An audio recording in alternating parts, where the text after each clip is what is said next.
Hi guys, welcome back. So now here in this session, I'll explain enterprise structure and basic setting. So guys, from here onwards, the practical session is started, and I hope your SAP server is ready. You have already taken the server access, your ID, password, everything is ready with you.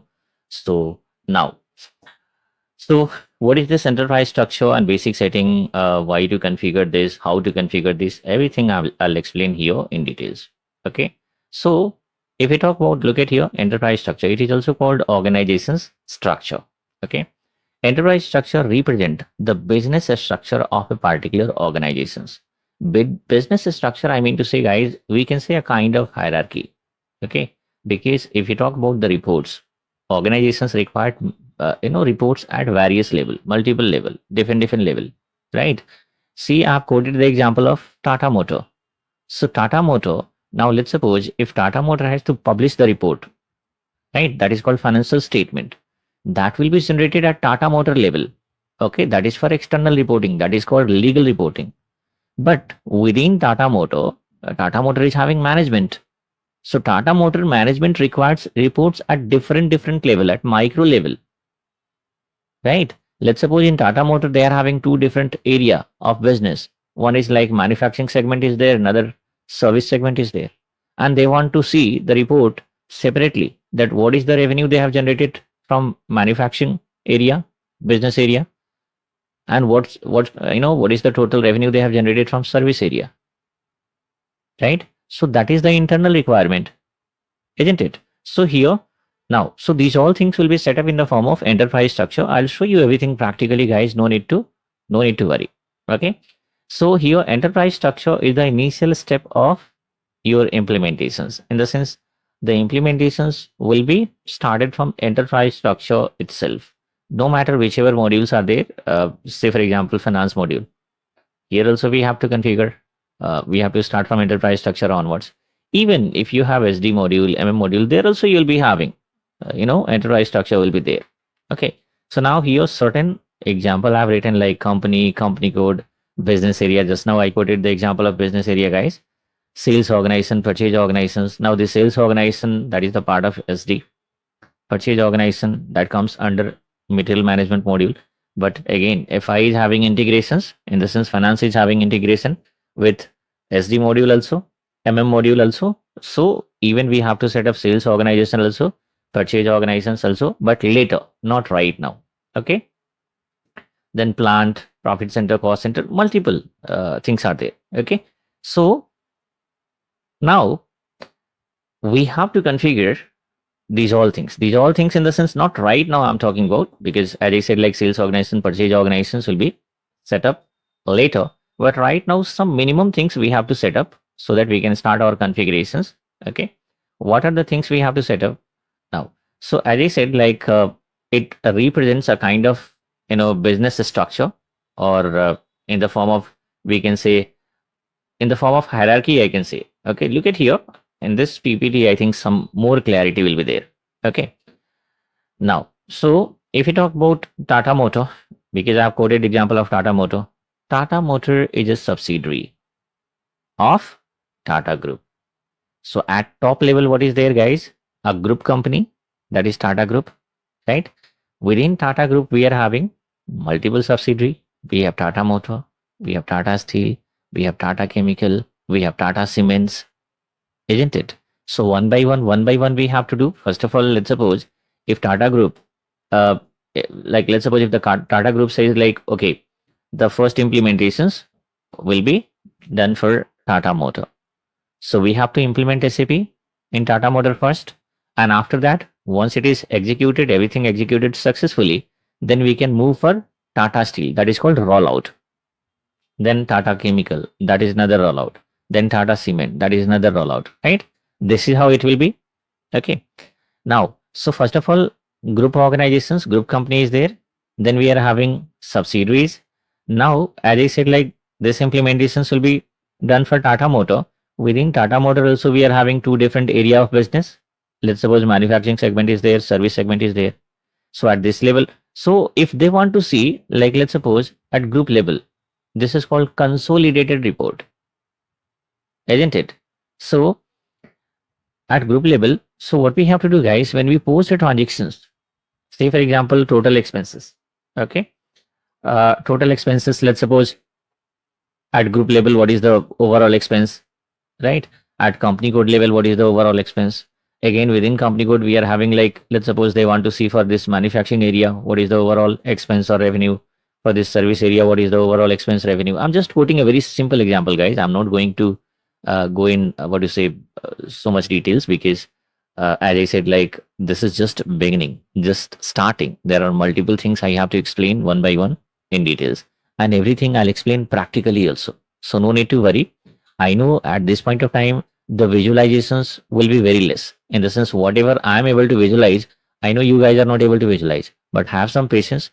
Everything you guys will be able to understand. Okay, because my explanation is very, very, very simple. You can compare with anybody in the market, right? Multiple tutorials are there, isn't it? So I try to explain the things in a simplest way, isn't it? So no need to worry. Again, in manufacturing also, that can be further, we can have certain plants also will be there. Like manufacturing means we are having certain that can be divided into certain plant. Okay. Plant also will be created later. But these things we have to set up. I'll just do one thing, guys. Now let me open an Excel sheet. Now here I have opened an Excel sheet. Try to understand. Say for example, we have, let's suppose certain rent amount is paid to a particular vendor. Okay. So now what is happening? So here, or else like not to the vendor, let's suppose rent account paid to a particular owner. Okay, so it is paid in the form of check. So here bank will come into picture, right? So if this account, if this entry, if this transactions, we have to record here in SAP. So what will be the accounting entry, guys? Here, a rent account, debit, a particular amount, say for example, this 2000, and bank account will be credited. Bank account will be credited again with the same amount. So this rent account is one GL, bank account is another GL. So rent GL debit and bank GL credit. But the question is now this transaction belongs to which subsidiary? Tata Motor, Tata Steel at the time of posting the transactions when the users, let's suppose, let me open the SAP here and I'll show you something. Okay. Company code we have to set up manually, but let me log in here first.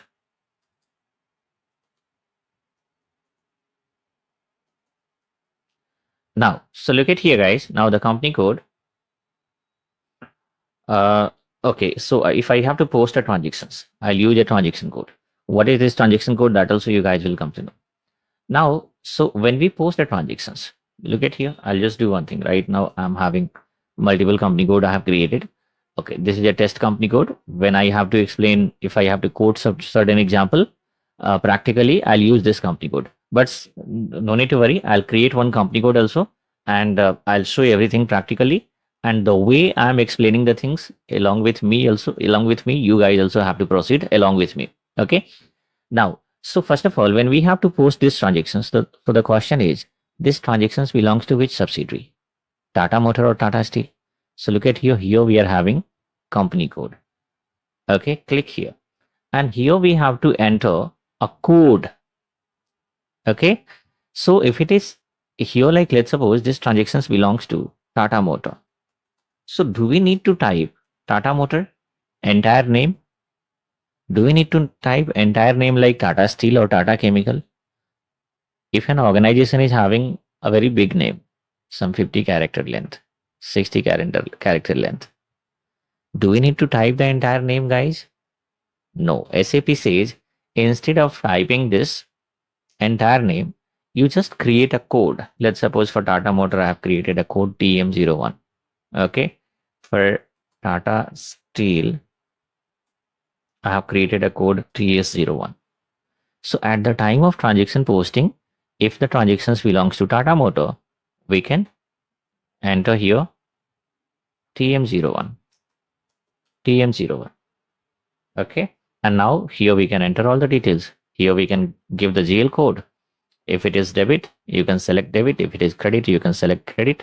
And then here, whatever amount is there, debit amount we can enter, right? credit amount we can enter. So look at here. So this is how it is going to happen, guys. If it is Tata Steel, you can again, we can switch. We can give TS01. You can press enter. Now it is Tata Steel, right? So what is this? This is called company code. Whatever subsidiaries are there, that will be created here into SAP in the form of company code. Okay. So Tata Motor, Tata Steel, these can be created into SAP here in the form of company code. Okay. So what we have to do? We have to create the company code. Now again, the question is, this Tata Motor is the subsidiary of Tata Group, right? Tata Steel, right? This is the subsidiary of Tata Group. Okay. So this Tata Group also we have to set up into SAP, guys. So group company we have to create in the form of company. Okay. Tata Group. That is going to be created in the form of company. So what we have to set up? We have to set up company. We have to set up company code. We have to set up business area, right? I've shown you guys here. So here we have to, we can change the company code, Tata Motor, Tata Steel. So here, generally what happens when you post a transactions, this transactions belongs to which subsidiary? That subsidiary will be, right? That is going to be that subsidiary we have to enter. So that subsidiary will be set up in the form of company code. Okay. Now this transactions belongs to like which group company. So group company will be set up here in the form of company. So this is how the, generally when you post the transactions, then what happened? We can enter these details, isn't it? If this transactions belongs to which business area, that business area also we can enter here, guys. Here we are having, if you come this side, okay, then here we are having business area and multiple other options are also there.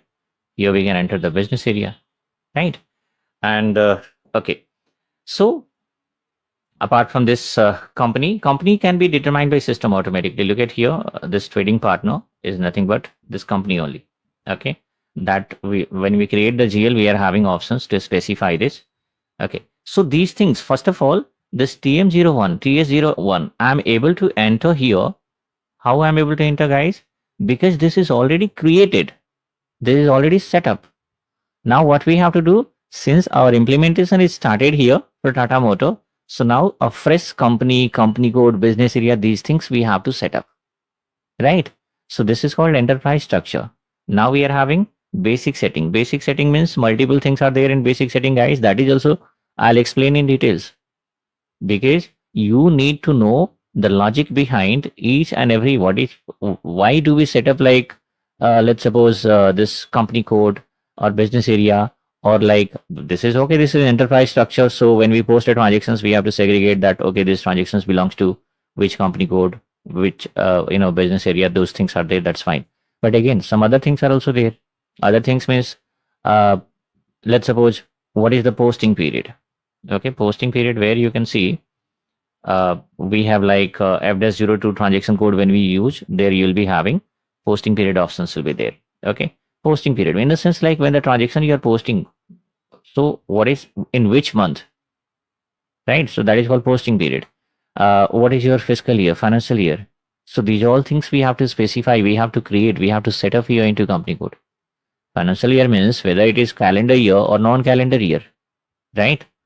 See, I'll tell you now, what is your financial year? That is called fiscal year. Okay, I'm typing in shortcut, don't look at the spellings. Fiscal year. So fiscal year we have to set up. Financial year we have to set up into SAP. Why? Because it could be calendar year or it could be non-calendar year. If it is calendar year, then January equals to first period. February is equal to second period. But if it is non-calendar year, in non-calendar year, let's suppose if we follow April to March, then April onwards the first period is started. First month is started. April is the first month, right? May is the second month. So these all things we have to configure into SAP, guys. Okay, so that's the reason. So first of all, what happened, guys? The every configurations are started from enterprise structure onwards. So first of all, what we have to do? First of all, we have to create at least This company we have to set up. We have to set up company code. We have to set up business area, right? Plant will be set up later. Plant also we have to create, but not right now. That will be set up later when we start FIMM integrations. There we have to create the plant code. Okay. In everything, in SAP, everything we have to create in the form of code. Okay. We have to set up in the form of, in the sense like, let's suppose I said company code. Okay. What is the benefit of this? Instead of typing or writing a complete name, which may take time for every transactions, if you have to write the name of entire company, how much time it takes? Whereas SAP says that no need to worry, just create a code. If you give TM01, I will I will understand that yes, it is Tata Motor. If you give TS01, this is Tata Steel. This is what the benefit. Very quickly enter the code. It means that TM01 means Tata Motor, TS01 means Tata Steel, TC01 means Tata Cement, right? Like that. So this is how we have to. So hope you guys are having some idea that why do we need to set up this enterprise structure here into SAP, right? Enterprise structure. Uh, this is what the use of enterprise structure, right? While posting the transactions, we have to specify so that at the time of reporting, you can see the report at different level. At group, if you want to see the consolidated report, it means at group company level, in the sense company level, we can see the report, right? Then subsidiary, we are having company code. Within company code, let's suppose we can have some other options also, in the sense like, see, business area is a client level setting, but right now I will not go in those things because I know it is going to create the confusion. But yes, let's suppose for Tata Motor, we have created two different business area. So again, at that level also, you can see the report, isn't it? So this is what the use of enterprise structure. Now, hope you guys are having some idea, some little bit understanding. And now I'll explain how to create this into SAP. So you have to create. And one more thing is there, guys. Okay. It's not possible to understand the logic behind each and everything within a single session. Okay. So when you guys are watching this, you watch a continuous, like, because some 7-8 complete recordings are there. I think 7-8. Yeah. More than 7-8 recordings will be there. So enterprise structure, once the enterprise structure and basic settings are completed, then GL setting will be there. That also will be explained in details. And then after, once the transaction is posted, these transactions, once I post the transactions, then what will happen? Again, in a reverse way, all the explanations will be there. Practically, I'll show again the usage of entire things, and then the picture will be 100% clear. Okay, so have some patience, see each and everything one by one. And the way I'm doing the configurations, follow me blindly, guys. Okay, the way I have created company code, you guys also have to create the way I'm going to create the company code, business area, and whatever other configuration steps are there. In the same way, you guys also have to proceed further. And at last, once again, I'll say that I hope the server is ready for you people. So if server is ready, then in next session, I'm explaining here, I'm showing here how the company code, these things are getting created, and you guys also have to create in that way itself. Hi guys, welcome back. So now here in this session, we'll create our company code business area. We'll set up this in SAP. So how to set up company code business area? So I'll show you guys here. Now two things are there. Okay. If you talk about, like, let's suppose I have to create company. Company represents group company. Okay. This Tata Group. Tata Group can be created as a company. Okay. So company represent group company, and company code represents the subsidiary. Okay. The company code represents the subsidiary. So let's have a look one by one how it is happening. Now, two things are there. If you have to set up company, then company or company code, whatever configurations we have to do, guys, we are having two way. One is like you can use transaction code. Second one is we can use path. Okay. Anything can be used. Whichever you felt easy, you can use it. Okay. There is no any kind of restriction that no, there should not be, you should not use transaction code, you should use path only, or vice versa. Okay. Whichever you felt easy, you can use it. And as I said, guys, if you have to become a SAP consultant, you need to know the logic behind these configurations instead of mugging up path or transaction code etc. So guys, generally, Now I'll also here. Let's suppose if we have to use the path. Okay. So here this is like main screen. Okay. End user related transactions. If end user has to post any transactions, so those people are going to use these paths. Like let's suppose uh, for any end user from finance. So they are going to use these paths. Okay. And they'll be able to post the transactions. Like this is for JV, GL to GL entry. And likewise, multiple, like here FB50, that is for JV posting. Okay. Then we have like, okay, this is F-65. Okay. Multiple transaction codes are there, guys. These all are end user transaction code. Okay. We are also going to use these all transaction code one by one. One by one, these all, you guys are going to be quite familiar with multiple transaction code that we have to use. So here, these are the path that is related to end user. Now, as a consultant, when we have to do the configurations, so which path do you people, follow? So do you have to follow? So here you have to use a code SIMG. Okay. Now SIMG means, look at here. Now a different path came. This is called IMG means implementation guide. So here all the configuration related things you guys will be finding here itself. Let's suppose I have to define company. Look at here, enterprise structure. First of all, we have to expand this one.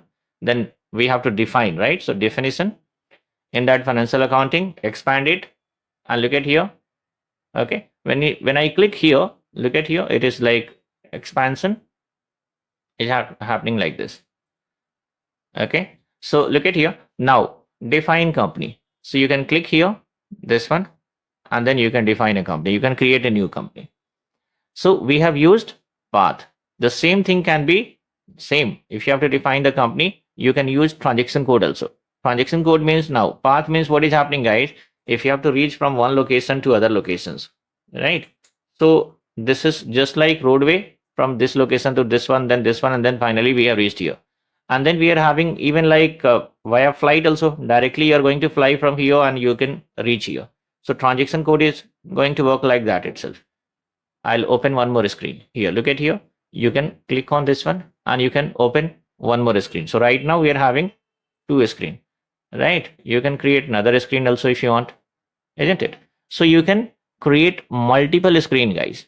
Okay. Look at here. Multiple screen can be created, but again, how many screen can be created? How many screen can be created, guys? So there is a limitations here. I think, let me check here. How many screens it is allowing us. Okay. So look at here, multiple screens, right? 1, 2, 3, 4, 5, 6. Okay. Here again, basis consultant is having this, what to say, restrictions. In real time, what happened? In real time, they will restrict, like you can create multiple 6 screen or else 9 screen, like that restrictions will be there. Okay. So what I'll do, I'll close because these many screens are not needed. Okay. So I have closed now. So two screens are there. Here this is path, and here we can use transaction code. Use transaction code OX15, and we can define the same company. Okay. Sometime what happened, guys? See, I have already opened here this company, and if you want to open here, click here. Then what is the message? The data is logged. It's logged by me. Sometimes data is logged by other user also. So whenever data is logged, you guys have to use SM12 transaction code to unlock the data if it is logged by other users. Okay. How to unlock the data? You can use SM12. Whenever data lock related issues are there, guys, you have to use SM12 to unlock the data. Okay. SM12, how to use SM12? I'll show you here.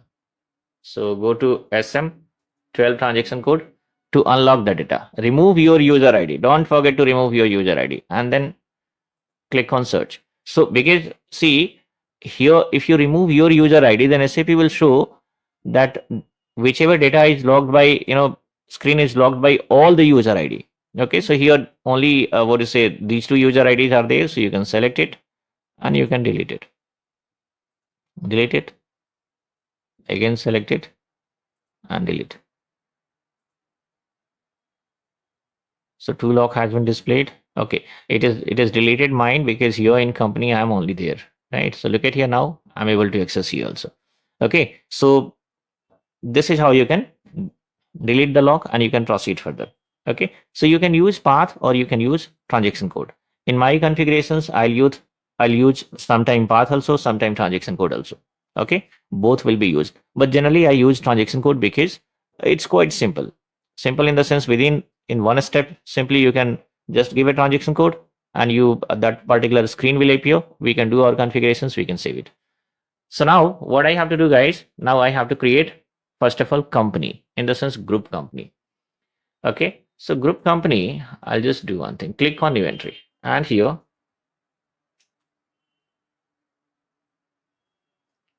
TTZRP, one I can give.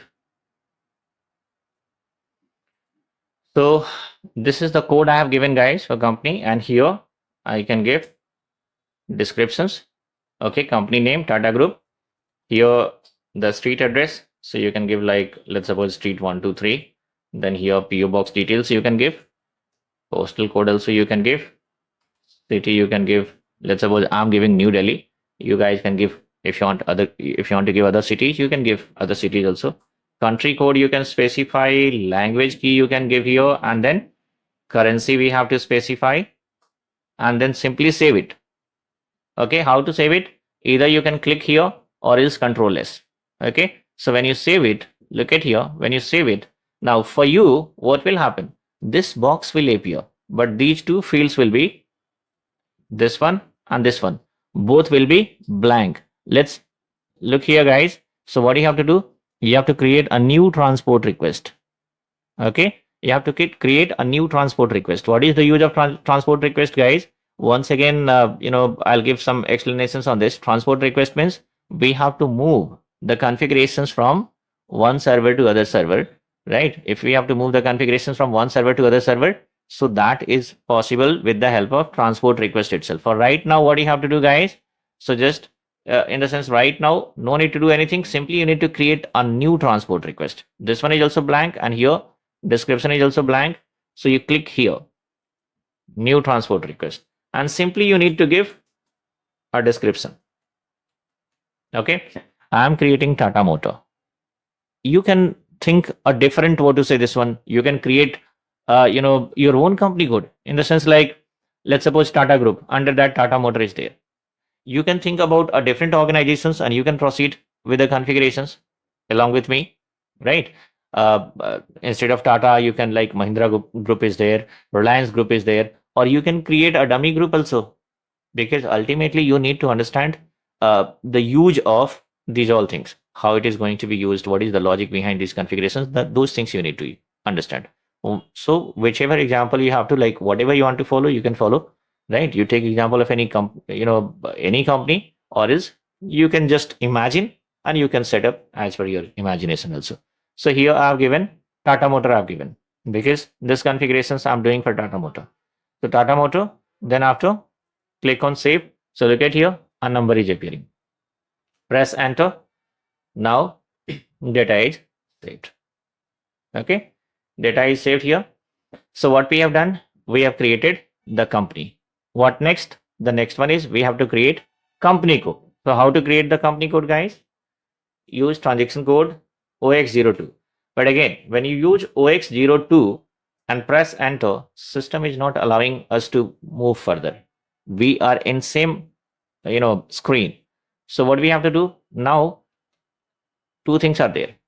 Okay, so generally what happens from one screen, if you have to move from one screen to other screen directly, then /n followed by transaction code. /n followed by transaction code means /n OX02. Okay, look at here. Now we have came to a different transactions. From here you have to go to define company /n OX15. Okay, look at here, I came to company. Again from here I have to go to company code /n OX02. This is how you guys can move from one screen to other screen. Generally, I'll tell you guys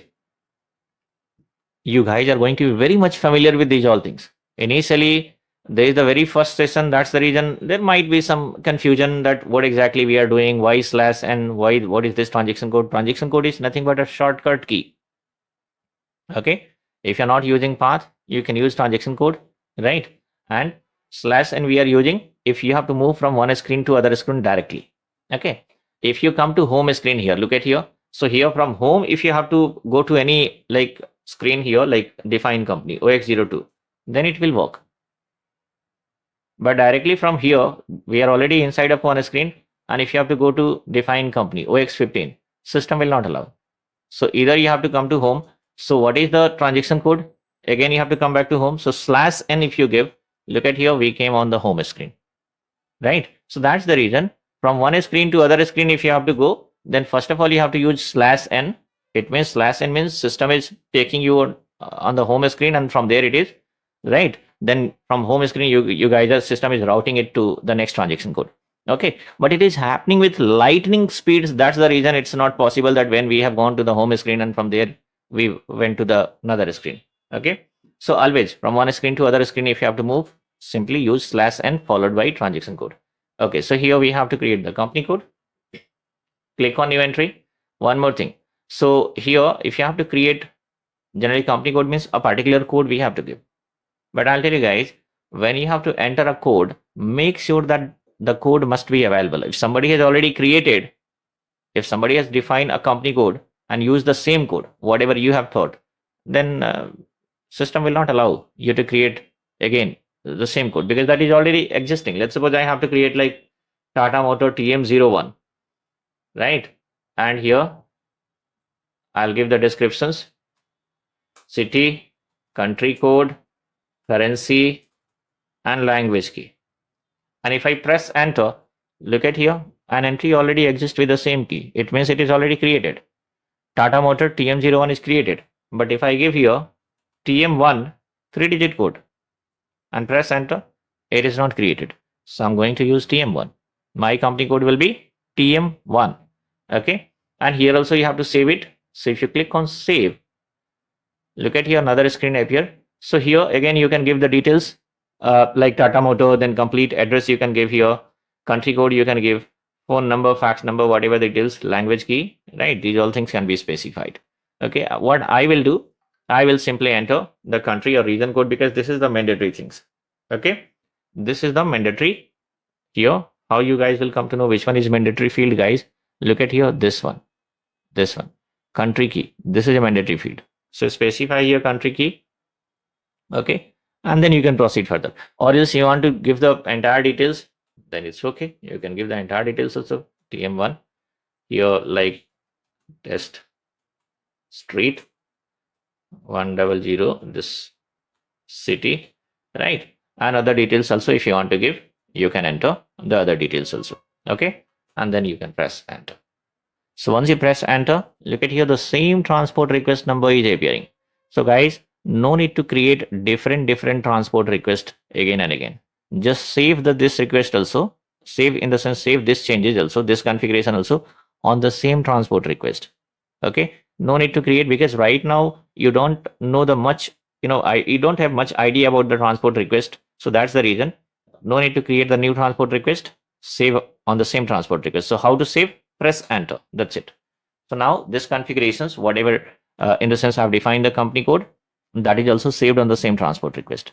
And whatever next setting you guys are going to do, every time this transport request will appear, you have to save on the same transport request. Okay, no need to create different transport request again and again. So what we have done, we have defined company, then we have defined company code. Now I'll tell you guys, Tata Group is the company. Tata Motor is the company code. Okay, company code is subsidiary and company is group company. So Tata Motor is the subsidiary of Tata Group. How SAP will come to know? Tata Steel is the subsidiary of Tata Group. How SAP will come to know? Right? So what we have to do, whenever you have to, like, let's suppose this is one company called Tata Motor. What I'll do, I'll define one more. TS1. This is Tata Steel. Okay, Tata Steel. So now here I'll enter certain details for Tata Steel also. Save it, Control S. Here simply I'll give the country code and save. Press enter. Okay, so that is also saved. Now again there will be a question. What about the transport request? For Tata Motor it was appeared, but for Tata Steel it is not appearing. So for Tata Steel by default, system has saved this changes on the same transport request. Okay. That's the reason it is not appearing here. Now, so Tata Steel is also created, Tata Motor is also created. So TM1 and TS1. So how SAP will come to know that this TM1 is a subsidiary of Tata Group, TS1 is also subsidiary of Tata Group. So we have to assign the company with company code. Okay, we have to assign it. We have to link these things. Okay, how? Use transaction code OX16. OX16. No need to worry, guys, for these all things. Again, there might be a question that how you guys will come to know all this transaction code. So these are the very basic transaction code, and it will be there at the tip of your tongue. Okay, and even a relevant configuration document also will be there. So in configuration document, these all transaction code you guys will be there. You guys are going to find transaction code also, and even path also will be there. No need to worry. Okay, so whichever you want to follow, you can follow. Now, so look at here. Now, which transaction code I have used? OX16. So what we have to do by using OX16, assign company code with company. I have created multiple. I have created two company code. Now what we have to do? We have to assign company with the company code. So guys, now, so here, multiple company codes are there. Our company code is TM1 and TS1. Click on position. First of all, TM1. Enter TM1 and press enter. Directly, we came here. So TTZRP1. This is my company. Just assign, right? And if you want to save, you can save it. Or else you just do one thing. TS1 also is there. Na? Click on position and TS1. And here also you assign the same. And then you save it. Control S. So both are saved. It means Tata Motor, what is the group company? Tata Group. And for Tata Steel also, group organization is Tata Group itself. Right? So we have created company, we have created company code. Now what is happening, guys? We have assigned company with company code. What next? The next one is we have to set up business area. We have created company code, and business area we have to set up. Okay. So let's suppose Tata Motor. Now Tata Steel, I'll stop here itself for the time being. Tata Steel, I'll stop here itself. I'll proceed further with the Tata Motor. Okay. So in Tata Motor, we are having two different segments, that is manufacturing and service. Right? Two different areas are there, manufacturing and service. So that will be created in the form of business area. Okay. So how to set up this business area, guys? Now I will show you here. So again, use transaction code /n OX03. OX03. No, OX03 and press enter. Okay. So OX03 is the transaction code for business area. So guys, what we have to do now, click on new entry. And here I have to create two business area. One is manufacturing. So I'll give code like TMAN. This is like manufacturing business area. I have given a shortcut like business area means BA. And service TSSRV.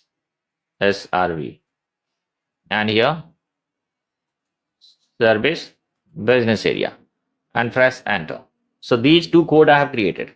Now, if you guys want to create your own business area, then don't give the same code. If you give the same code, system won't accept. Why? Because this is already created. So when you have to create a business area, you have to give a different code. Just save it, Control S, and here this business area is also created. Now there will be another question. Then do we need to assign this business area with our company? So I'll tell you guys, no. Business area, no need to assign the business area with a company because this is a client level setting. Okay. Again, there will be a question in your mind. What is called client level setting? So that you guys will come to know later. Because right now, if I explain, I'm having almost like I can say I am having very less example to quote right now. But if the same explanations I give later, then I'll be having multiple example to quote. Right now, if I quote the example, you don't know anything about those topics. But the same topic is explained later. I'll be having multiple example and you guys are quite familiar with those topics. So you'll be able to correlate, right? That is the things. Okay. And one more thing. If you talk about the logic, understanding like exact what is the logic behind business area, company code, and multiple other settings also will be there. So in a single session, it is not possible to understand the logic behind this topic. What is the logic of this one or that one? So it is not possible to understand in a single session. So that's what I'm saying. Let me complete the enterprise, this enterprise structure. Anyway, this setting is completed here. Now the next setting, next session onwards, I'll start basic setting. Okay. So basic setting also will be configured. Then after I have to do configurations for GL setting. So once these three configurations are done, then we will be able to post the transactions. And at the time of transaction posting, guys, you will be able to correlate all the configurations with each other, and then you will be having perfect understanding. So guys, it is going to take time. You have to watch multiple session, right, to correlate the things, and then you guys will be able to understand the logic. Okay, so that's the reason it's taking time. When let's suppose when you guys are there in like in standard 1, standard 2, standard 3, then simply people says you have to, you have to memorize the tables. 2 1 ja 2, 2 2 ja 4, 2 3 ja 6, because we don't know the logic how it is 2 2 ja 4, how it is 2 3 ja 6, but later on, like let's suppose once you reached in 10th class 11th class, 9th class, so you know multiplications quite well. So if somebody asks like, okay, can you tell me the table of 19 or 18? To be honest, right now, even I also don't know. So how? Because I know the multiplication, so it is not required, isn't it? So that's what I'm saying, that you have to wait to understand the complete logic. Again, so you have to wait for certain session. Once I complete this entire enterprise structure, basic setting and GL setting, then you guys will be having perfect understanding. So in next session, what I'll do, guys, I'll explain the basic setting configurations. Hi guys, welcome back. So here in this session, I'll explain basic setting. In basic setting, there are multiple configurations, guys. So we'll have a look one by one. So let's have a look here. Basic setting means we have to configure posting period variant, fiscal year variant, field status variant, number range, and these all document type, tolerance group, posting key. So what is the use of these all configurations? What is the control, right? What kind of control, is done by these configurations? So that I have to explain here theoretically and practically both, so that you guys will be having clear understanding. If you talk about the configuration part, guys, configuration can be completed. Like if I have to configure posting period variant, that can be completed just in 2 minutes. Configuration can be done just in 2 minutes. But the thing is, now if you have to understand what is the exact use of this posting period variant, right? So that explanation takes time. So here, okay, so you need to understand the exact use. This is how you guys will become a successful consultant, or else like if you simply know the configurations, nothing will happen. Okay. So posting period variant, what is the use of posting period variant? Now what we have done, we have created company code, business area. What for? I'll tell you. Now let's suppose the implementation is happening for Tata Motor. Okay. For Tata Motor, once let's suppose we have done the entire configurations, then what will happen? The end user, in the sense employee of Tata Motor, will post day-to-day, transactions, whatever the day-to-day transactions are taking place, that they will post here into SAP. Okay. Now, posting period variant. So posting period variant is having control. Okay. Let's suppose now, say for example, so it is like May 25. Okay. So May 25. Now, so generally what happened? Now, I'll just quote one example here. Very simple example is there, guys. Try to focus on this. Before this SAP, now before this SAP, in the sense right now implementation is happening on SAP. Before SAP, of course, they are using certain legacy system, Tally or QuickBook or some ABC, XYZ, whatever it is. So legacy system they are using. In legacy system, there were certain glitch. Glitch means, say for example, there is a user A. Okay, that user has received an invoice. Okay, that user has received an invoice on a particular date. Let's suppose in April month, that user has received an invoice worth of 1000. Okay, so 1000 worth of invoice. So when the invoice is supposed to be posted here, when the invoice is posted into this legacy system, right, a TDS also will be deducted on that. Let's suppose 100 rupees TDS supposed to be deducted. But this user has forgotten to post this invoice in April month. And when he realized like April month was closed, he realized the mistake in May month, next month. In May month, he realized. So what happened? This user is going to post the invoice actually in May month itself. This user will post the invoice in May month itself. But what will happen? At the time of posting the transactions, he will give the posting date of April. Okay. He will give the posting date of April. So, in the sense, like, actual posting is taking place in May month, but he has given the posting date of April month. I'll show you guys. Let's suppose here a transaction supposed to be posted. User is trying to post a transactions. So generally we are in May month. But what happened at the time of posting of transactions, that user will give the actual date when he has received the invoice. Let's suppose he has received the invoice on this date. So again, the question is, what is the problem if the user has given this date?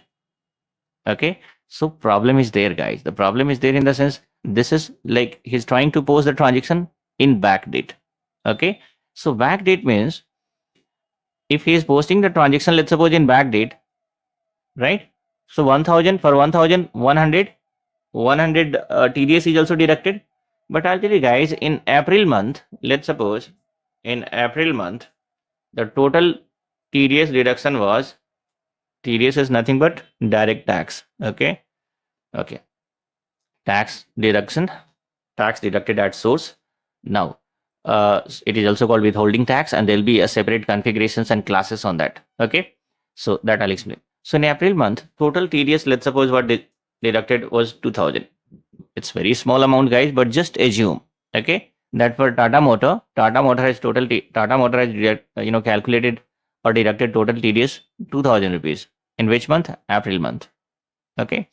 Now, so this 2000 rupees, what is happening, guys?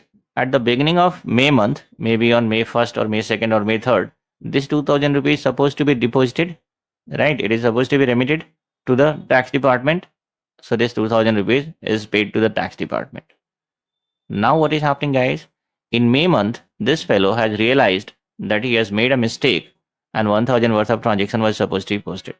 So now what is happening? Instead of May, he is going to give the date of posting date of 15th of April. So 15th of April means in previous month. So now what is happening? 1000 worth of transaction posted. So 100 TDS got increased. Now what is happening, guys? If audit happen, then people will find that total TDS deduction was 2100, but how much TDS was deposited to the tax department? It is only 2000. So what about this 100 rupees? Right? So this is not a good practice. Of course, there will be a question mark on the reputation of the company because of the carelessness of one employee, right? So these kind of glitches were there, these kind of issues were there, these kind of pain points were there in the legacy system. Now what happened?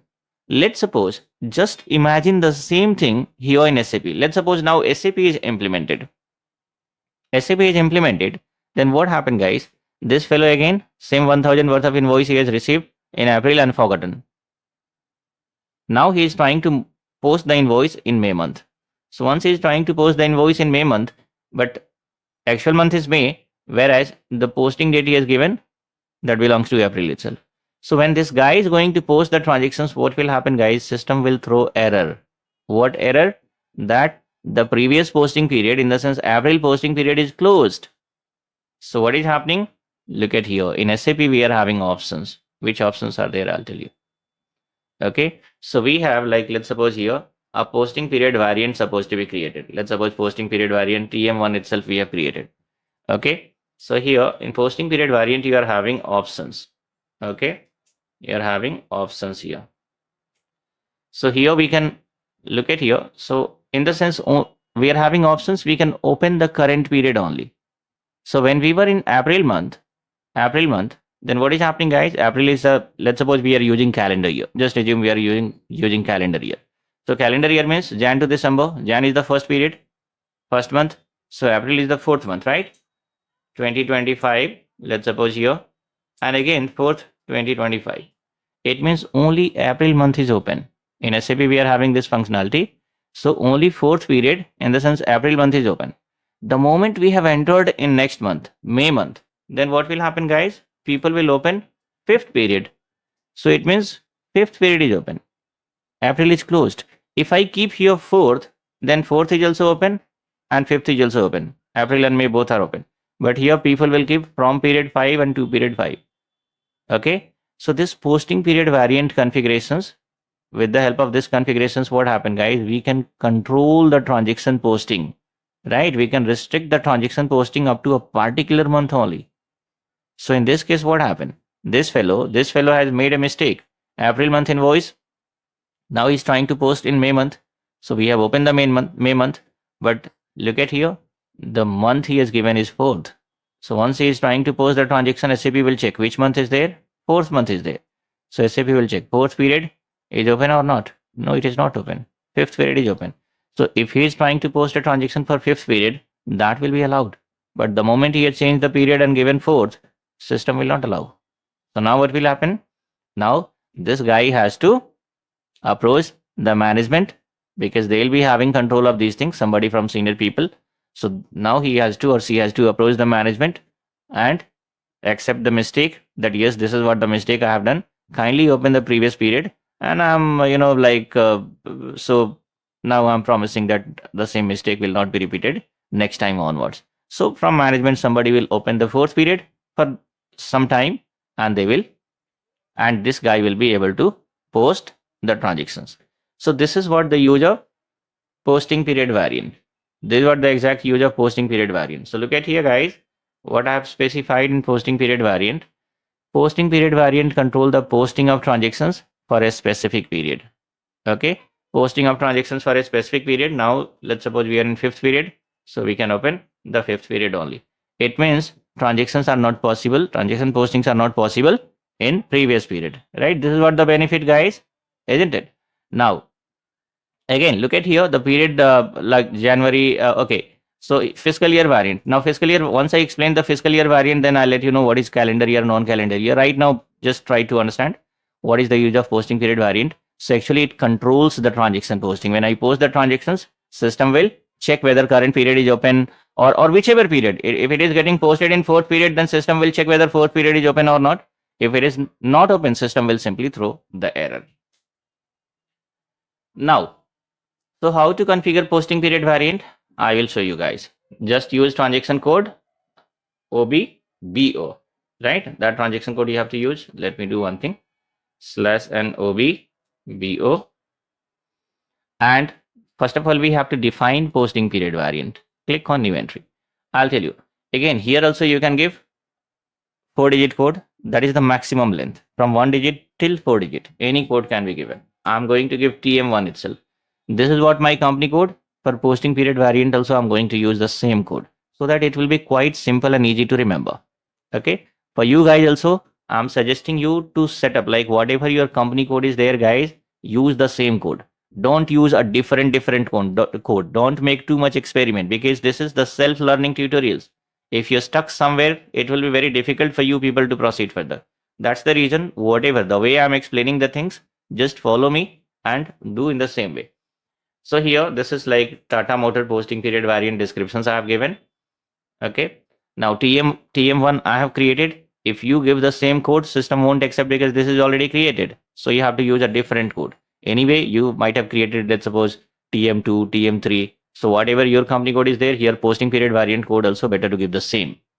Save it, Control S.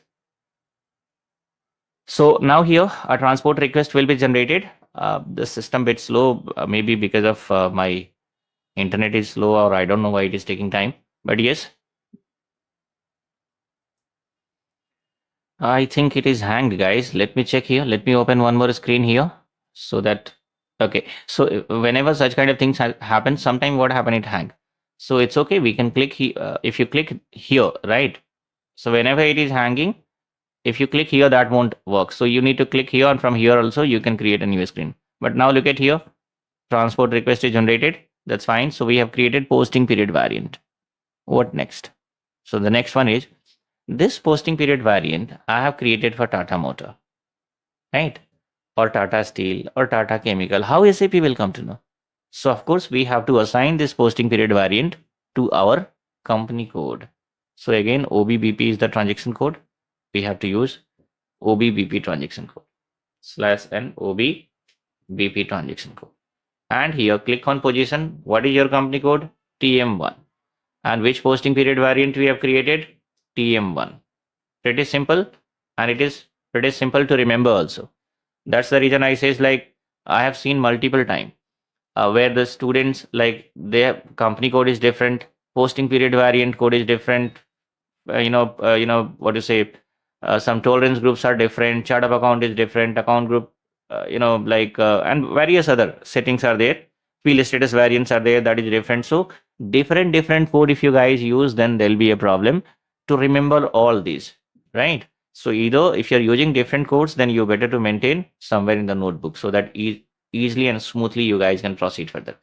Okay, so now here posting period variant is created, and now we have assigned against the company code. So this creation and assignment, that is done. What about the open and close posting period? How does it happens? So I will show you here. Now these are one time activity. One time means once we have configured, that's it. Now no need to do it again and again. This is only one time setting. Company code once we have created, now it is going to be used. Whenever user has to post the transactions, they'll use the company code. If they have to, let's suppose here FB50, if they have to post the transactions for Tata Motor, simply they can click here and switch company code, and they can use the company code of Tata Motor. Whenever they have to post transactions belongs to Tata Steel, they'll click on switch company code, and they'll give a company code of Tata Steel. Okay, these were the things. Right now if I click here, and can I give TM1 and press enter, look at here, TM1 is there, right? If I have to post the transactions for Tata Steel, TS1, press enter. So TS1 came, but still the configurations are incomplete. That's the reason if somebody is trying to post their transactions for this company code, if I try to post the transaction for this company code, system won't allow. Okay, because there are multiple steps which we have to complete first, then only system will allow us to post the transaction here. Okay, so now we have created company code, everything, and here posting period variant is also created. Now open and close the posting period. How to open and close the posting period? So here use transaction code OB52 and press enter. What is your posting period variant, guys? That is TM1. Press enter here. Now click on inventory. Again, if you have a look here, guys, then it is having a different look. The look which I have explained here, this is the simplest look I have explained, but of course here a different look is there. I'll explain one by one. It takes time. Okay, so let me create it first. Click on inventory, and here this is called account type. So account type, give here plus. From account to account, no need to give anything, just keep it blank. Okay, just keep it blank. And here from period 1 and 2 period, from period and 2 period. So from period I'm going to give, let's suppose if it is calendar year, right? So if it is calendar year, then which period it is, guys? May month. So fifth period 2025, and again fifth period 2025. Okay, this is what I have done. And then here we are having authorized and group. What is the use, that I'll explain. Okay, that I'll explain, but first of all you have to save it. Okay, so now look at here, I have created posting period variant. First, I have assigned against company code. These are the one time activity, but when we have to maintain, in the sense maintaining posting period variant means we have to open and close the period. Open and close means what? See, previous month, in the sense April month, we open April fourth period, right? Now, so it means April period is open. Now what is happening, guys? Now let's suppose we came into fifth period, May month. So now what will happen? So May month will be open. The moment I give here fifth period, and if I save it, then what happened? Fourth period is closed automatically, and fifth period is open. So that's the reason we can say here open and close period. Now these are month end activity. At every month end we have to open and close the period, and even in between also, if such kind of mistake has taken place, then we have to open the previous period, and so that the user will be able to post the transaction into previous period. Okay, so this is how. So this is regular activity. Regular activity means every month end, at least minimum once we have to maintain this period, right? And month end in the sense like once the month end, let's suppose month end means fourth period also will be open, and fifth period also will be open. Let's suppose what do you say, this one, 30th of April. So what will happen? 30th of April, that's fine. Fourth period is there. First of May, fifth period will be open, and even we will keep fourth period also. for 1 day or 2 day or 3 days. Why? Because lots of month end related activities are happening. Okay, you guys might have heard like, I'm quite busy in month end activity. Month end is going on. That's the reason huge volume of transactions are there. You might have heard from multiple people. So at month end, what happened, guys? Multiple activities are there. So generally on 30th, fourth period is completed, but still users need like 2 3 days additional, right, days to complete their pending activity. So that's the reason what happened, guys. Till 2nd of May or till 3rd of May, even the fourth period, in the sense previous period, also will be open, so that whatever the pending transactions are there, that will be posted by users. And after that, what happened, once the deadline is completed, in the sense if deadline management has given a deadline of 2nd May. So on once the 2nd May is completed, on 3rd May, simply here also they'll give 5th. It means the fourth period is closed, and here only 5th period is open. Okay. So this is what the use of posting period variant. But in posting period variant, there are a lot more things to explore, guys. So now here authorization group is there. What is the use of that? I'll explain. In next session, I'm going to explain the use of this one. Hi guys, welcome back. So we are in basic setting, and in basic setting, we have seen the configuration of posting period variant. What is the exact use of posting period variant that I have explained theoretically, and practically I have shown. Like we have seen how to set up, how to create this posting period variant. There are some more things to explain here in posting period variant. So let me explain right now. And again, as I said earlier, guys. So after completion of these all, configurations, in the sense enterprise structure, basic setting, GL setting, then we have to post transactions. So once I post the transactions, once again I'll explain the use of these all things practically, so that you guys will be having a clear picture in your mind, because understanding is required. If you have proper understanding, then only you guys will be able to explain the things in better way, in best way during interview. Okay, so now, so if you talk about posting period variant, I have already opened here posting period variant. Okay. Now I'll just do one thing. I'll show you once again OB52. We can use OB52. You can give your posting period variant. Mine is TM1. And look at here. Here we are having three different interval, like from period 1 to period 1. This is one interval. Okay. Till here. From period 2 to period 2. This is another interval. And then here we are having another interval. So we are having three intervals. Whereas in previous version, old version, in what is a ECC version, we had only two interval, in the sense from period 1 and 2 period, and from period 2. So these are two interval was there, but here in S4 HANA, one additional interval is added. Okay, this is particularly for controlling, in the sense when you are posting a transactions, and if any CO object is there, so transaction posting means now that generally what happened, it is like coming from CO to FI. I'll just give a brief explanations on this one also, but let me explain one by one. From period 1, there is a common period. Common period means what? Let's suppose, here I have explained. Now let's suppose common period means it's May month. So I have to open period number 5. Period number 5, right? So from period 5 and to period 5, it means the current period, in the sense May month is open. Okay.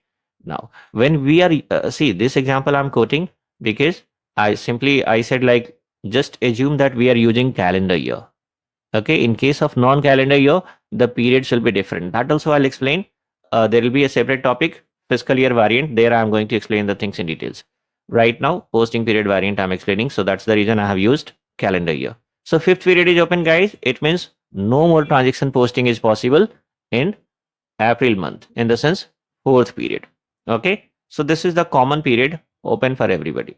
Now I quoted one example, guys, that Mr. A is there, and this guy has, like forgotten to post a transaction that belongs to April month. Now it is May month. So what happened?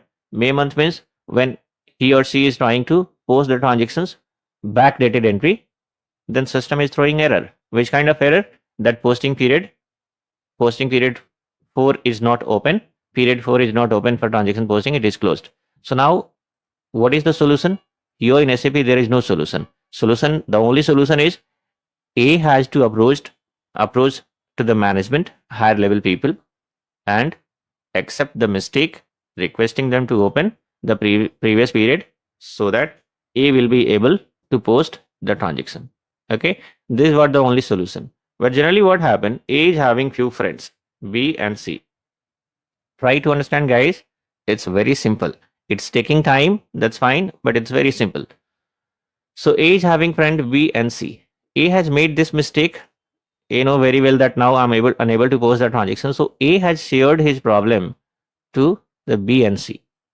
Okay. So these people, what these people have, recommended, these people are saying that then this is a big mistake.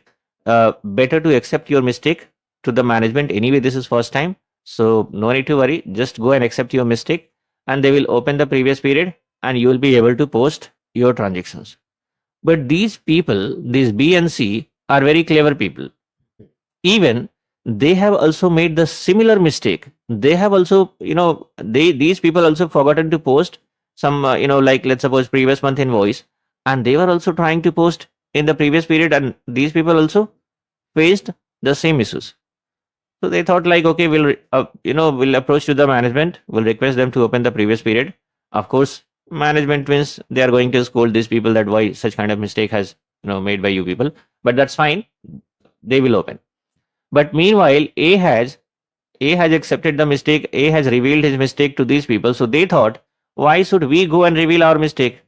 Let him go to the in front of management and let him realize the mistake. Once the previous period is open, then anyway all three are sitting together, side by side. So once the previous period is open, we will also come to know. So along with him, even we will also post our transactions, in the sense that backdated invoice.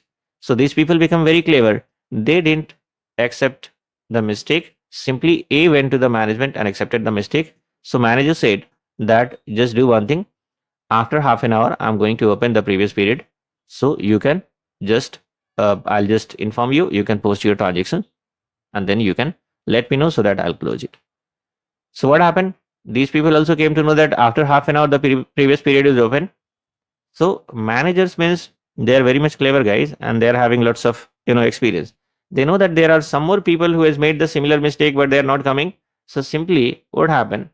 Management has done one thing. They have opened the previous period, but here, and they have opened the current period here. Okay, current period here. Okay, so previous period and current period. In interval 1, look at here, previous period and current period. Okay, and interval 2, only current period is there. But what is happening? The manager has applied an authorization group here. A code is given by management here. Now what is this? So I'll tell you guys.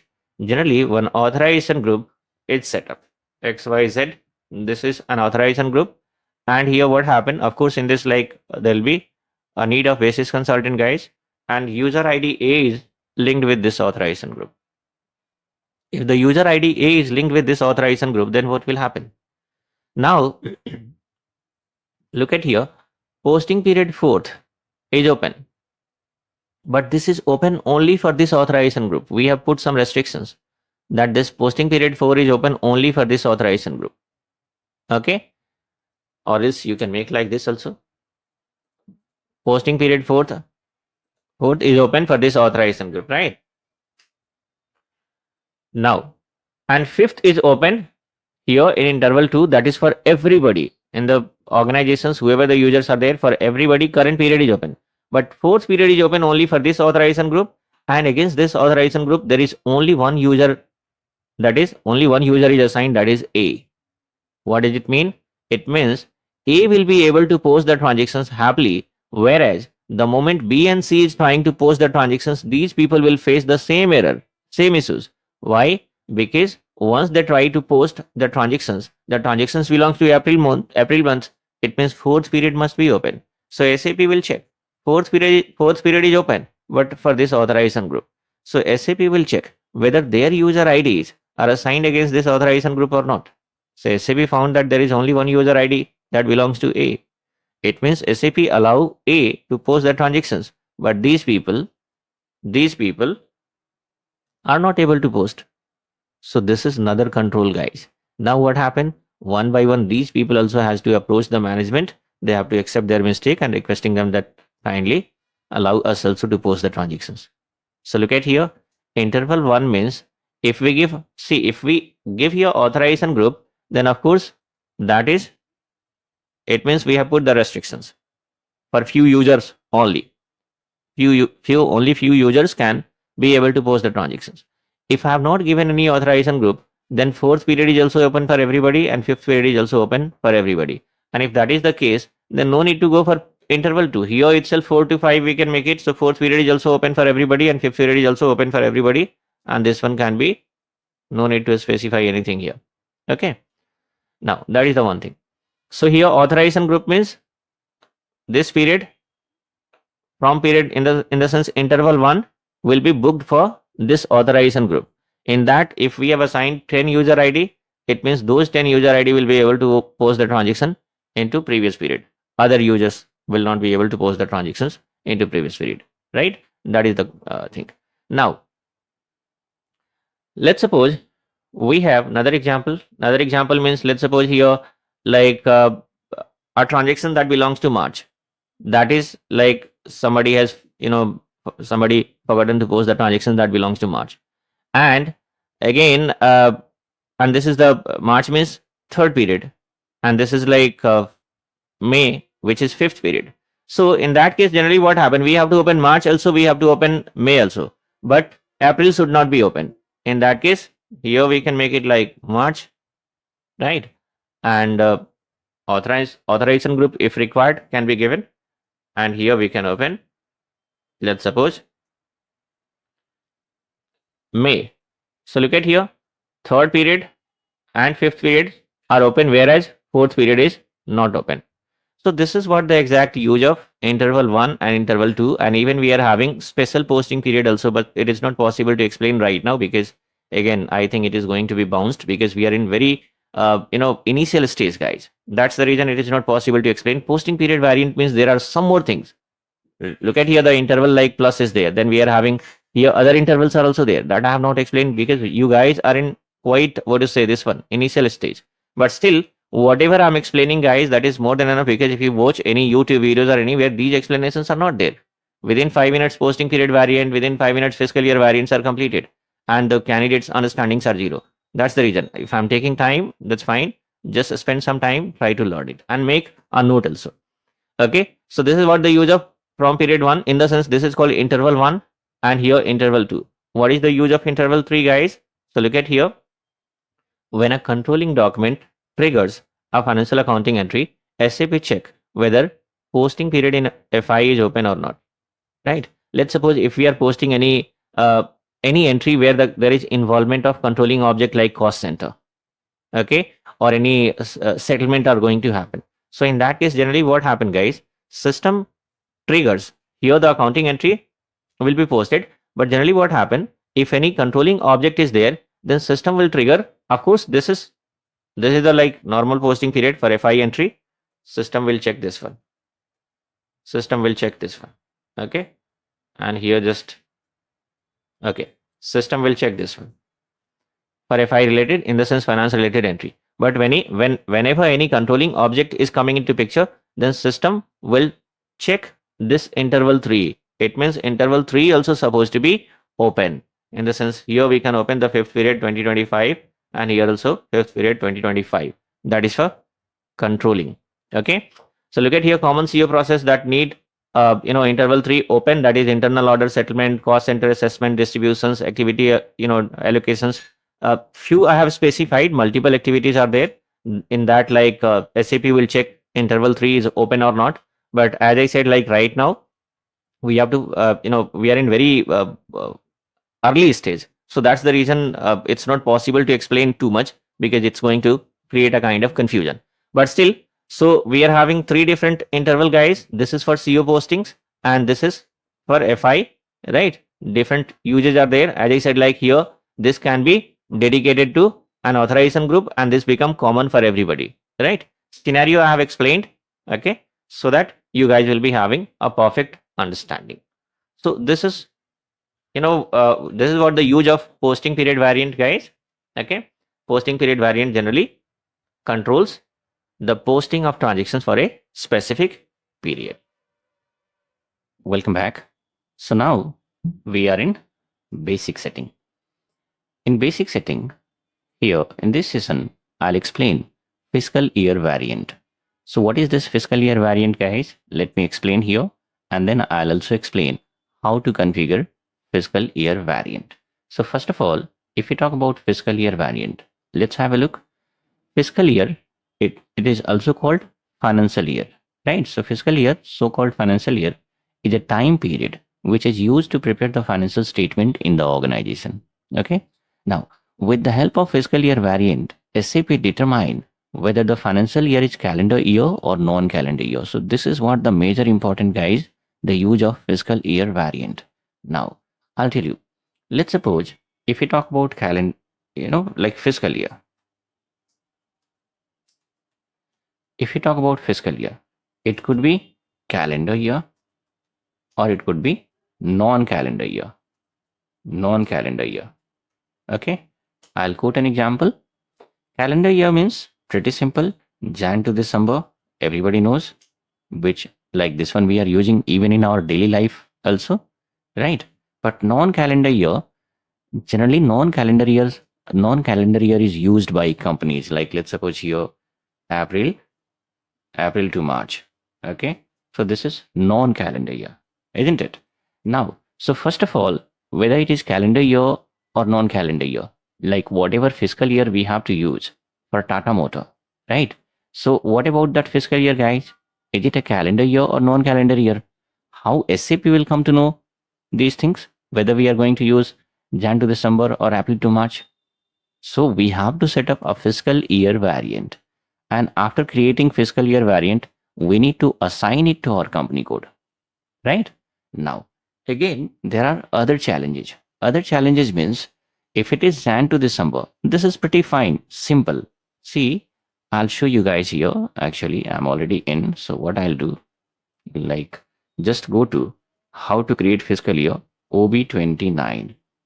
This is the transaction code by which we can create the fiscal year variant. Once again, I'll repeat, guys. If you talk about the transaction code, either you can follow transaction code or you follow path, right? That doesn't matter. Ultimately, you need to understand the logic behind these configurations. Okay. Multiple people are showing all these configurations by using path. Multiple people are using transaction code. So no need to worry about these things. Whatever I'm explaining here, whatever configurations I'm explaining here, you need to understand those configurations, the controls, which is done by, what kind of controls are, in the sense like these configurations are having any controls. So you need to understand those controls, right? The usage and logic behind these configurations. So I'll just do one thing. Let's suppose if I have to create a fiscal year variant, okay? So if it is a calendar year, then here we are having options, not here. Here we are having options. You need to apply a check mark here. If you apply a check mark here, that's fine. Calendar year means what, guys? Calendar year means nothing supposed to be done. Simply we have to apply a check mark, right? And system will be able to understand that this is calendar year. So here, generally for calendar year, what happened? I'll tell you. Let's suppose it is Jan, Feb, March, April,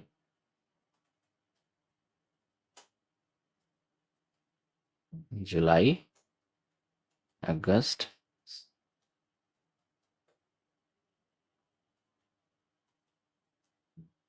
okay.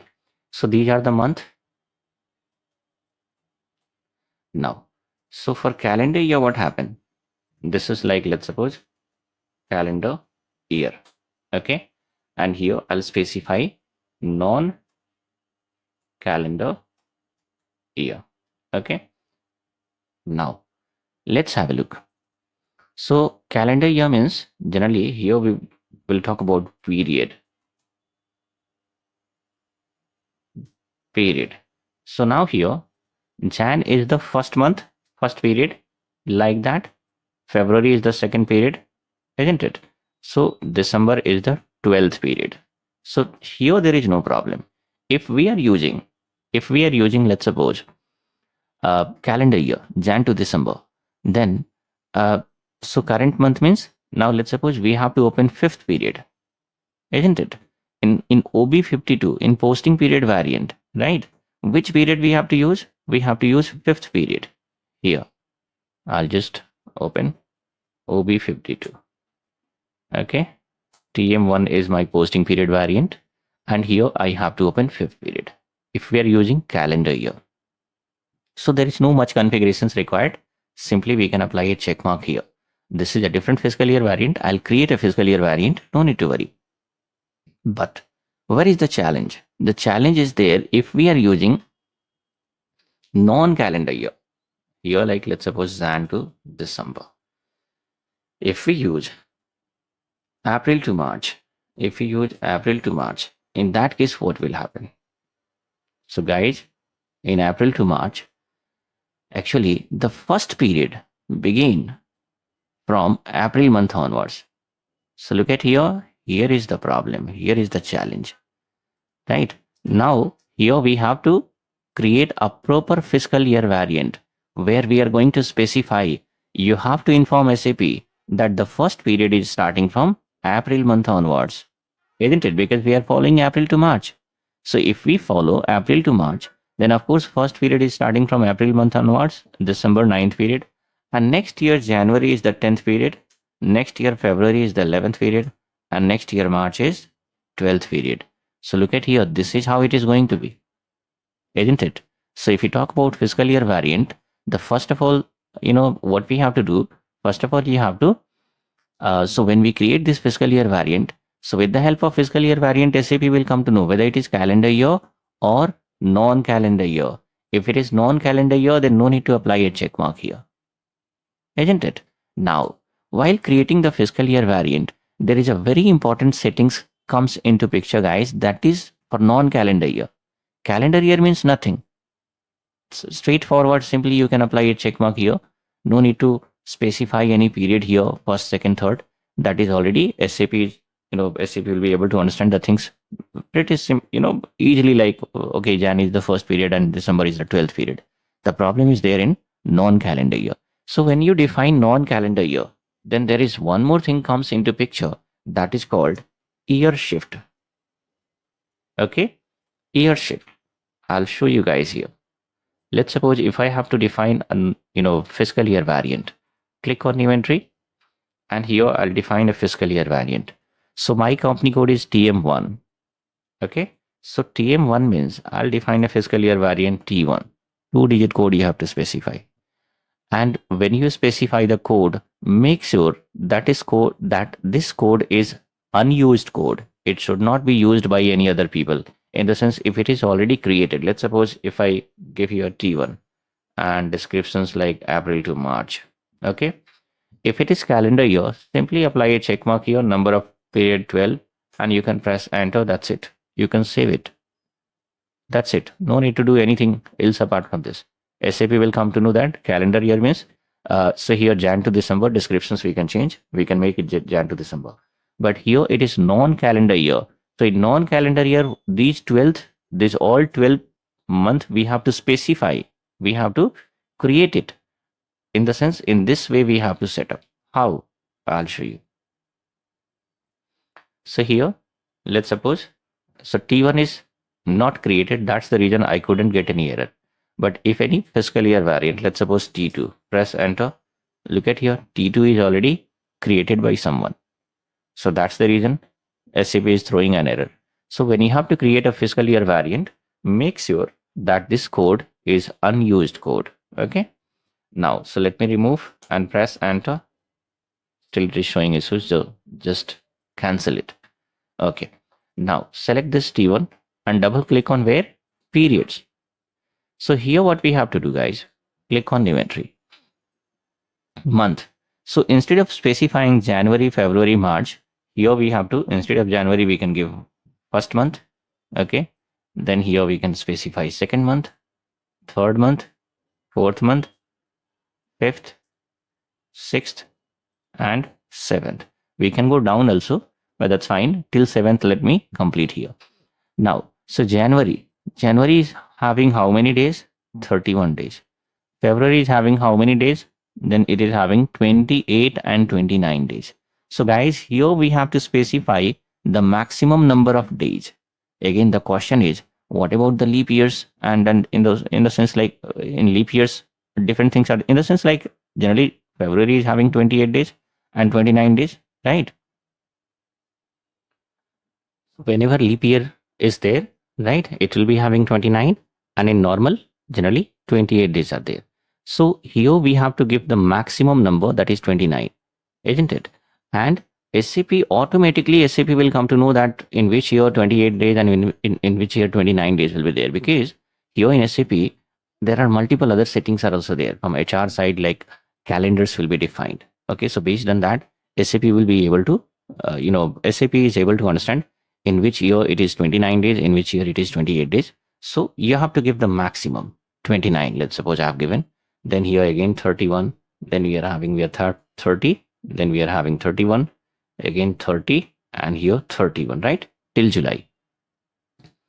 As I said, fourth period onwards, in the sense fourth month, April onwards, this is April month. So the first period is started. So here you have to give period number 1, here period number 2, period number 3, period number 4. Now, there is one more setting, guys. This is called year shift.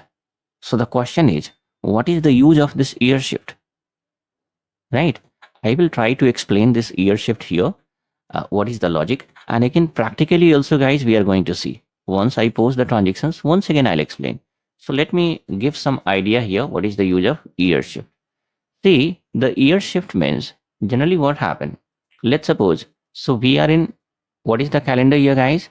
Our calendar year is 2025 right now, isn't it? And even if you talk about non-calendar year, non-calendar, since we are in May month, so non-calendar year also 2025 is started. For non-calendar year, 2025 is started from April month onwards, and as per calendar year, 2025 started from January onwards, isn't it? So look at here. If we use non-calendar year, sorry, if we use calendar year, then which period we have to open in posting period variant, guys? We have to open fifth period. Whereas if you guys are using, so if you are using calendar year, then fifth period. Whereas if you use non-calendar year, April to March, then look at here, guys. Now it is second period. So what we have to do here, we have to open the second period. If you open second period, then SAP will come to know that second period means what? SAP will check this fiscal year variant, and SAP found that May month is second period. Right? May month is second period. How does it works, guys? It works like when you post a transaction. I will just show you. Here, go to FB50. Try to understand, guys. First of all, here, so FB50. Look at here, the posting date is 13th/05. It means this is the date and this is the month. So here 05 is the month. It means May month. So when we are giving the posting date here or document date here, we are entering the date as per our calendar year itself. In the sense, in our daily life, what exactly do we follow? We follow calendars only, right? So calendar means Jan to December. So here we have to specify the date as per calendar year. So it is, let's suppose 13th of May. Okay. For which company code? For Tata Motor, TM01. You can change here the company code TM1, not TM01. So TM1. Now what is happening? For TM1, we have defined. So how SAP come to know that this fifth period, May month equals to second period? Because for TM1, we have defined a posting period variant T1. So SAP will check this T1, and SAP found that May month equals to which period?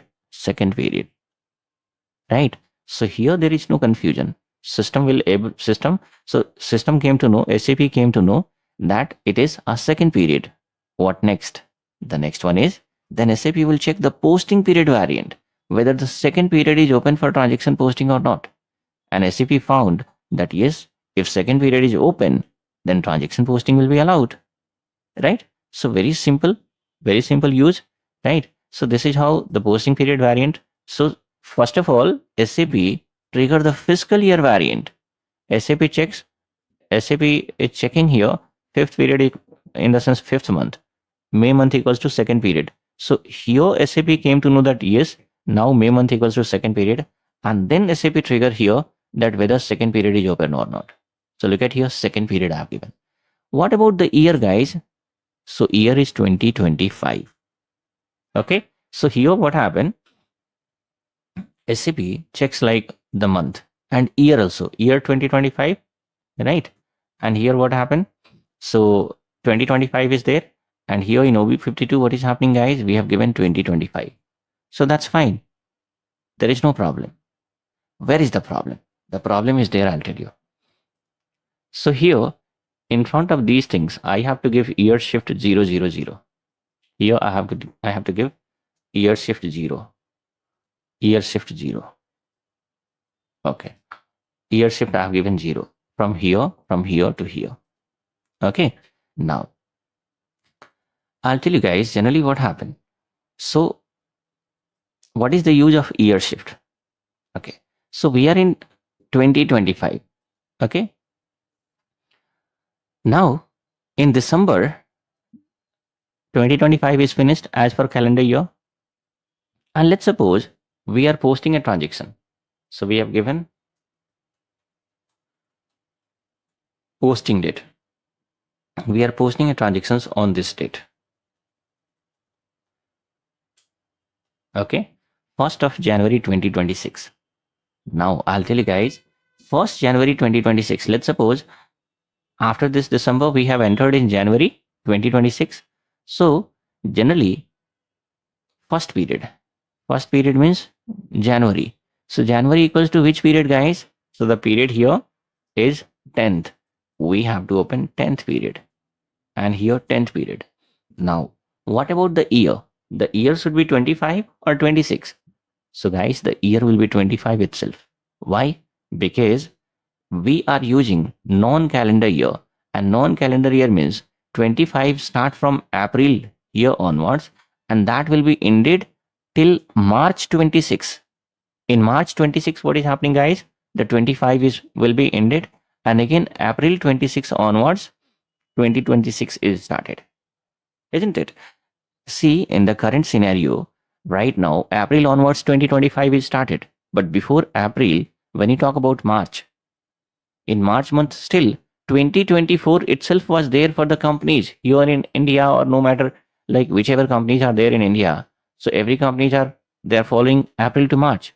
So for them, the year end was there in March, and 1st of April onwards, the new year is started, isn't it? So 1st of April onwards, new year is started, and that will be again, it means 2025 is started. So that is started from here, and it will be ended here in March 2026. So here is the challenge.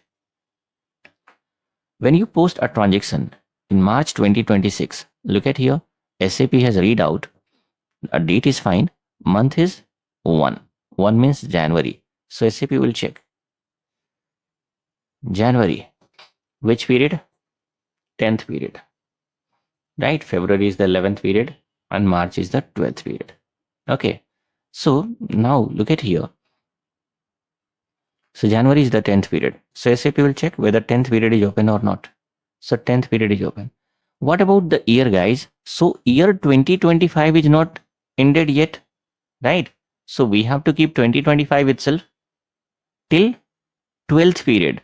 Till 12th period means till March. Till March we have to keep 2025 itself, because till March, even though calendar year started like 2026 started as per calendar year, but for non-calendar year, in March 2025 will be finished, and April onwards 2026 will be started. So till March we have to keep 2025 itself. But the challenge is here the SAP will check. First means January. January means which period? 10th period. But here it is year 2026. And here what is happening, guys? Year is 2025.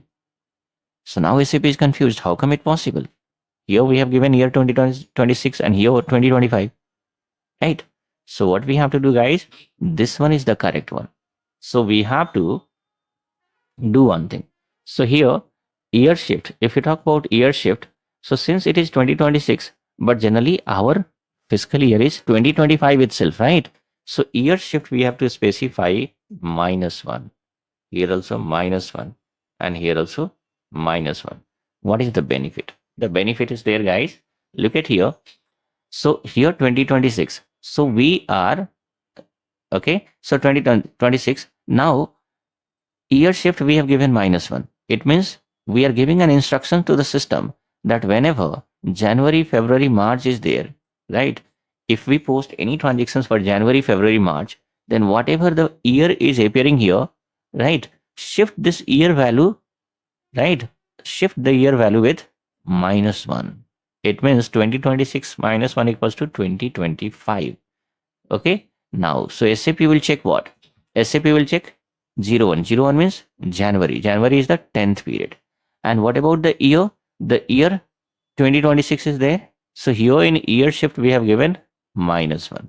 It means whatever year is there, shift that fiscal year with -1, in the sense add -1. So if -1 is added, then what will happen? 2026 -1, 2025. Right? So now SAP will check 10th period and year 2025 is open or not. So look at here, 10th period 2025 is open. Okay, so this is what the exact use of year shift, guys. Year shift is being used in non-calendar year itself. Okay, it is being used in non-calendar year. It's not being used, it won't be used in calendar year, because calendar year means that's pretty common, simple. Jan to December, everybody knows. Jan equals to first period, December equals to 12th period. Whereas the challenges are there if we are using non-calendar year. So non-calendar year, I quoted the example of this one. Now let's suppose posting date I have given some 10th of February 2026. Okay. So now here SAP will check which period, in the sense second means February. So February equals to which period? 11th period. Right? So SAP came to know that February equals to which period? 11th period. What about this 2026? So in front of February, we have given this year shift -1. It means 2026 -1, system will check 2025. So 11th period 2025 is open or not. So here SAP will check. If 11th period 2025 is open, then SAP will allow to post the transactions. If it is not open, then system won't allow. Right now, May month is there, guys. So May month is second period, right? So SAP will check here whether the second period is open or not. Okay.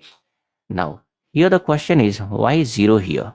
So till this one, there is no problem. Okay. Here there is no problem, guys. Why? Because if you post any transactions, let's suppose posting date we are giving, I'll simply specify PD. PD means posting date. I've given a posting date, this one. Okay. 05/2025. So here what will happen? Fifth period. Fifth means, it means May. May equals to second period and year is 2025, right? So in year 2025, what is happening? Do we need to shift any value? No, it is not needed. Here it is 2025 and here also which year is open, guys? Here if you check, 2025 itself is open. So period second that SAP came to know, and year 2025 here is there, and here also 2025 itself is there. So do we need to make any changes here in the year? No. Year value should not be shifted. So that's the reason here we have specified that year value should be shifted with which one? 0. 0 means no change. If you add 0, if you minus plus 0 in any what to say digit, there is no change in the value, right? So that's the reason here we have specified. So till here, if you talk about, see, calendar year, try to understand.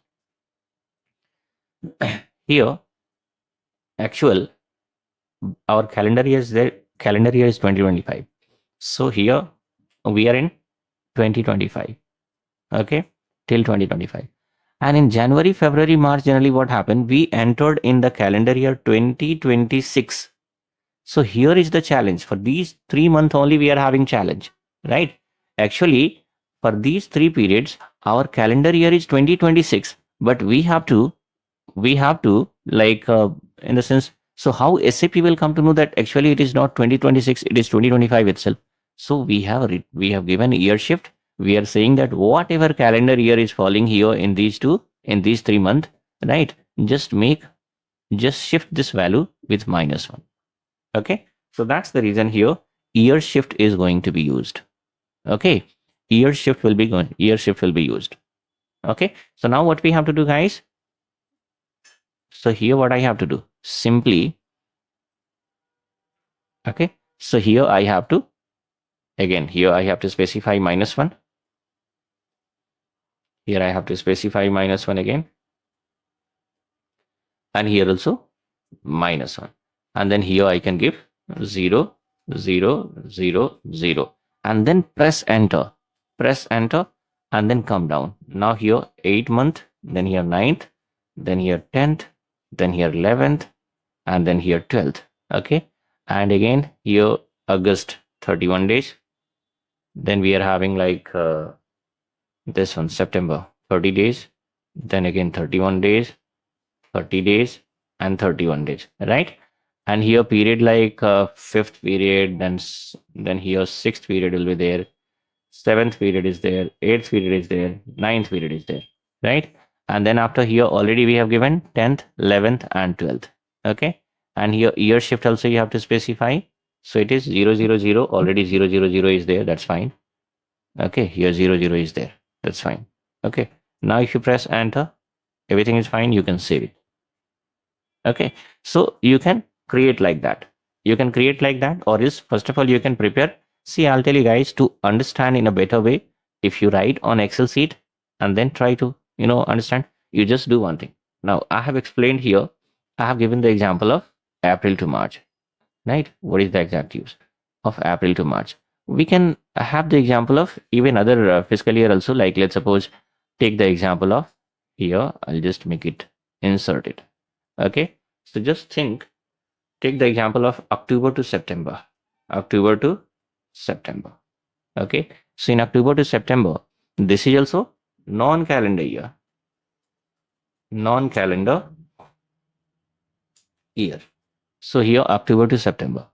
If we have to use October to September, guys, now just think that what should be the year shift for October to September. How the year shift will be calculated for October to September. Just think, prepare an Excel sheet, okay, and specify the year shift the way I have specified here for April to March. Prepare an Excel sheet and specify the year shift here, specify the period, and in next session I'll explain this October to September also. Try to match with the whatever I have explained in the next session. Try to match with that. Okay, so this is how you guys will check your understanding.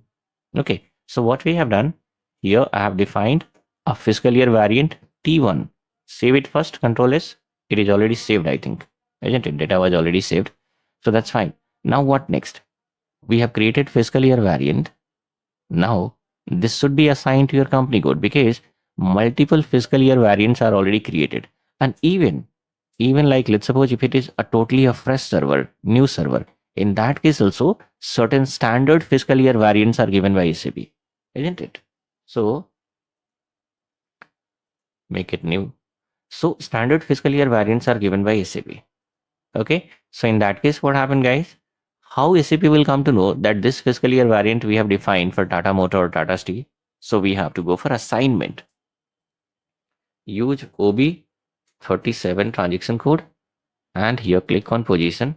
Your company code is TM1 and here my fiscal year variant is T1 and save it. Once you save, okay, once you save, it means the fiscal year variant T1 is assigned to our company code TM1. So first of all, you have to create a fiscal year variant, you have to assign it. Okay, in next session what I have to do, guys, in next session I'll explain this calendar, this October to September. Okay, we'll see how it is happening. Hi guys, welcome back. So here basic setting, and in basic setting fiscal year variant I'm explaining. So fiscal year variant, I have already quoted an example April to March. Okay, and I've explained what is the use of year shift. Year shift means whenever we are using non-calendar year, in that case year shift will come into picture. And what is the reason, guys? The reason is in non-calendar year few periods, right, few periods are falling in the different calendar year. In the sense, here look at here, April to March example I have already quoted. So some periods are falling in different fiscal in different calendar year, and some periods are falling in different calendar year. So there'll be two calendar year, right? So that's the reason here we have to specify the year shift, isn't it? Because the 2025 is ending in the March 2026. Okay, so here we have to convince SAP system that even though we are in calendar year 2026, that's fine. But for us, our 2025 will be there till March. So that's the reason here we are here for these three periods, Jan, Feb, and March. We are saying that whenever a transaction is getting posted for Jan, Feb, or March, right? In that case, a different fiscal year is fiscal year, different calendar year will be there. So in that case, shift those year with -1. In January also -1, February also -1, and March also -1. Now, I have quoted one example in the sense I have given an assignment to you people, that is October to September. So you have to prepare again here. You just prepare on Excel sheet itself. No need to configure into SAP. So now here October to September. So how it is going to happen, guys? October to September means the first period started from October onwards. Second period November onwards, third period December onwards, and then fourth period, and here till September, right? Till September, what happened, guys? Look at here, till September, 12th period. Now, if we talk about calendar year, our calendar year is 2025. Now, what will happen? If you follow October to September, then what happened? We are in 2025, but October onwards, 2026 will be started. Okay? October onwards, 2026 will be started. Okay, so if the client says that it's fine, we are using October to September, and here October, 1st October onwards, our 2026 is started. So what does it mean, guys? How the year shift will be. So look at here. Now, okay, try to understand again. Let me delete this. So October onwards, 2026 is started. Okay, but what about our calendar year, guys? The calendar year is in October. Our calendar year is 2025 itself, even though 2026 is started. So if I post a transactions, let's suppose posting date, I'll give PD means posting date. Okay, so posting date, if I specify, let's suppose 01/10/2025, this is the date we have to give in October, right? So 10th means October. So October equals to which period, guys? First period. So here SAP came to know it is first period. But what about the year? Client is saying that October onwards 2026 is started, isn't it? 2026 is started from October onwards. But we are in calendar year 2025 itself. And that's the reason here I have specified the year. So now generally what we have to do, so here since 2026 is started and first period, so in posting period variant, what we have to do? You have to open first period 2026, right? 2026. Again, first period 2026. Okay, because October onward, first period of 2026. In this sense, October onwards, 2026 is started. So here what happened, guys? First period and 2026. But calendar year, here what is happening? It is 2025. So how SAP will come to know that actually it is not 2025, it should be 2026? How SAP will come to know? So here in year shift, what is happening, guys? Now we have to specify +1. Okay, we have to specify. So 2026 is started. Now here +1 we have to specify. In year shift, +1. For these three period, +1 we have to specify. So if I post any transactions, let's suppose for October, here the year is 2025, but our 2026 is started. So in 2025, you have to add +1. In the sense we are, like convincing SAP system, right? That you have to add +1 and then see what fiscal year it became. So it become 2026. Now SAP will check first period and 2026 is open or not, right? Same thing. Again, posting date. Let's suppose November. So 1st of November, it means 11/2025. Again, for November also, what is happening, guys? So 11th. 11th means November means 11th, right? 11th means which period? Second period. And year 2025 is there, but generally our 2026 is started. So 2025 +1. So this is how SAP will come to know that I have to check whether second period and year 2026 is open or not. So if second period 2026 is open, then system will allow to post the transactions. And okay, sorry guys, actually my son was there. There might be some voice. Okay, his voice may be recorded. That's fine. Kindly ignore it. Okay, so what I was saying, so here, okay, so 2026, here, second period 2026, that must be there, isn't it? This is how it is happening. So this is what the exact use of year shift, guys. Here plus one. And then what happened? Let's suppose now January. January means now January means 2026 is started. Calendar year 2026 is started in January. I know it may be a bit confusing for some of you. So I'll tell you guys, no need to worry. Just watch it, try to understand. If not, once again I'll explain it practically also. When I post our transactions, right? At that point of time, I'll show you practically so that you'll be having perfect understanding. Isn't it? So don't worry, just have a look, try to understand, and watch this video carefully. Okay, and proceed further. Once I post the transactions, again I'll explain this practically so that you guys will be having perfect understanding. Okay, now so January onwards 2026 is started. So here what happened, let's suppose if I have to post the transactions, posting date I have to give 2026, 1st January 2026. So here what happened, 1st January 2026. So January means which period, guys? October to September. January equals to fourth period, and year become 2026. So here what is happening? We have to open fourth period of 2026, right? So here what date we have given? January is the month. So SAP came to know fourth period. What about the year? Year is 2026, and here it is already 2026 is there. So do we need to shift this value? No, it is not needed, isn't it? So in that case, year shift will be 0. Here, no need to shift the year value. So here it will be 0. Okay, watch this video twice and thrice, guys, to understand this concept. This is just a mathematical calculations. There is nothing called finance and account. So don't be confused. Even if you talk about my explanations, I make it more and more simple so that whether your background is from finance or not, that doesn't matter. Everybody will be able to understand. Okay, so now, so here year shift is 0 in October to September, and for these 3 months, the year shift plus could be +1. So I'll tell you guys, year shift will be either -1 or +1 based on the requirement we have to specify. And all these games are there in non-calendar year itself.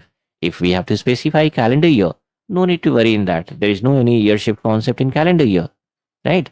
If we are using non-calendar year, there itself you guys have to specify the year shift. So in October to September, look at here, the year shift for these 3 period +1, and here we are having 0. Okay, now there is one more thing, guys. This one, October to September, I said like 2026 is started. Okay, if client says that from October to September onwards our 2025 is started, then what will happen? Then how it is going to? Okay, this is an assignment for you people. I'll not explain here, right? Now, the way April to March is working, I'll give an hint. The way April to March, we have done this year shift I have set up for the April to March. In the same way, this one also going to work out. Okay, so if the client says that, let's suppose from October onwards, like 2025 is started, in that case, what will happen? What is the year shift? Or else just do one thing. I'll explain here. But meanwhile, pause the video here itself. Pause the video, take your pen and paper and try to write down. First of all, based on your understanding, try to write down the result here in year shift, right? And then match with my, what you say, this one, explanations. Okay, so here if the client says that October onwards 2025 is started, so what is our calendar year, guys? 2025 itself. Okay, so October onwards 2025 is started. So here our calendar year, October onwards, first period of 2025. Okay, now, so if I have to give posting date, 1st October 2025. So what will happen? System has to determine the period and year. Okay. So 10th means what, guys? 10th means, look at here, first period. So SAP came to know which period? Period is first. What about the year? Year means, I'm typing in shortcut, guys, so don't look at the spelling, please. Okay. So year means October onwards 2025 is started. So year supposed to be 2025 itself, isn't it? Year supposed to be 2025.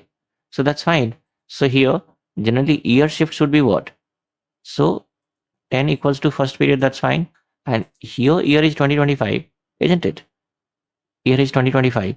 So do we need to, and our required in the sense, actually our 20, and we are in 2025 itself. Client is saying that October onwards 2025 is supposed to be started. So do we need to shift any value? No, no need to shift any value. In that case, simply 0, 0, 0.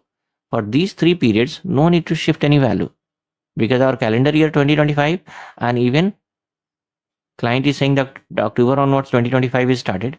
So no need to shift any value. Where do we need to shift the value? Now, January onwards. When the posting date I have given, let's suppose January onwards means we came into 2026. So which period? January is the fourth period. And what is our year, guys? The actual year is 2025 itself. Client is saying that from October onwards 2025 is started and it will be there till September 2026. Okay. So in that case, what to do? Now we have entered in January 2026 and here January equals to fourth period.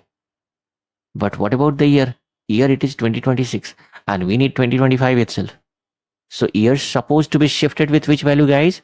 -1. So keep in your mind -1. So in this case, till here, the year shift will be -1 itself because we are in 2026 calendar year till these many period. Okay. So now this is how. So that's what I have quoted multiple examples so that you guys will be having perfect understanding about this. Okay. And still, I can understand that everybody are not having the same IQ level. So no need to worry. Just stop this, topic here itself. Proceed further. Watch the remaining topics. And as I said, once again, I'll explain this practically. Once I post the transactions, I'll show you guys that look at here what posting data I have given and how the periods, and which period I have opened and how this is year shift is getting calculated. I'll explain it once again. Okay. So at that point of time, most likely you guys will be having perfect understanding. Okay. So hope you guys are able to understand the use of year shift. I'll tell you guys once again. If we talk about this, fiscal year variant means configuration part. Everybody knows how to configure fiscal year variant. But if anyone asks, what do you mean by year shift, or what is the use of year shift? How many people are, going to explain this? Very less people will be able to explain, right? And that too, when somebody asks that, okay, can you tell me one example? Can you quote me one example of year shift like -1? Can you quote me one example of +1? Or if client has given, let's suppose a scenario that our requirement is that client is saying that we have to use October to September as a fiscal year and October onwards 2025 is started or 2026 is started. So let me know what should be the year shift here, right? So look at here, guys. It's not a simple question. Of course, it is pretty simple. If you are able to understand the things, then of course it is pretty simple for you. But if somebody is not having understanding of this, they won't be able to answer. Here there is no guesswork also. You cannot guess out. Okay, so that's the reason. Spend some time, and I just said have a notebook here nearby you, and right on notebook you guys can calculate, and then you can match with the answers. Okay, so this is what the use of fiscal year variant, guys. Here we have already created fiscal year variant. In fiscal year variant, we are having some other things also. If you go to OB29, okay, just go to OB29. Let me do one thing. Okay, my fiscal year variant is T1. Okay, so look at here. Now here we are having special posting period, number of special posting period. These special posting periods are being used at the time of year end, guys. At the time of year end closing, lots of adjustment related entry we have to post. So since we have shifted to another year, another financial year, the previous period, let's suppose is closed, or previous year is, in the sense, now previous period is closed, we have shifted to another fiscal year, financial year, and still if you have to post like adjustment related, multiple adjustment related entries supposed to be posted, so in that case we can use special posting period. The maximum number of special posting period is 4 and minimum it could be 0. Okay, so this is what the use of special posting period. Right now you can give, either you can give 4 or you can keep it 0 also, no worries. Okay, you can keep any number here, or else if you want to keep blank you can keep blank also. Okay, right now here it is not possible to explain the logic of this special posting period practically. Okay, and in that of course confusions will be there to the newcomers, whoever the beginners and freshers are there, for those people confusions will be there. Okay, so I'm not going to explain too much here, but yes, in 2-3 line I've tried to explain what is the use. So at year end whatever adjustment related entries are there, that will be posted. Tax adjustment, audit related adjustment, whatever adjustments are there, those things are going to be posted by using this what you say, special posting period. Okay, here we are having a checkbox. Okay, look at here. So fiscal week start, this checkbox will be used for week based calendar. Okay, so no need to apply any check mark here guys, just leave it blank. Okay, then here we are having another field, one is like number of, look at here, number of fiscal year. Okay, okay, before fiscal year, in the sense number of fiscal year before current fiscal year we can say. So generally what happened guys, this field, okay, we have to maintain a certain value. For what? This is going to be used for comparative. Okay, comparative reporting. Comparative reporting means, let's suppose if we have to compare current year revenue is, let's suppose 1 million, or 5 million. Previous year revenue was 4 million. Previous to previous year revenue was 3 million. So here if you have to compare, right, what is the growth percentage? So we, of course, if we compare the data, then only we will come to know the growth percentage. So if such kind of things are there, we can specify. Let's suppose here, generally here we specify the number of fiscal year calculated in the past before the current fiscal year. I know it's a bit confusing. Okay, it's a bit confusing for you people. I'll quote a very simple example here, and then no need to specify any number. Just keep it as it is. Make it blank only. Focus on year shift, because that is what is going to be asked by people during interview. Okay, and here what I said, like let's suppose our current fiscal year is 2025. Okay, and we want our reporting period started from, like, let's suppose 5 years back. So the current fiscal year, right?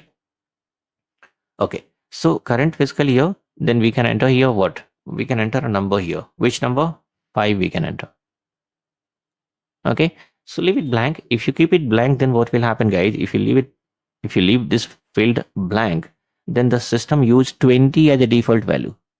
Okay, and here also we are having another field called number of fiscal year, after the current fiscal year. So this is just the vice versa of this one. This is going to be used, okay, for forecasting and future budgeting. So leave this both field blank. If you leave this field blank, then SAP will use 10 as a default value. So no need to enter anything, just leave it blank. And we have already saved our fiscal year. Okay, we have already saved, so no need to do anything. Okay, earlier itself I saved. Now the transport request is generated. Why? Because I have added special posting period, right? 4 periods we have added. That's the reason SAP has considered this one as a another configurations, another additions. Okay, so now what is happening guys? This fiscal year variant we have created and we have assigned to our company code.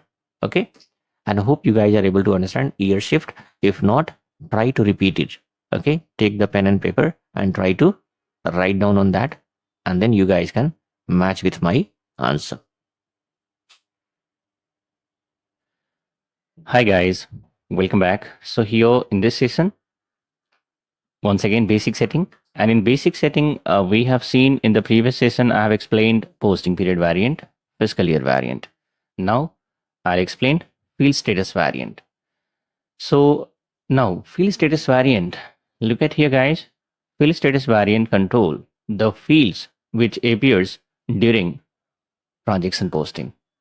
See what happened guys, once we implement this entire SAP into Tata Motor, then the Tata Motor employee, they will perform day-to-day activity, in the sense whatever day-to-day transactions are there that will be posted into SAP, they will fetch multiple different kind of reports.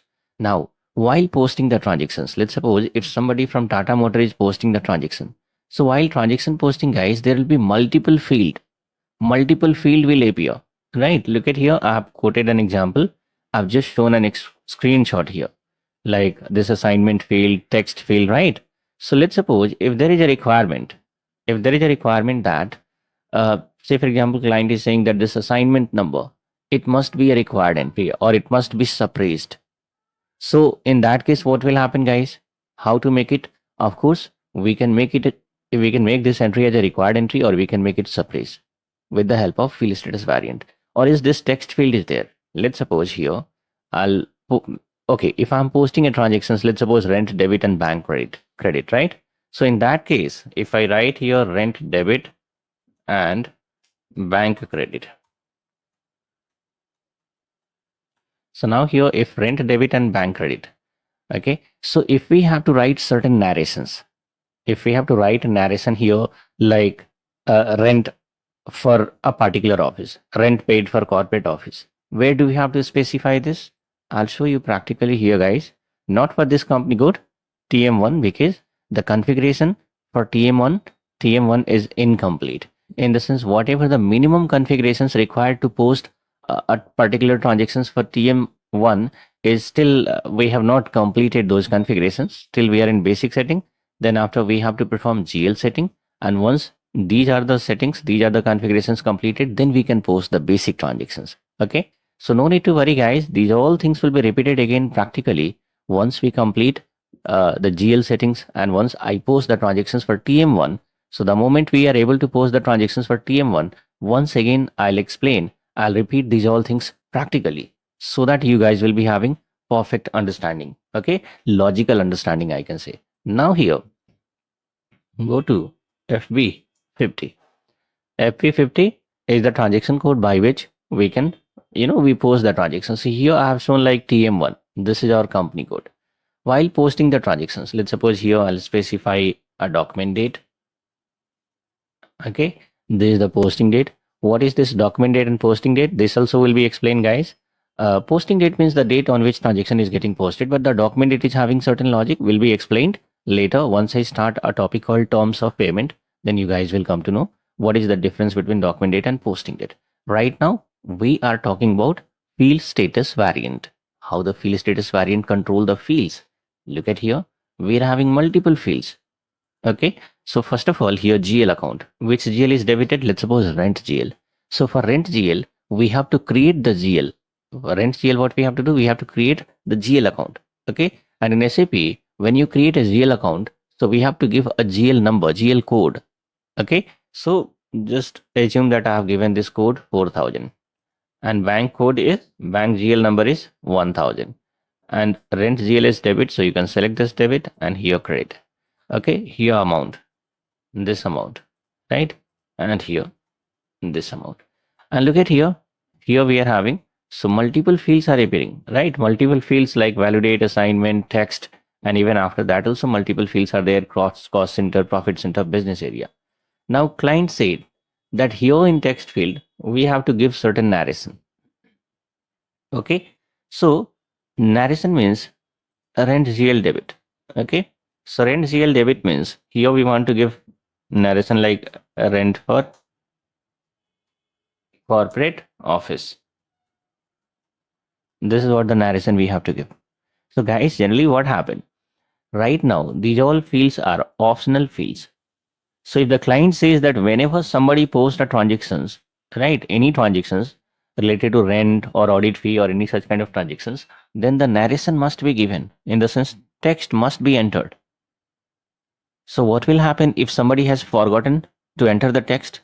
So if these fields are optional, then what will happen, guys? Even if you have not entered the text also, SAP will allow you to proceed further. Okay, but if we make this text field as a required entry, look at here in the PPT. Okay, if I make this text field as a required entry, here if I select this radio button, then what will happen? Okay. So if you select this required entry, then the impact will be here on the text field. Where is the impact? Here is the impact. Okay. Here is the impact in text field. Now again, look at here the screenshot, guys. So this screenshot I have taken. See, in SAP we are having two different kind of transactions. One is called classic and second one is called enjoy. So whatever I'm showing, whatever example I've given, these are not the classic transactions. If you post the transactions by using classic transaction code, then these kind of field will appear. That also I'll explain once we proceed further. In the sense, once I post the transactions at that point of time, I will show you the differences. So here I'm explaining the use of field status variant. So field status variant, what happened? Field status variant control the fields, the fields which appears at the time of transaction posting. Look at here, whichever the fields are appearing at the time of transaction posting, these fields can be controlled with the help of field status variant. You can make it optional or required, right? Or suppressed also, right? Look at here. It is optional, required, or suppressed. Suppressed means what? Suppressed means the field itself will not appear. In the sense, you won't be able to enter any details here. Look at here right now, this trading partner. This is suppressed. Here, if you want to type something, you won't be able to. I'm trying to type certain details. I'm not able to write anything. Here, let's suppose these fields are, you can say suppress or display. This is in display mode. Here also it is display mode. Here suppress is not going to work properly, but I'll show you guys in classic transaction how it is working. So the field can be either required, optional, or suppressed. Okay, suppressed means user will not be able to enter any details over there, and the field also disappear. The field itself will disappear. How it will disappear, guys? I'll show you once I proceed further, once I post the transactions. So field status variant, right? Field status variant is controlling the fields which is appearing at the time of transaction posting. That's what I have written here. That's what I have written here in the PPT, that field status variant control the fields which appears during transaction posting. Okay. So field control. Now the question is how the field controls are happening. See, I'll tell you guys, generally when we post the transactions, here, let's suppose this is our GL account. Okay. So against this GL, when I'm posting a transactions, then how SAP will come to know that this text field is a required entry? I'll show you. Okay. But before that, first of all, what I have to do, let me create a field status variant. Then I'll let you know, guys, how it is happening. And again, practically also later, I can show you for the same company code how it is happening practically. Okay. So create one more session here, a new session, and use transaction code OBC4. What we have to do, we have to set up field status variant. I'll tell you guys now, if you have to set up field status variant, the major, like I have seen multiple times, people are making some mistakes. What mistakes? Like common mistake is there. So what kind of mistake is there? I'll show you. Okay.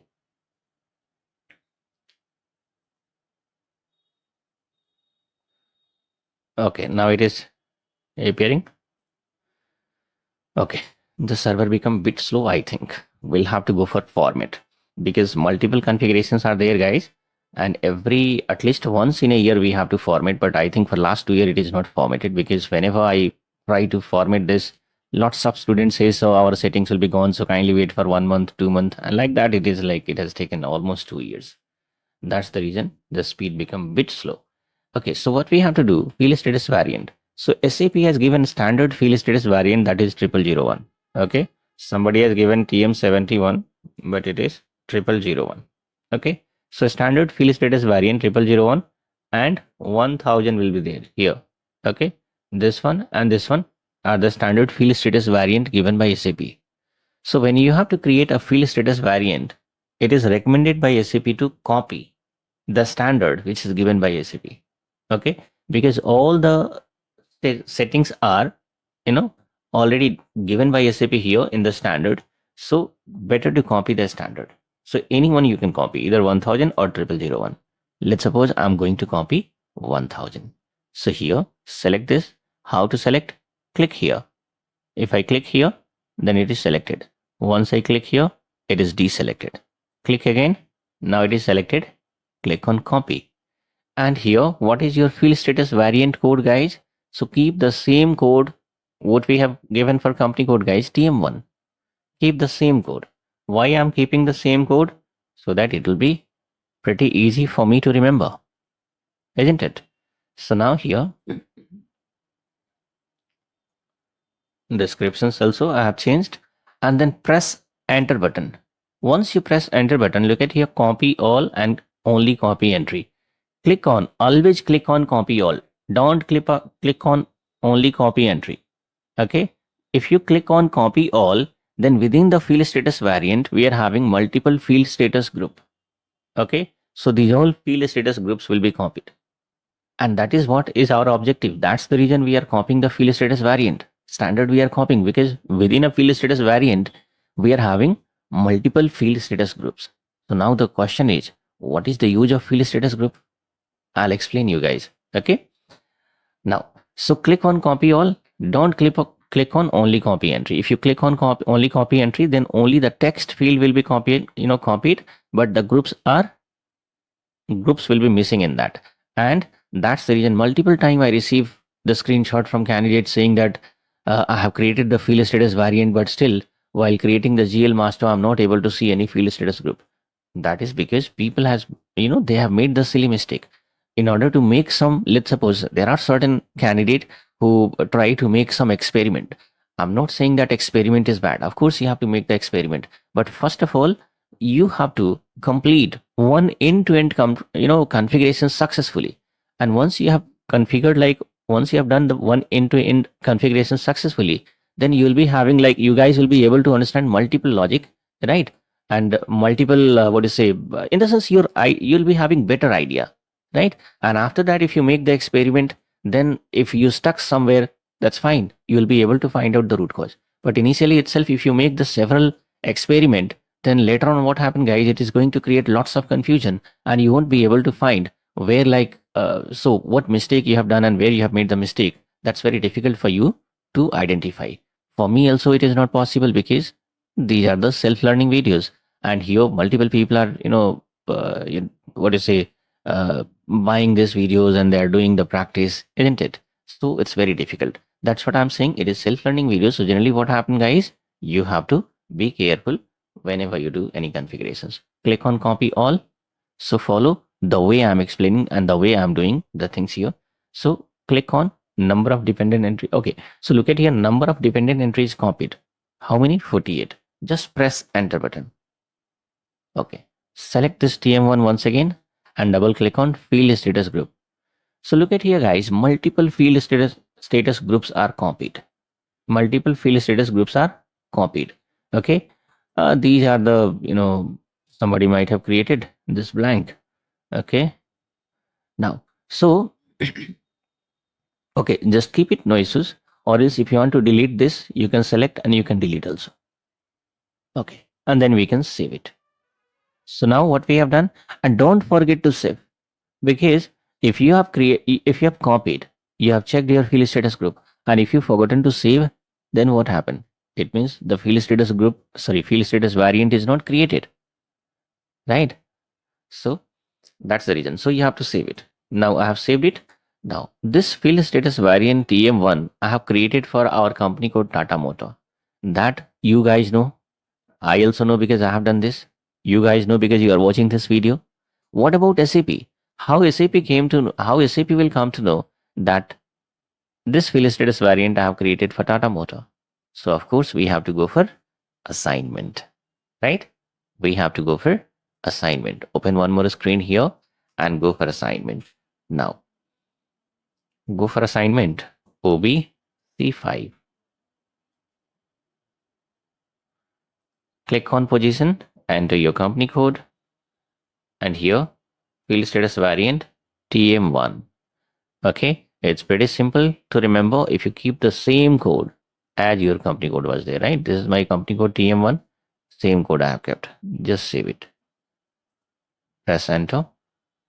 So I have created field status variant and I have assigned it to the company code. Okay, now the question is, in field status variant, we are having multiple field status group, right? So of course, I know in your mind, there'll be multiple question. As I said, in field status variant, we are having multiple field status group. So what is the exact use of this field status group? Because I said the field will be controlled by fields will be controlled by field status variant, right? Now there'll be a question then what is the use of these field status groups? Second thing is, I told you guys that when we post a transactions, here the fields are getting controlled. Okay. So how the fields are getting controlled? How SAP is able to trigger the field status variant? Okay, I'll tell you. If you have a look here, within the field status variant, we are having multiple field status group. What is the use of this field status group? Now, look at here, G002. Okay. Somebody has created for us internal order, right? That's fine. This is okay. So double click. I'll explain the logic, guys. I'll explain the logic. Double click on G001. I'll look at here. Double click on general data. Look at here, guys. The multiple fields are optional. In the sense, whenever you post a transactions, these all fields are going to be, this will be shown by system as an optional entry. What I'll do, I'll make it here suppressed, only this, till this much. Or is invoice reference, if you want to keep optional, you can keep, or is suppressed, that's fine. These two keep optional entry. Remaining all, make it suppressed. Now what happened? If I made these two, these fields as a suppressed, then while posting the transactions, these fields will not appear. Only these two fields will appear at the time of transaction posting. I will show you guys practically how it will happen. Just double click once again. So these two fields are optional, remaining are suppressed. So these fields will not appear at the time of transaction posting. Now the question is, while posting the transactions, how SAP control the fields? So for that, I will show a different company code, because as I said, GL setting is not completed for TM1. Okay. So instead of TM1, I'll open a different company code and try to understand, guys. Try to understand, and it will be repeated again. Okay. So here itself, I'll open use. Here I'll open FS00. Okay. What is the use of this FS00 transaction code, guys? We have to, when we create a GL, right? So while creating the GL account, we have to use this transaction code, and this will be explained in detail. And this transaction code will be there at the tip of your tongue, because this is the most famous transaction code here in SAP Finance module. Okay. No need to mug up these transaction code, guys. Mostly like you guys are going to use this transaction code multiple times. So most of the transaction code you guys will be able to remember. Okay. Press enter. Now look at here. TM1 company code is showing, but for TM1 company code, we don't have any GL account. We have not created any GL account. So what I'll do, I'll open a different company code, TM05. This is also my company code itself, created by me. Okay. Don't make any experiment in this company code. Okay. Always create your own company code and make the experiment in your own company code. Don't make any experiment in the company code which is created by a different user. Okay. Now, and that is also not a good practice. So now here, I'll just show you guys. Let's suppose a rent account. Here I have created rent account. Double click on this one. And look at here. Okay. So no need to go in details, guys, because this is GL account and this session is not started yet. I'm explaining field status variant. So look at here. In a GL account, I have entered this field status group Z001. In this GL account, I have entered Z001. So just assume that this GL is created for TM1 company code.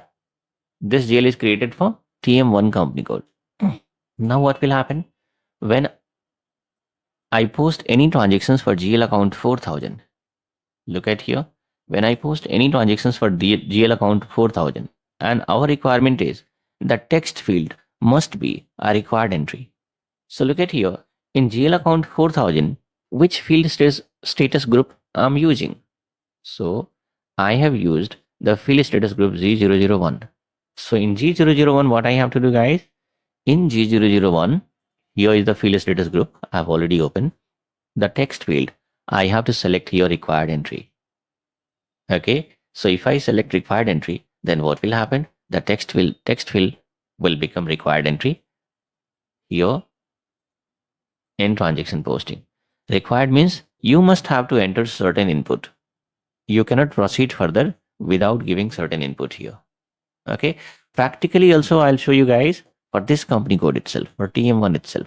You can repeat in the same way and you guys will be having 100% understanding. So this is how the fields are getting controlled. When you post a transactions for a particular GL, look at here. In GL account, we have entered the field status group. So SAP triggered this field status group. Where is the field status group, guys?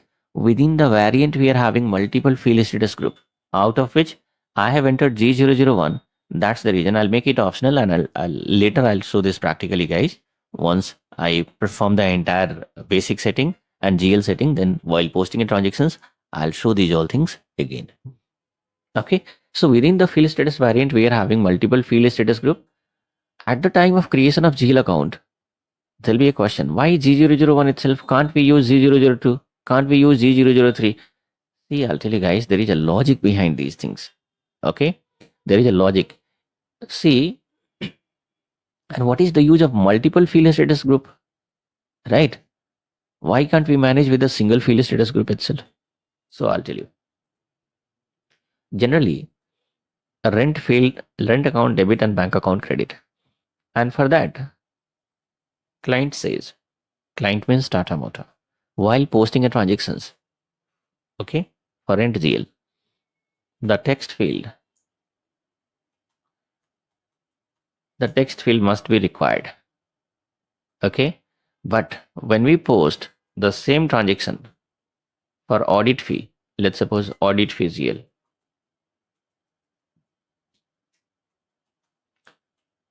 audit fee, okay, this is another GL. For that, the same text field must be optional. Okay, so in that case, what will happen? Now in rent GL, I have assigned field status group Z001, whereas and in G001, I have given here text field are required. Let's suppose in G001, I am giving here text field required and saved. So this G001 I have assigned at the time of creating the rent GL. But now for audit fee GL, right? Again the same, I'll copy here and I'll paste it. Okay, general 2. Okay, so again, now what happened? For audit fee GL, client is saying that the text field supposed to be required. So here in G001, I have made it, sorry, for audit fee, it should be optional. So here in G001, what I have done, guys, I have made this text field required. So if I assign the same field status group to audit fee GL also, in that case, text field become required entry itself. But I have to make it optional. So we have multiple field status group. So now in another field status group, what is happening? This text field is going to be optional. These things I'll just suppress. Okay, text fields are going to be optional. Just save it. So in that case, what happened? In audit fee GL, I have to assign this field status group Z002. Audit fee we have to use Z002. So what is the benefit, guys? The benefit is there, na? Because in this we have given setting optionals and here we have given settings required. So that's the reason multiple field status groups are given by SAP, and of course we can create multiple field status group. If you need 100, we can create 100 field status group. Most of the field status groups are already created by SAP and they have delivered in the form of standard, that is 0001 or 1000. That's the reason we have simply copied the standard. But in standard later on, if I have to add any additional field status group, it can be added. Okay, so generally what happened, field status variant is there. Within the field status variant, that's the reason we are having multiple field status group, because for this GL, text field is supposed to be required entry, but for a different GL, the same text field is supposed to be optional. So since text field I have made required in G001, the same cannot be assigned to this GL also. So we have to have a different field status group where we can make this text field as an optional, and this will be assigned here against this auditory GL. Okay, like that, there'll be multiple fields where the conflict will be there. That's the reason we can create different field status group as per our requirement. Okay, so now hope you guys are able to understand why multiple field status groups are there here under the field status variant.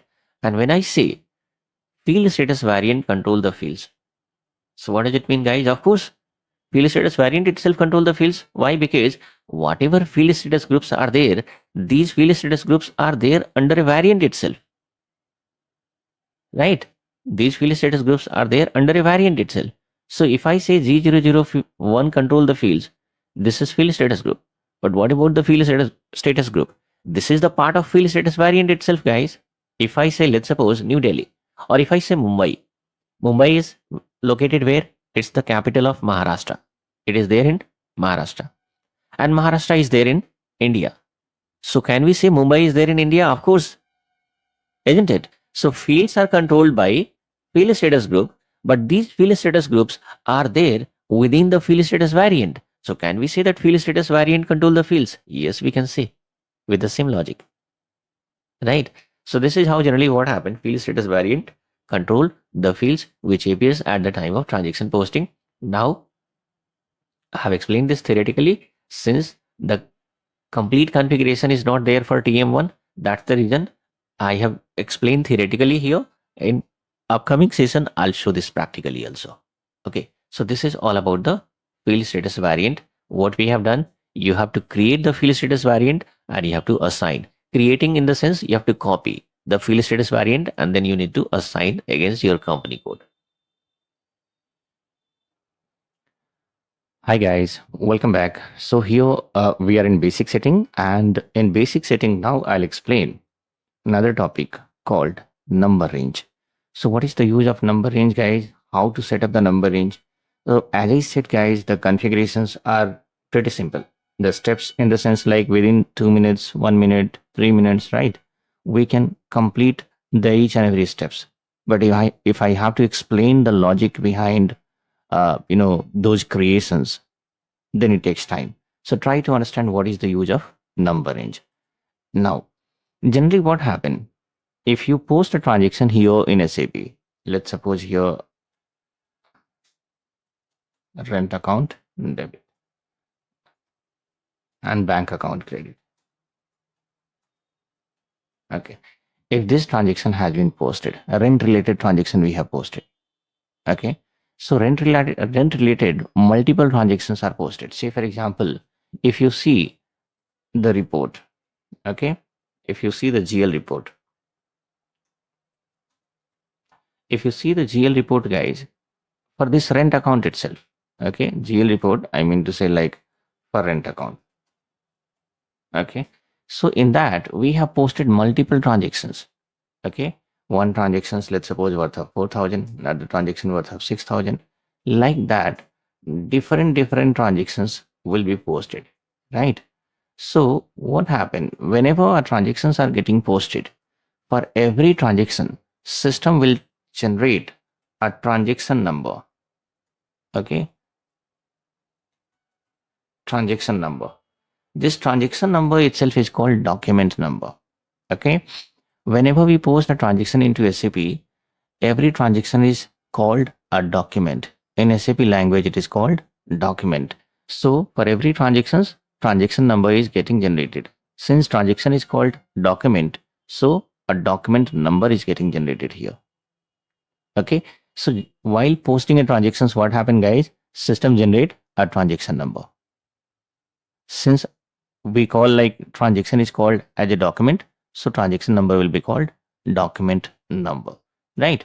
So let's suppose if I have to see the details of this transaction, this 6,000 worth of transaction was posted, on which date it is posted, what is the like, let's suppose rent account debit, which bank account is credited in these transactions. So if you have to see the details, right? So this transaction must be having a unique name, unique code, so that we can check here. I'll just show you guys. I'll log in into SAP here and I'll just quote an example so that you guys will be having perfect understanding. And as I told uh, earlier also in the previous session also, that these all things will be repeated again practically, so that you guys will be having a clear picture.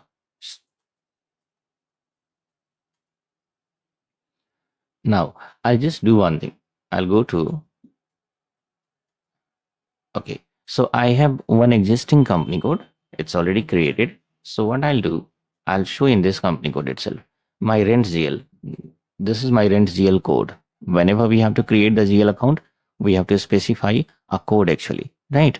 Let's suppose rent account, audit fee account, right? Or any GL which is having like some 30 digit name, 40 digits name, right? 50 digits name. So in that case, do we specify the complete name of the GL account? Instead of that, SAP says that no need to write down the complete name of the GL account. You enter the GL code itself here. So how it become quite easy, isn't it? Instead of writing some 20 characters or 30 characters name, you can give some four characters or five, 5 digit, what is say the GL code itself, right?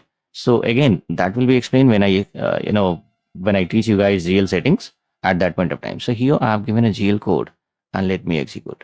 So multiple transactions are posted here, right? These are the different transactions. Okay. So look at here, this 3000, 2000, 3000, right? Now, for every transaction, system has generated a document number. For every transaction, system has generated a document number. Okay. So if I have to see, the details of these transactions, like, okay, rent is debited. What is credited against this 3000? Right? If bank is credited, then which bank is credited? If any other thing is credited, something what happened like rent is debited and vendor account is credited, right? So what is credited if you have to see the details? So in that case, we can check these transactions. How to check? FB03. Okay. So no need to confuse. As I said, like these all, you guys are going to be quite familiar with these all things. Okay. Since transaction posting is not started, that's the reason most of you are not able to visualize these things. But once the transaction posting is started, you guys become master of these things. This is just like ABCD for you people. Okay. So here I have to see a detail of a document which is posted. Okay. So SAP is saying that which document. Okay. Now, which document means, let's suppose I want to see the details of the document, this 3000 or this 2000, isn't it? So for this 2000 or this 3000, so how, like, there should be certain identification of this document, right? So what is the identification, guys? Identification is 1008, isn't it? Let's suppose multiple candidates are sitting in a class, and if faculty has to call out one candidate, so of course is going to tell the name of that candidate so that that particular candidate can stand up, right? You are having a particular name. This is called, your name is nothing but your identification code, guys. Your friends are having different name. That is their identification code, isn't it? So this, for this 3000 transaction worth of 3000, what is the name of this transaction, guys? It is 1008. In the sense, coding wise, number wise, it is like 1008, 1009, 1000. Roll number wise, in the classes, roll numbers are there. In the same way, same logic is going to work. So this, if I have to see the details of this 3000, a document number 1008 is generated for this one. So this is the identification code or name of this document. So 1008 I can specify, and it is posted for which fiscal year, guys? Maybe 25. Let me check. If I press enter, okay. So look at here. Now rent account debit and bank, this ABCD Limited, it is a vendor account. Okay. Rent debit and vendor credit. This is what the transaction posted. Okay. On which date it is posted? On this date it is posted. More details if you want to see, like who has posted, at what time it was posted, right? So it is posted by me, by using which transaction code it is posted, when it is posted, these all things, right? What kind of transaction it is. So this is a vendor invoice. So how I came to know about these details, guys. So first of all, I have entered this document number, and based on that, SAP has shown, right? So every transaction, whichever is getting posted in the system, right, that must be having one unique identification code. That identification code is called document number, right? So the thing is, let's suppose if we are posting multiple transactions on regular basis, right? So for every transactions, what will happen? System will generate a document number. For every document, system will generate a document number. Transaction is called document, right? So, and transaction number is called document number in SAP language. So you also have to be habituated of these terminology, in the sense like in SAP we say it as a document. So keep in your mind, you also have to speak like that itself. Okay. So transaction posted means document posted. And for every document, system is generating a document number. So that's the reason here. Look at here, number range. So what happened, guys? Now, so we have to define a number range. We have to define a number range here, 1000 to 1999. It means when we post a transaction, system will generate, when we post a document, system will generate a document number from this range itself. The first transactions will be 1000, second transactions will be 1001, right? Third transactions, one by one, what is happening, guys? The document number will be generated from this range only. But again, there'll be a question in your mind that this is a very small number range. So what will happen once the entire range is consumed? So I'll tell you guys, in real time, the length will be 10 digit. It will be like this. 10 digit length will be there. And here also 10 digit length. Right? It will be like this. So it is, and that too, every year it is getting created. Every year it is getting created means, look at here. Now, SAP is asking, when I have given a document number, SAP is asking this document number 1008. So which fiscal year? I have given 2025. So in 2025, this is the result. In the sense, vendor credit and rent debit. But if I give 2024 and press enter for 2024, this document is not appearing. Do we have like any other document? Okay, that's fine. So for 2024, it is not there. Document number TM05 does not exist for fiscal year 2024. It means for 2024, we have not posted any transactions. Our postings are started for 2025 itself. Isn't it? So generally, see, so whatever number range we define here, right, year wise, it is going to be defined. Again, for 2025 also, we can define the same range. We can enter the same range for 2025 also. Isn't it?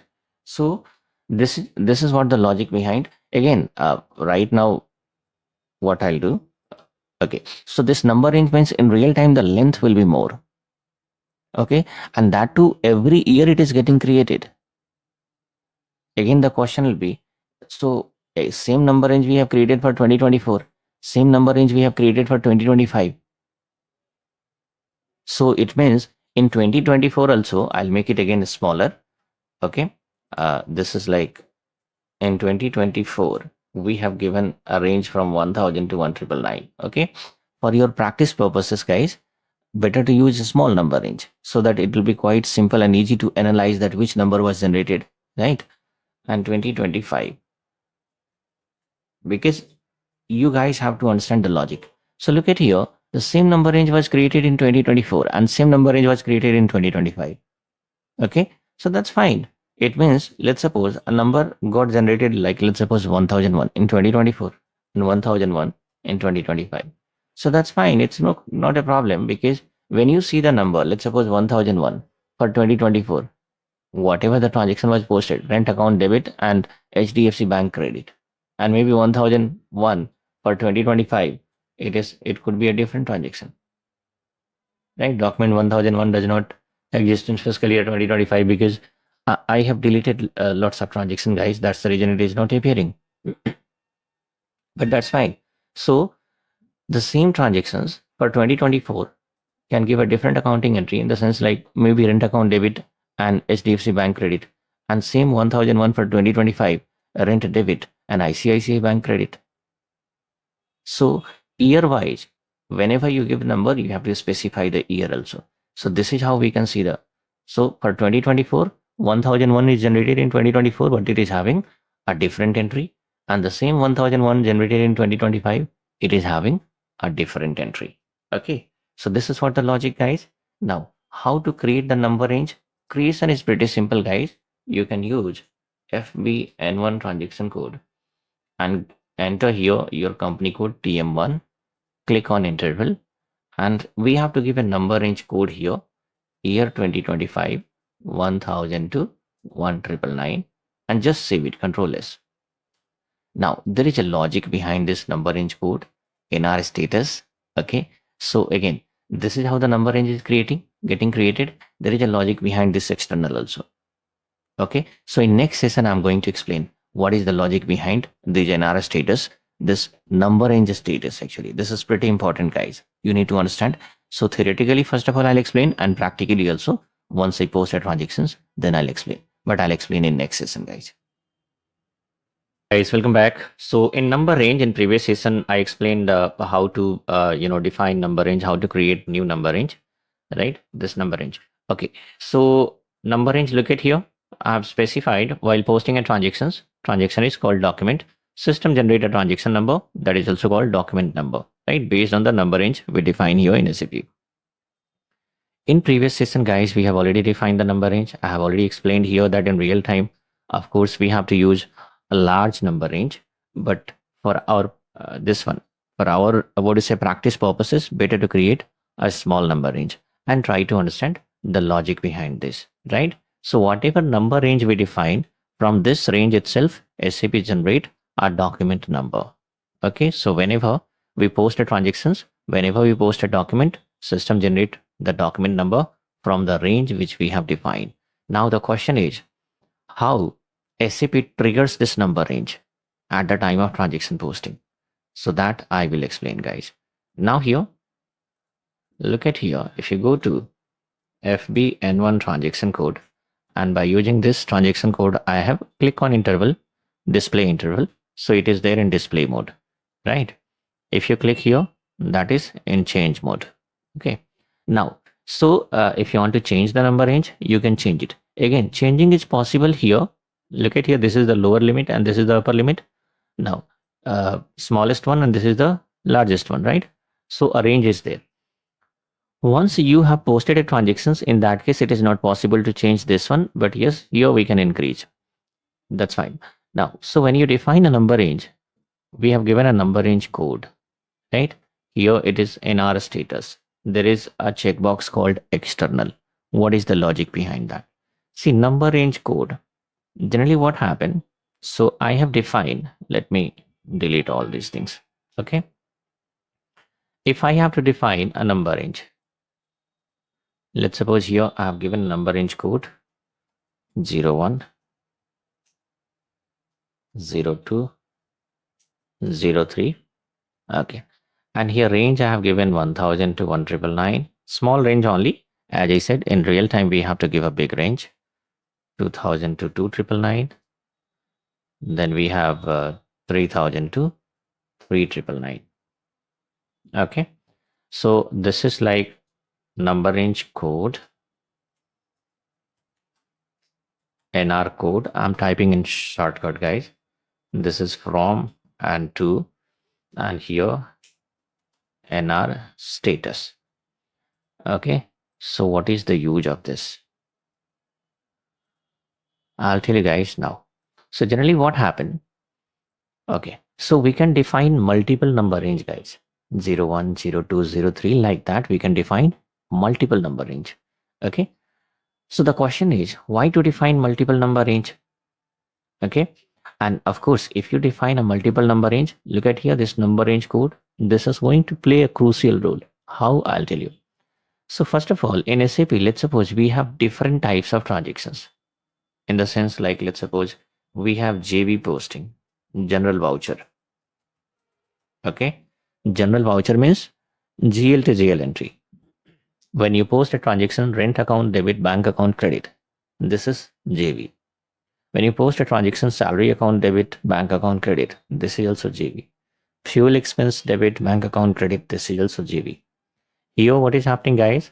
Debit GL and credit GL. In the sense, debit side also one GL is there, credit side also one GL is there. And better, once I post the transaction practically, then you guys will be able to visualize, right, with a clear picture. Now, so JB posting. Then we have, let's suppose, I'll type in shortcut itself. Vendor. Okay, I'll just like vendor invoice posting. Okay. And then we have customer invoice posting. Okay. Vendor invoice posting, customer invoice posting, and GB posting. Three different kind of transactions are there. Now client says that whenever we post JB, so whatever document number is generated, that must be from one series, right? One series means it is like 1000, 1001, 1002, like that.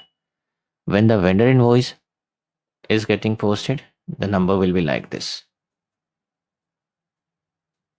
And when the customer invoice is getting posted, then number will be like this.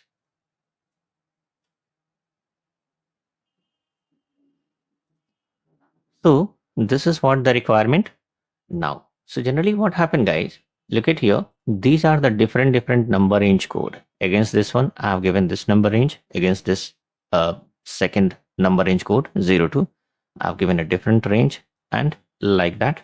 Okay. So this is how it is defined. But the question is, when we post a transaction, how SAP trigger these number ranges? When you post a JV, then system should generate a number range from this range, a document number from this range. When we post a vendor invoice, then a document number is supposed to be generated from this range, and while posting customer invoice, the number range must be generated from 3000 to from the range 3000 to 3999. How does it happen? So it happens with the help of document type. Okay, document type. Pay your attention on this, guys, because see, these things are pretty important to know. Okay, because if anybody asks any questions related to document type, in next session I'll explain document type also, isn't it?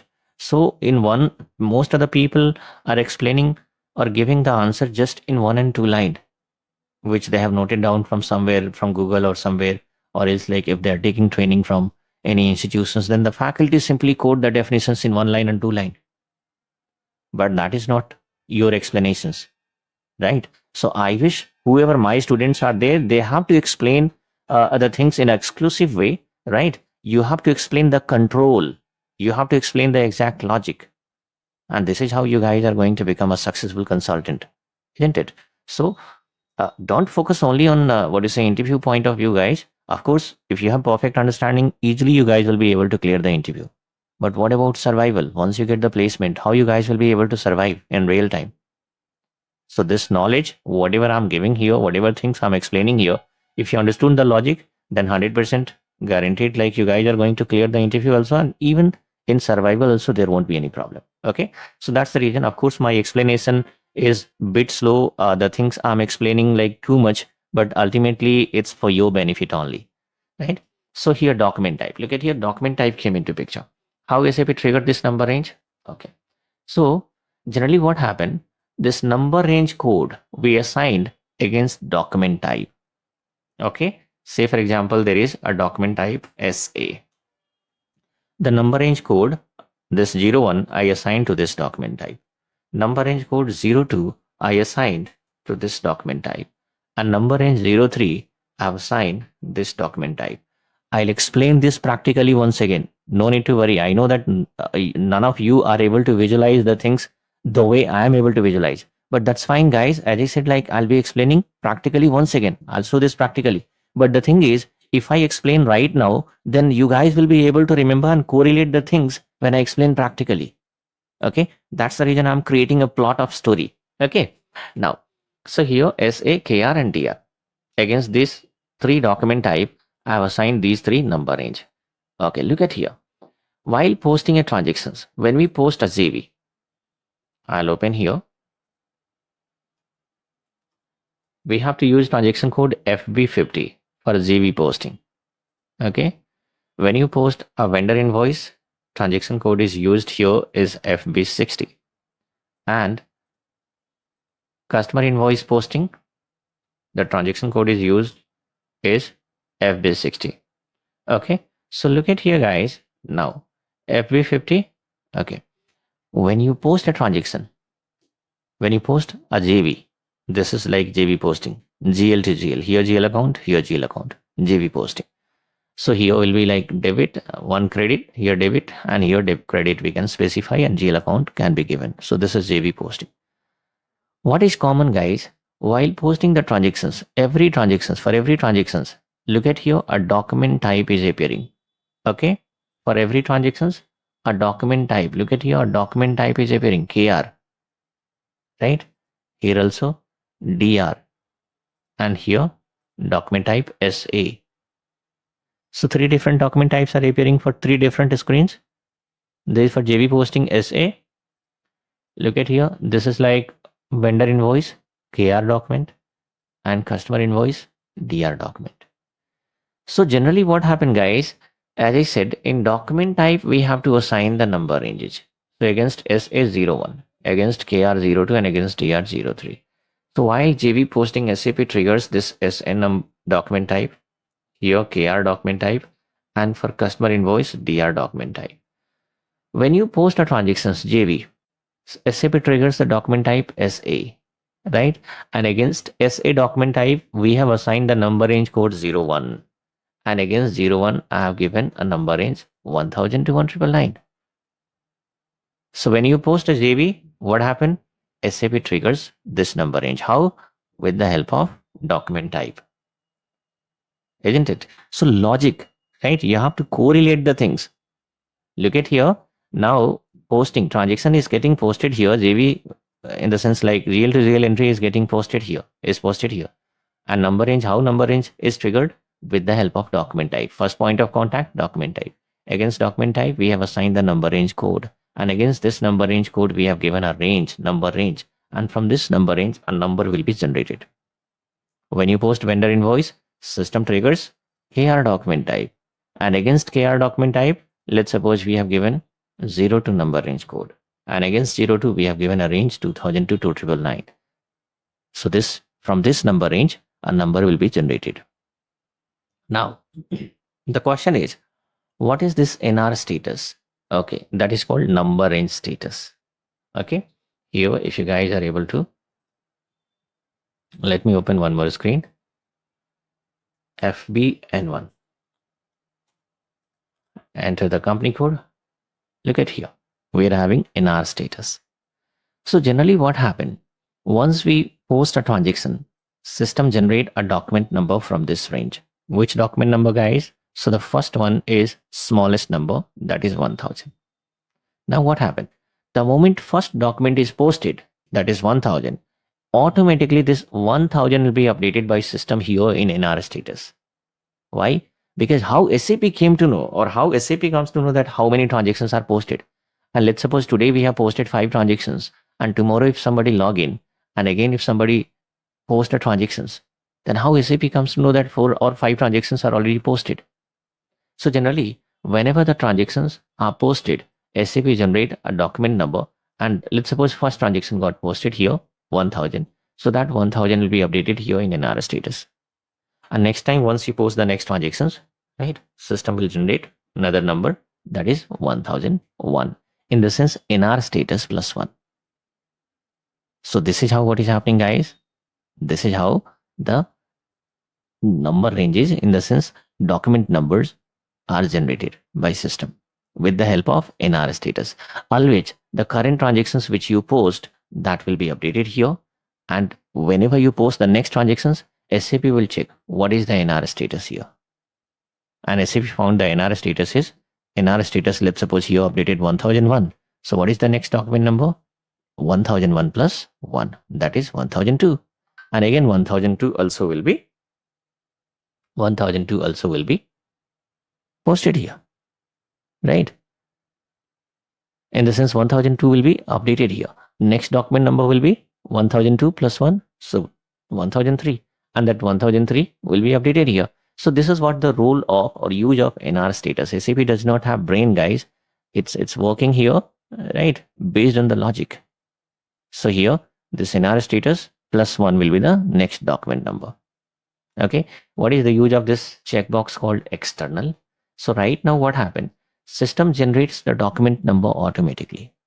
When you post the transactions, automatically the next document number will be generated. Here, NR status, SAP will read out the NR status.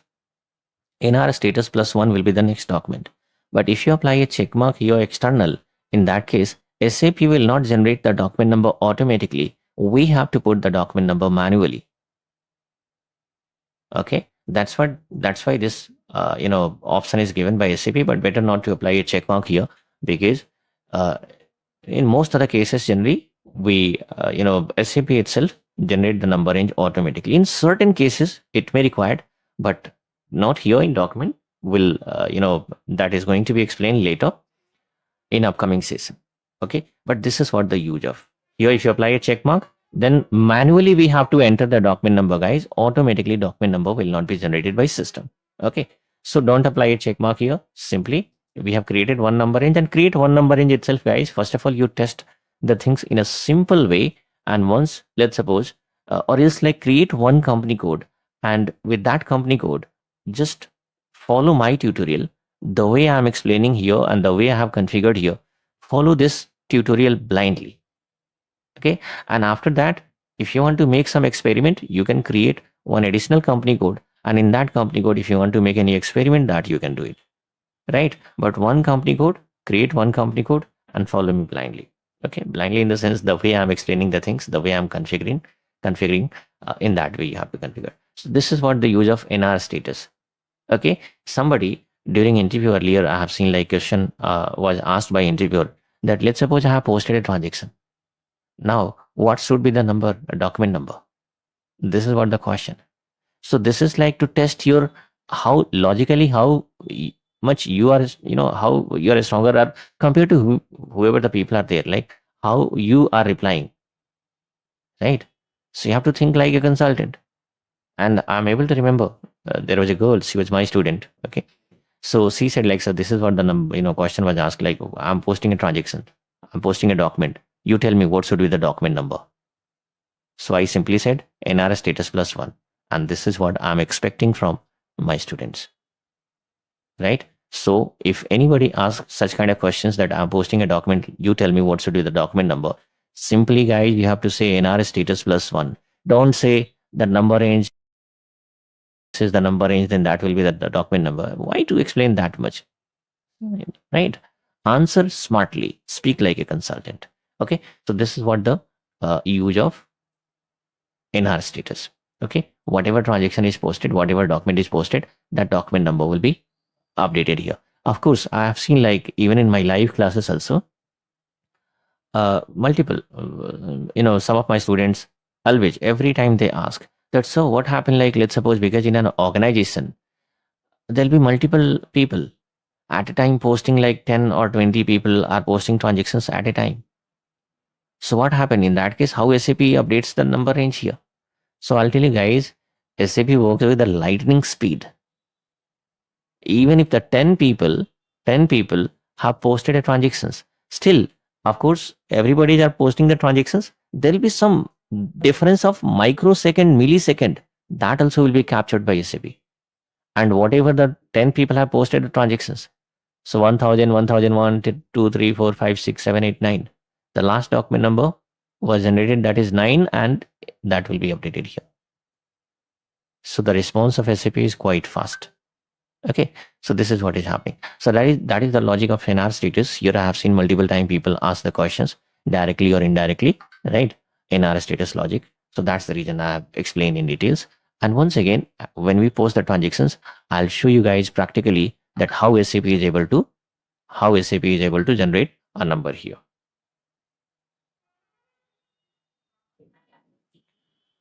Hi guys, welcome back. So now here in this session, we'll discuss document type. Okay, so in previous session, number range I have explained, and I have also explained there is another configurations which is having involvement to trigger the number range, and that is document type. So here now I'll explain what is the use of document type. Let's have a look, guys. So document type determines the types of transactions, that is invoice, credit memo, or payment. Now I'll let you know what is this. So here, okay, I'll keep these things as it is, and now let me explain here itself. Okay. So first of all, look at here. By this one also we can understand what is the exact use. So here, look at here, JV posting, different document type. Vendor invoice posting, different document type. Customer invoice posting, different document type. Right? Now, I have quoted the example of what? I have quoted the example of like invoice, credit memo, and payment. So now I'll quote another example. For vendor related transactions itself, we have like three different kind of transactions. One is called like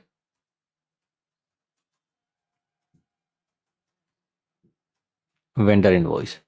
Let's suppose we have placed an order with the vendor worth of certain amount. So vendor will deliver the goods, and after that vendor will send the invoice also. So say for example we have received invoice worth of 5,000 from vendor. Now out of this 5,000 worth of goods, what we realized that 2,000 worth of goods are defective, or like quality is not up to the mark, right? Or broken in transit, in the sense like at the time of delivery it was broken in between, the way itself. So we can return that goods to the vendor. Okay, so that is called, we have to post vendor credit memo. Okay, vendor credit memo. So here in SAP, guys, generally we have like, if vendor return is there, that is called vendor credit memo, and if customer return is there, that will be posted in the form of customer credit memo. Okay, so now vendor credit memo, in the sense return to the vendor worth of 2,000. So let's suppose if we have posted the invoice worth of 5,000, that is a liability for us.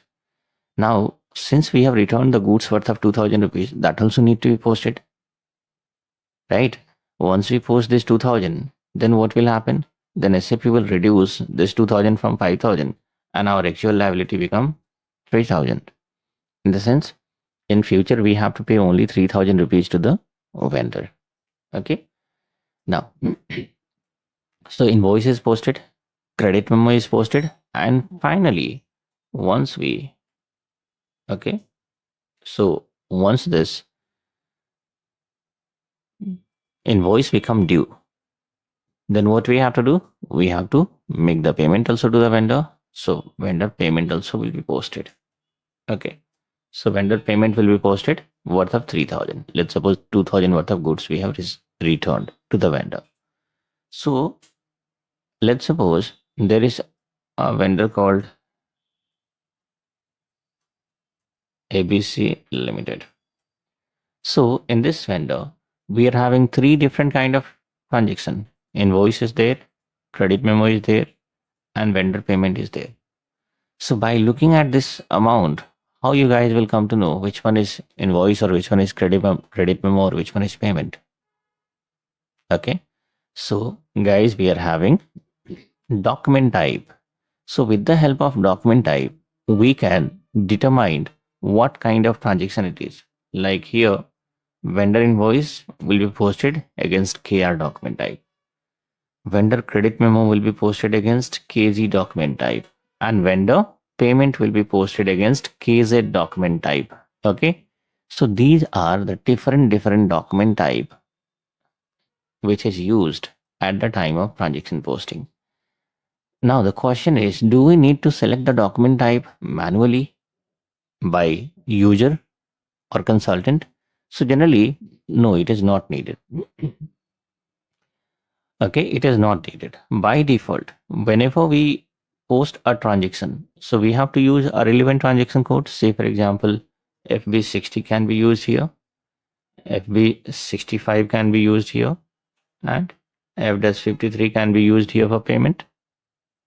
So whenever you guys are using this transaction code, then a default document type will appear automatically with this transaction code. So no need to select the transaction code, guys. It will appear by default. But what's the benefit? The benefit is, if we have posted the transactions, like against these transactions, these different document types, right, are also there.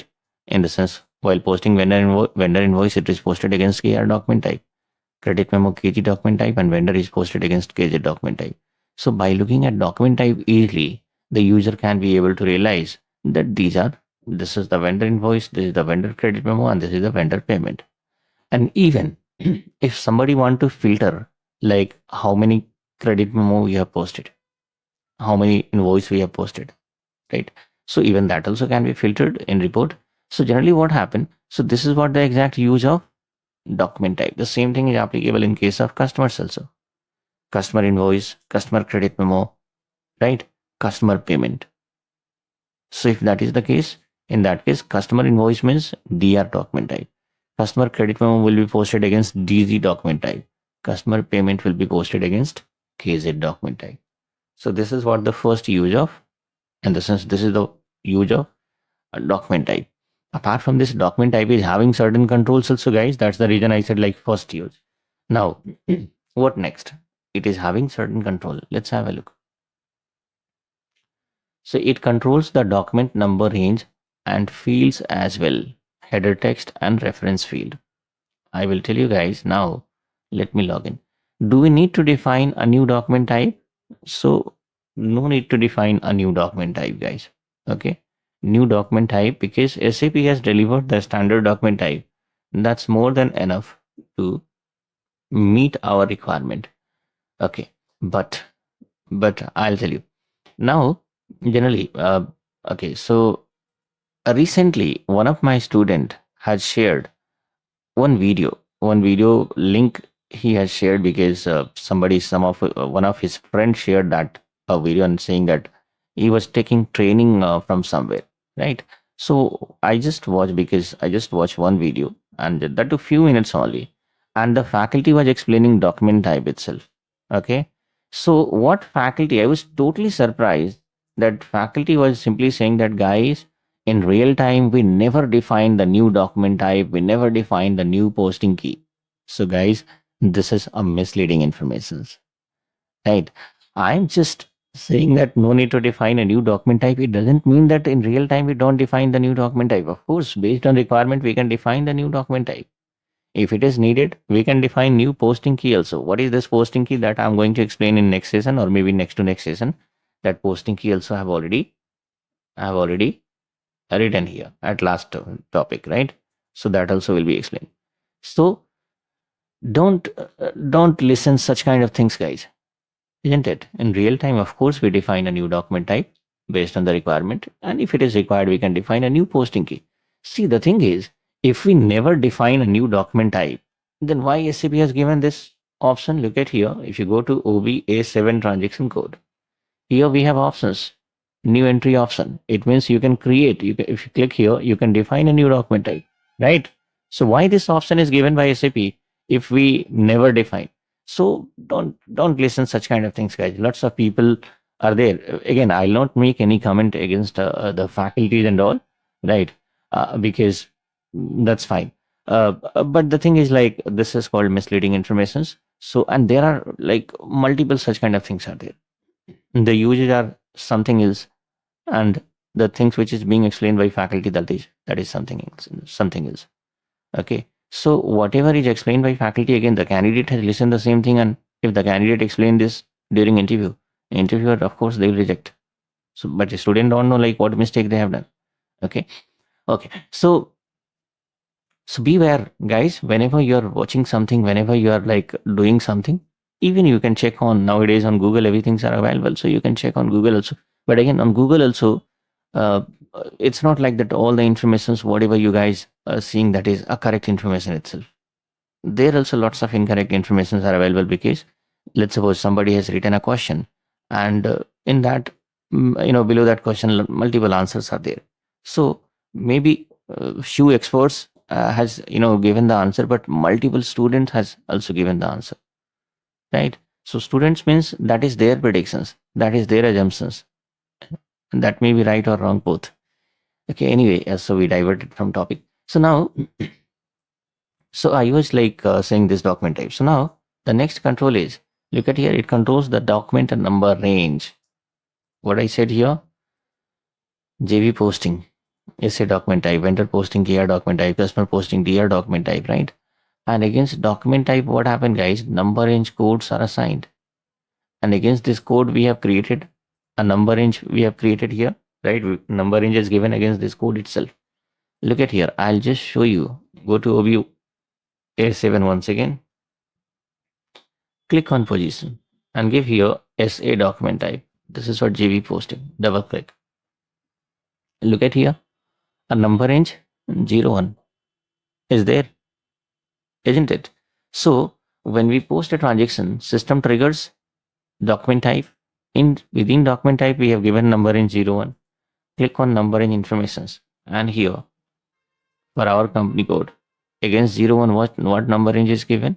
1000 to 1999, right? For the same document type, let's suppose for the same same document type, this is for Tata Motor, right? In SA, we have given number range code 01, and this number range we have given. For Tata Steel, guys, okay, for Tata Steel, if I come back, for Tata Steel, for the same number range, we can look at here.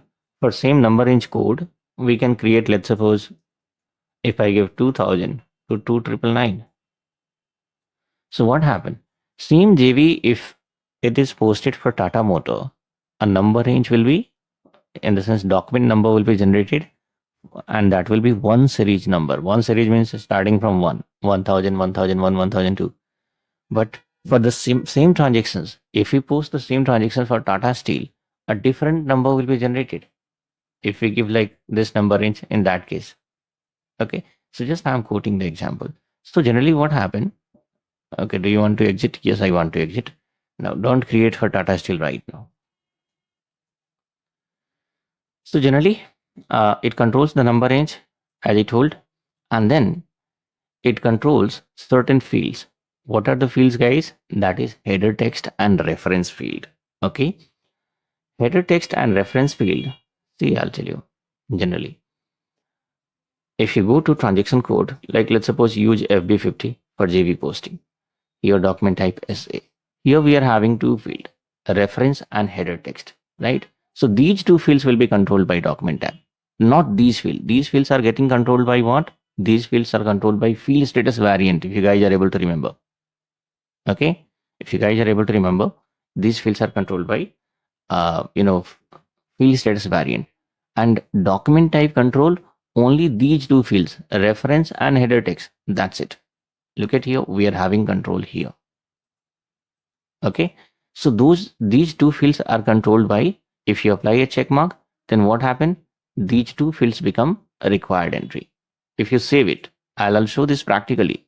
Okay, these two fields become a required entry. Okay, so there is one more thing, guys. There is one more thing that I have to explain here, but I'll explain in next session. Okay, if you talk about field control, lots of people will be having confusion about the field control, and people are asking something, and candidates are giving answer something else. Okay, so in next session I'll give some more explanations. I'm recording small videos, guys. Okay, so that it won't be much boring or something. If it is a long video, I know, like watching completely 1 hour or 1.5 hour video may be a bit boring. So that's the reason I'm recording small videos, so that easily you guys can, and topic wise, so that easily, if you have to check, like let's suppose, okay, what is the logic behind posting period variant, you can exactly watch that video itself, right? Field status variant, you can watch that video itself. In this way I'm recording. So document type control these two fields, reference and header text. And where is the control? It's here, a required entry. So what is okay, so what can be done, guys? If you apply a check mark, then header text and reference field can become required. Right now, what is happening? I have not saved it right now. So right now, what is happening? If there is no check mark, it means these two fields are optional. Okay. Can we suppress it? Can we make it like, or can we make it display or something? No, it is not possible. You can either it will be optional or you can make it a required entry. Okay. This is what the things. So again, document type, control this header text and reference field. Few more control is there, guys. I'll just explain theoretically itself. So in next session, I'll explain those things also. Okay. So when somebody asks like, what do you mean by document type? Of course, you have to explain these things and you have to explain the control. This is how your answer will be unique compared to other candidates, or is simply 98% of the people are giving answer in a single line, right? But you have to speak like a consultant. So few more things I have to add in document type that I'll explain in next session. Please welcome back. So here in document type, I have to explain few more things. First of all, as I said, document type controls the fields. Okay. Now, so which fields? Only two fields, header text and a reference field. Okay. Now, if we talk about field control, look at here, guys, field control, these two fields, right? And this is called, this field is called document header, and these are called line item. Here, this part I'm talking about, right? This is called line item and this is called document header. So hope you guys are able to understand the difference while posting the transactions. Okay, this is gone, so I'll have to log in once again. Okay, so while posting the transactions, I'll explain in detail. Okay, so generally what happened, what is the difference? Let me log in. Okay, go to FB50 transaction code. So what is the difference between field control by document type and field control by field status variant? So document type control the field of header part, document header. These areas are called header.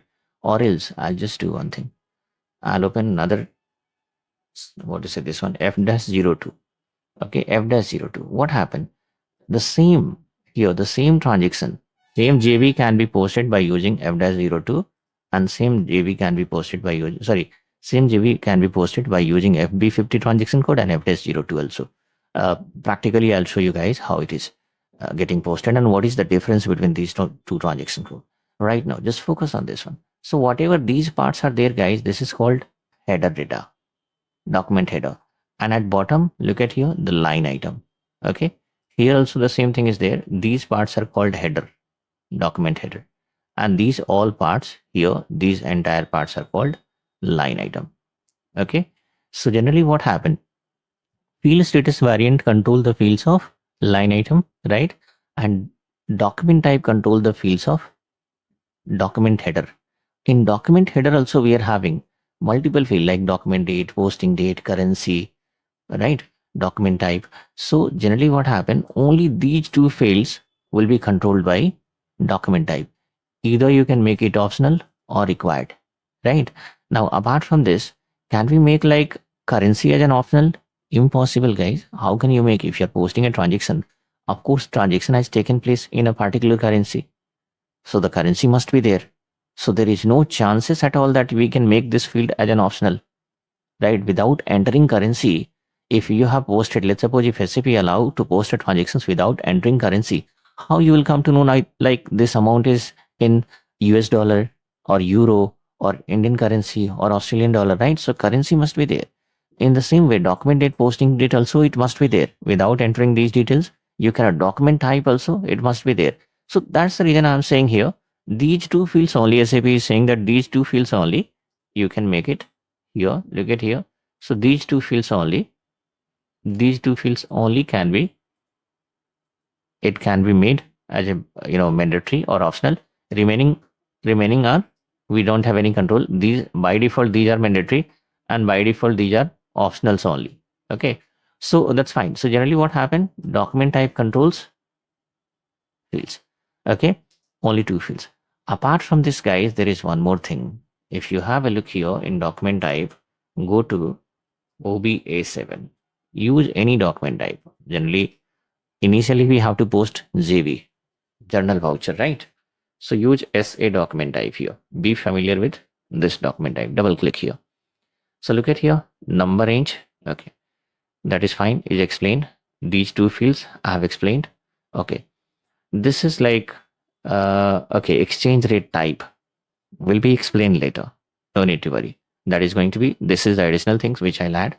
Now, then here we are having, look at here, account type allowed. Account type allowed means, look at here, we are having asset, customer, supplier, right, material, GL, etc. So generally what happen, if you, okay, say for example, if we post, let's suppose vendor invoice. Okay, so in vendor invoice, what will happen? Vendor invoice, like let's suppose purchase account,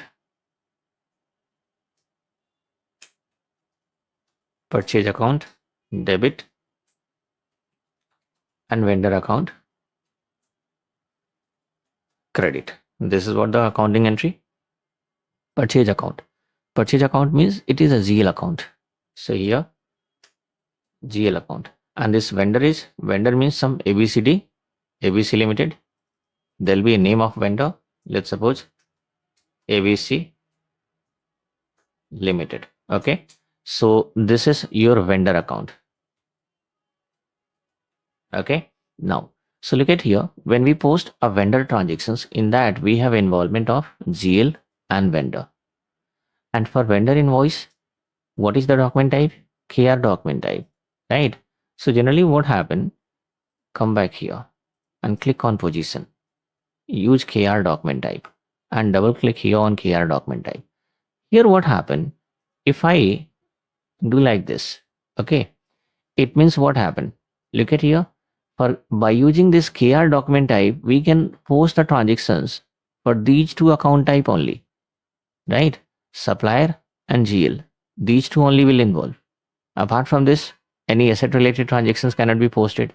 Customer related transactions cannot be posted by using this document type, right? So account type allowed means, what, guys? See, if we apply a check mark on this all account type, okay, secondary cost is having a different logic, guys. Generally, if we talk about account type, we are having this 5 standard types of account, kind of account types are there. That is asset, customer, supplier is vendor, and material and GL. So if we apply a check mark on all 5, then all 5 types of, like let's suppose we are posting a transactions, right? In that transactions, say for example, in that transactions, so in that transactions, like sometime vendor involved, sometime customer also involved, right? Customer, there'll be a scenario here in SAP where, like, in a single transaction itself, you may find like customer, vendor both, isn't it? So in that case, if we apply a check mark here in every account, then by using this document type, we can post the transactions for all types of account. Or is we can restrict. Let's suppose SA document type is there. SA document type. And here I have removed the check mark from everything and I kept like GL account. It means only GL to GL entry can be posted. Vendor customer related transactions cannot be posted by using this document type. Okay. Now, I know still most of you are not able to visualize what I'm trying to explain, but as I said, no need to worry. Let me post certain transactions, then you guys will be having perfect understanding. So I'm just explaining this because, see, I'll tell you guys, it's not like the one time you have watched this tutorial and you guys are going to become expert, right? You have to repeat it again. Once you have like done the practice, you have created like company code, you have done end-to-end implementations. Once again, you have to repeat. So if you repeat the second time, then you guys will be able to visualize the things like the way I'm able to visualize the things right now. In the same way, the screen will appear in front of your eye also, because now this is a kind of revision for you, right? So that's the reason I'm explaining the things in details. Okay, apply the check mark in all this one, account type. There is another control. Another control means generally what happened when we post a transaction. Okay, let's suppose this purchase account, or else like, let's suppose here, make it like a rent account debit, and here bank account credit. So make it bank account credit. bank account credit. Let's suppose if we have to post this transaction.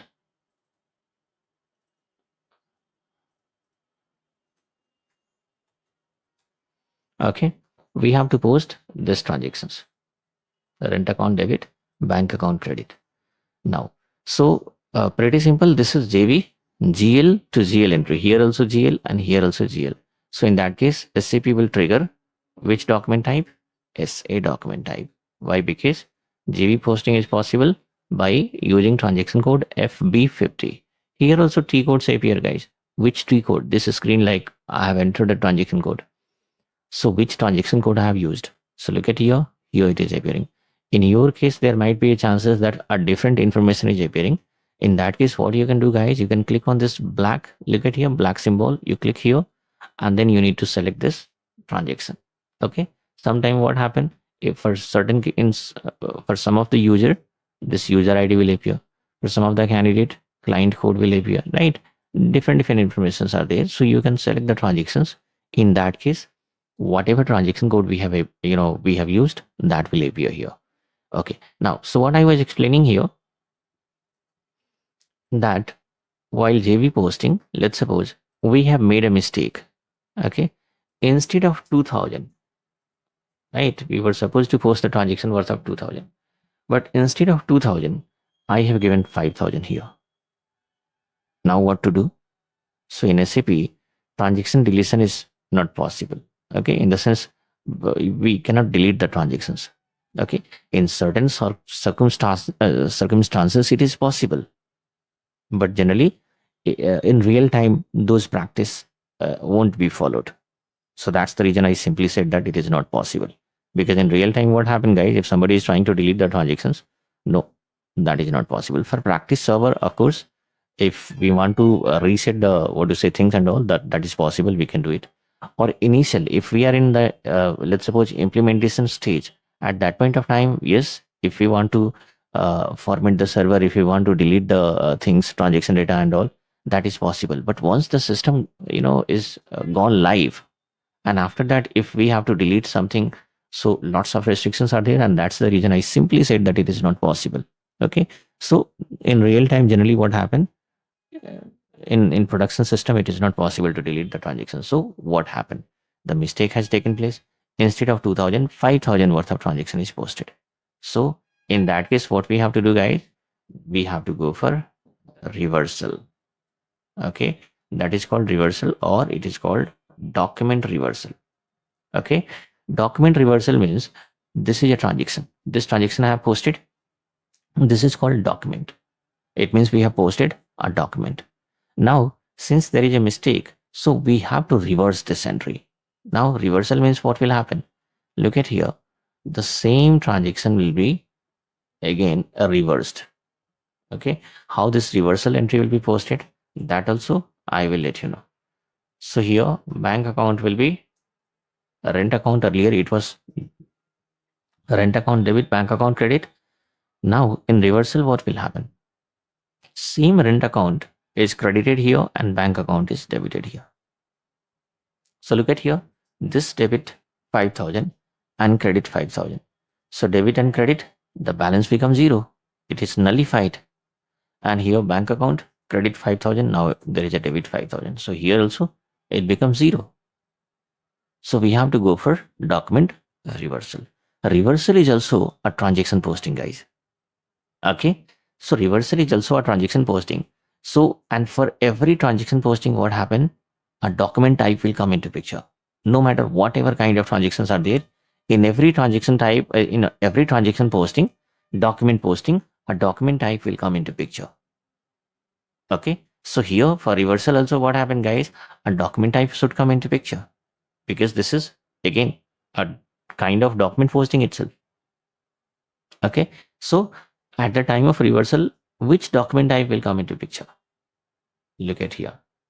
So here it is given that if you have posted any transaction by using SA document type, and then after, let's suppose you realize that this is a mistake, so you have to go for reversal.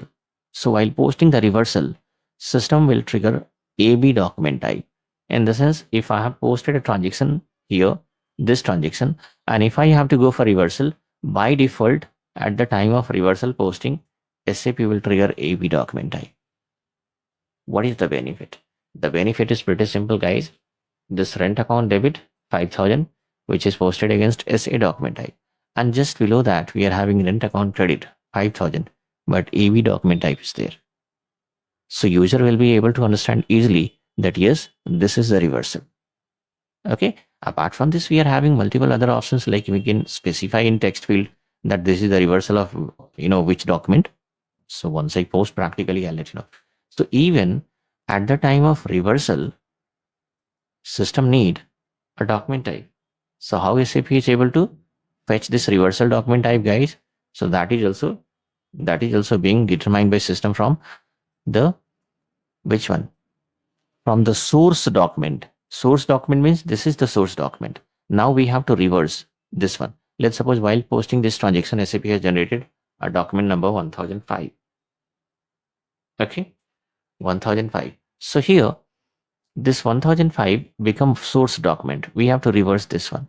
So while reversing this 1005, the reversal transactions will be posted against which document type? AB document type. How?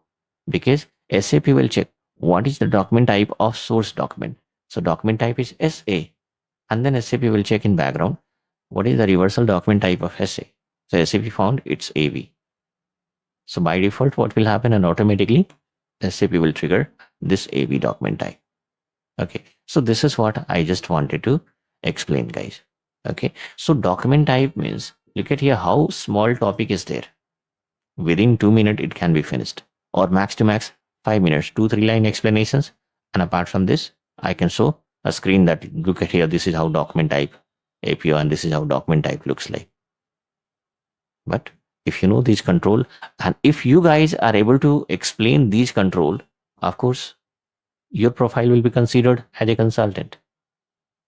Okay. So focus on these all things. And as a multiple time, I repeat it right now also. I'll repeat, and even in upcoming session also, I'll keep on repeating. Better to prepare, better to make a note also.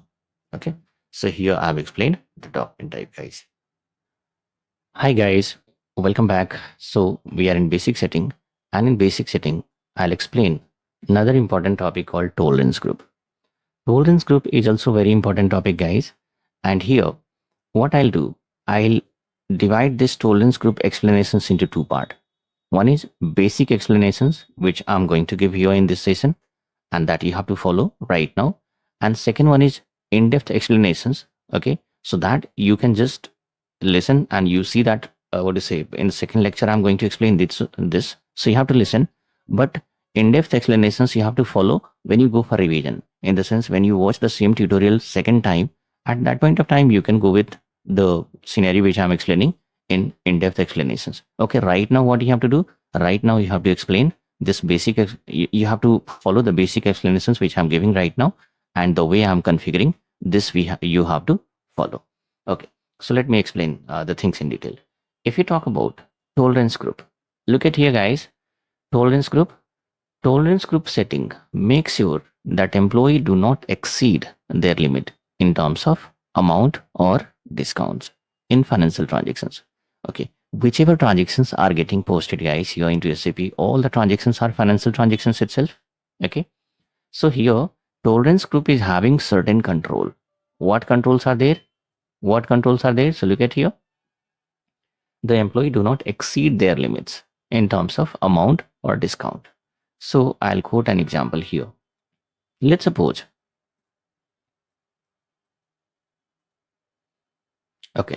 we are having three different employees are there, A, B, and C. Okay, I'll just quote a very simple example, guys. A, B, and C. So A has they all together, they are the part of account payable team.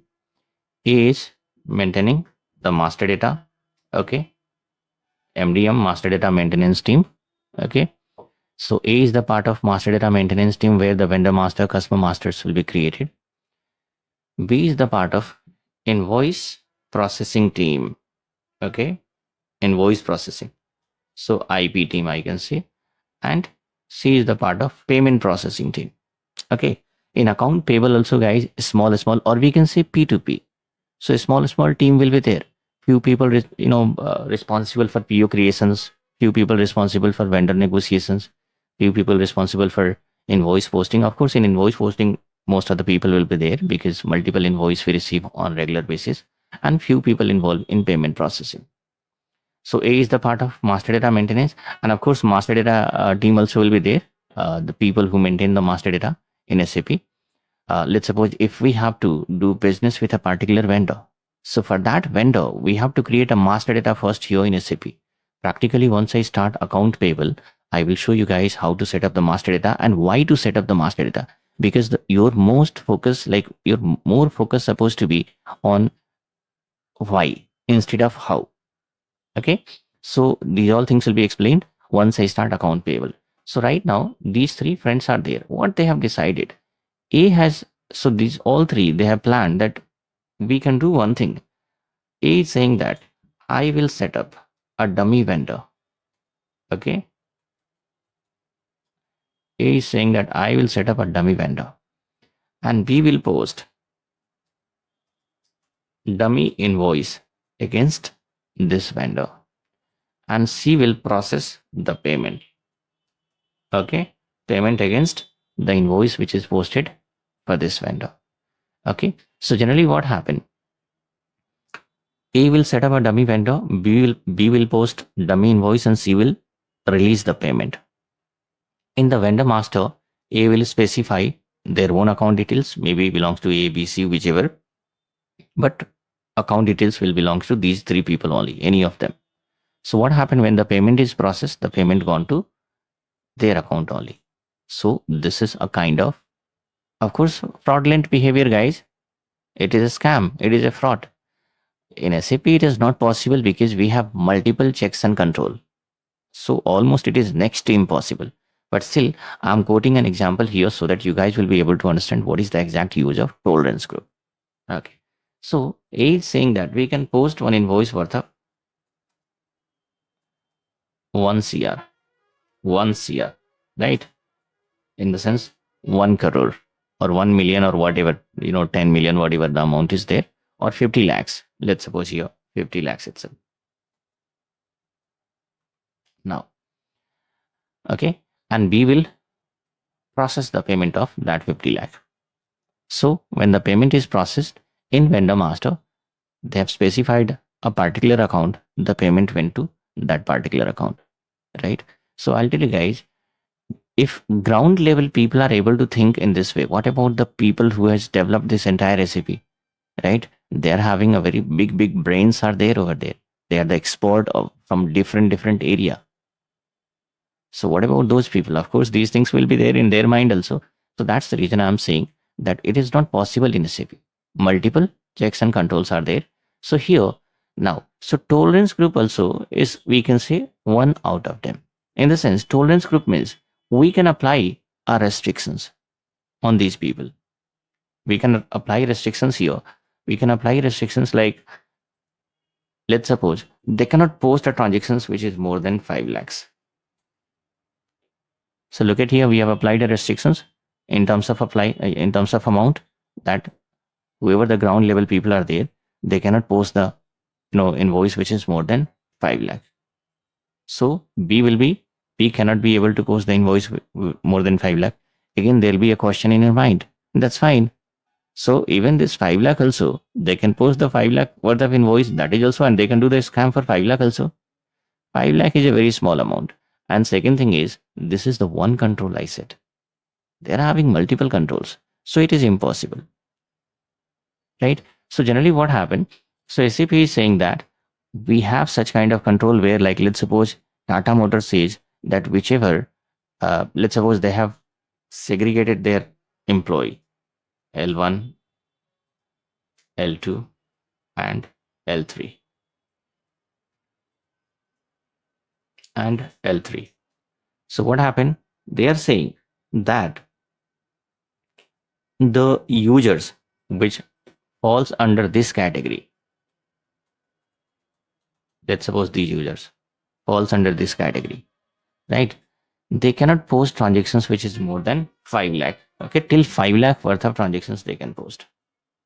Okay, 5 lakh worth of transactions they can post, right? Okay, and the employee falls under this category. Let's suppose H I, right, J. So these employee falls under this category, L2 level. They can post transactions till 25 lakhs. And here unlimited. In the sense, let's suppose there is the employee falls under this category. They can post the transactions, in the sense invoice, up to any limit. Okay, so here such kind of, if there is a requirement to apply some restrictions that these employee can post transactions up to 5 lakh, it is possible. How? With the help of tolerance group. We can create a tolerance group, right? We can create a tolerance group, and in that we can specify certain limit.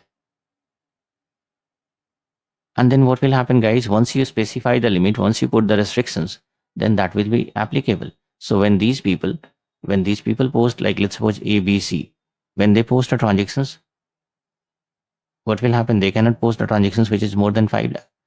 And these people, they can post the transactions from 0 till 5 lakh. Here 0 to 5 lakh, and this 0 to 25 lakh. And these people 0 to unlimited. Okay. So generally what happened? In that case, we have to define 3 different tolerance group. But as I said, I'll explain like basics and in-depth. Okay. So this is the basic session. So here what I have to do, I'll show you guys how to set up the tolerance group first. And the way I'm going to create the tolerance group, you also have to create the tolerance group in that way itself.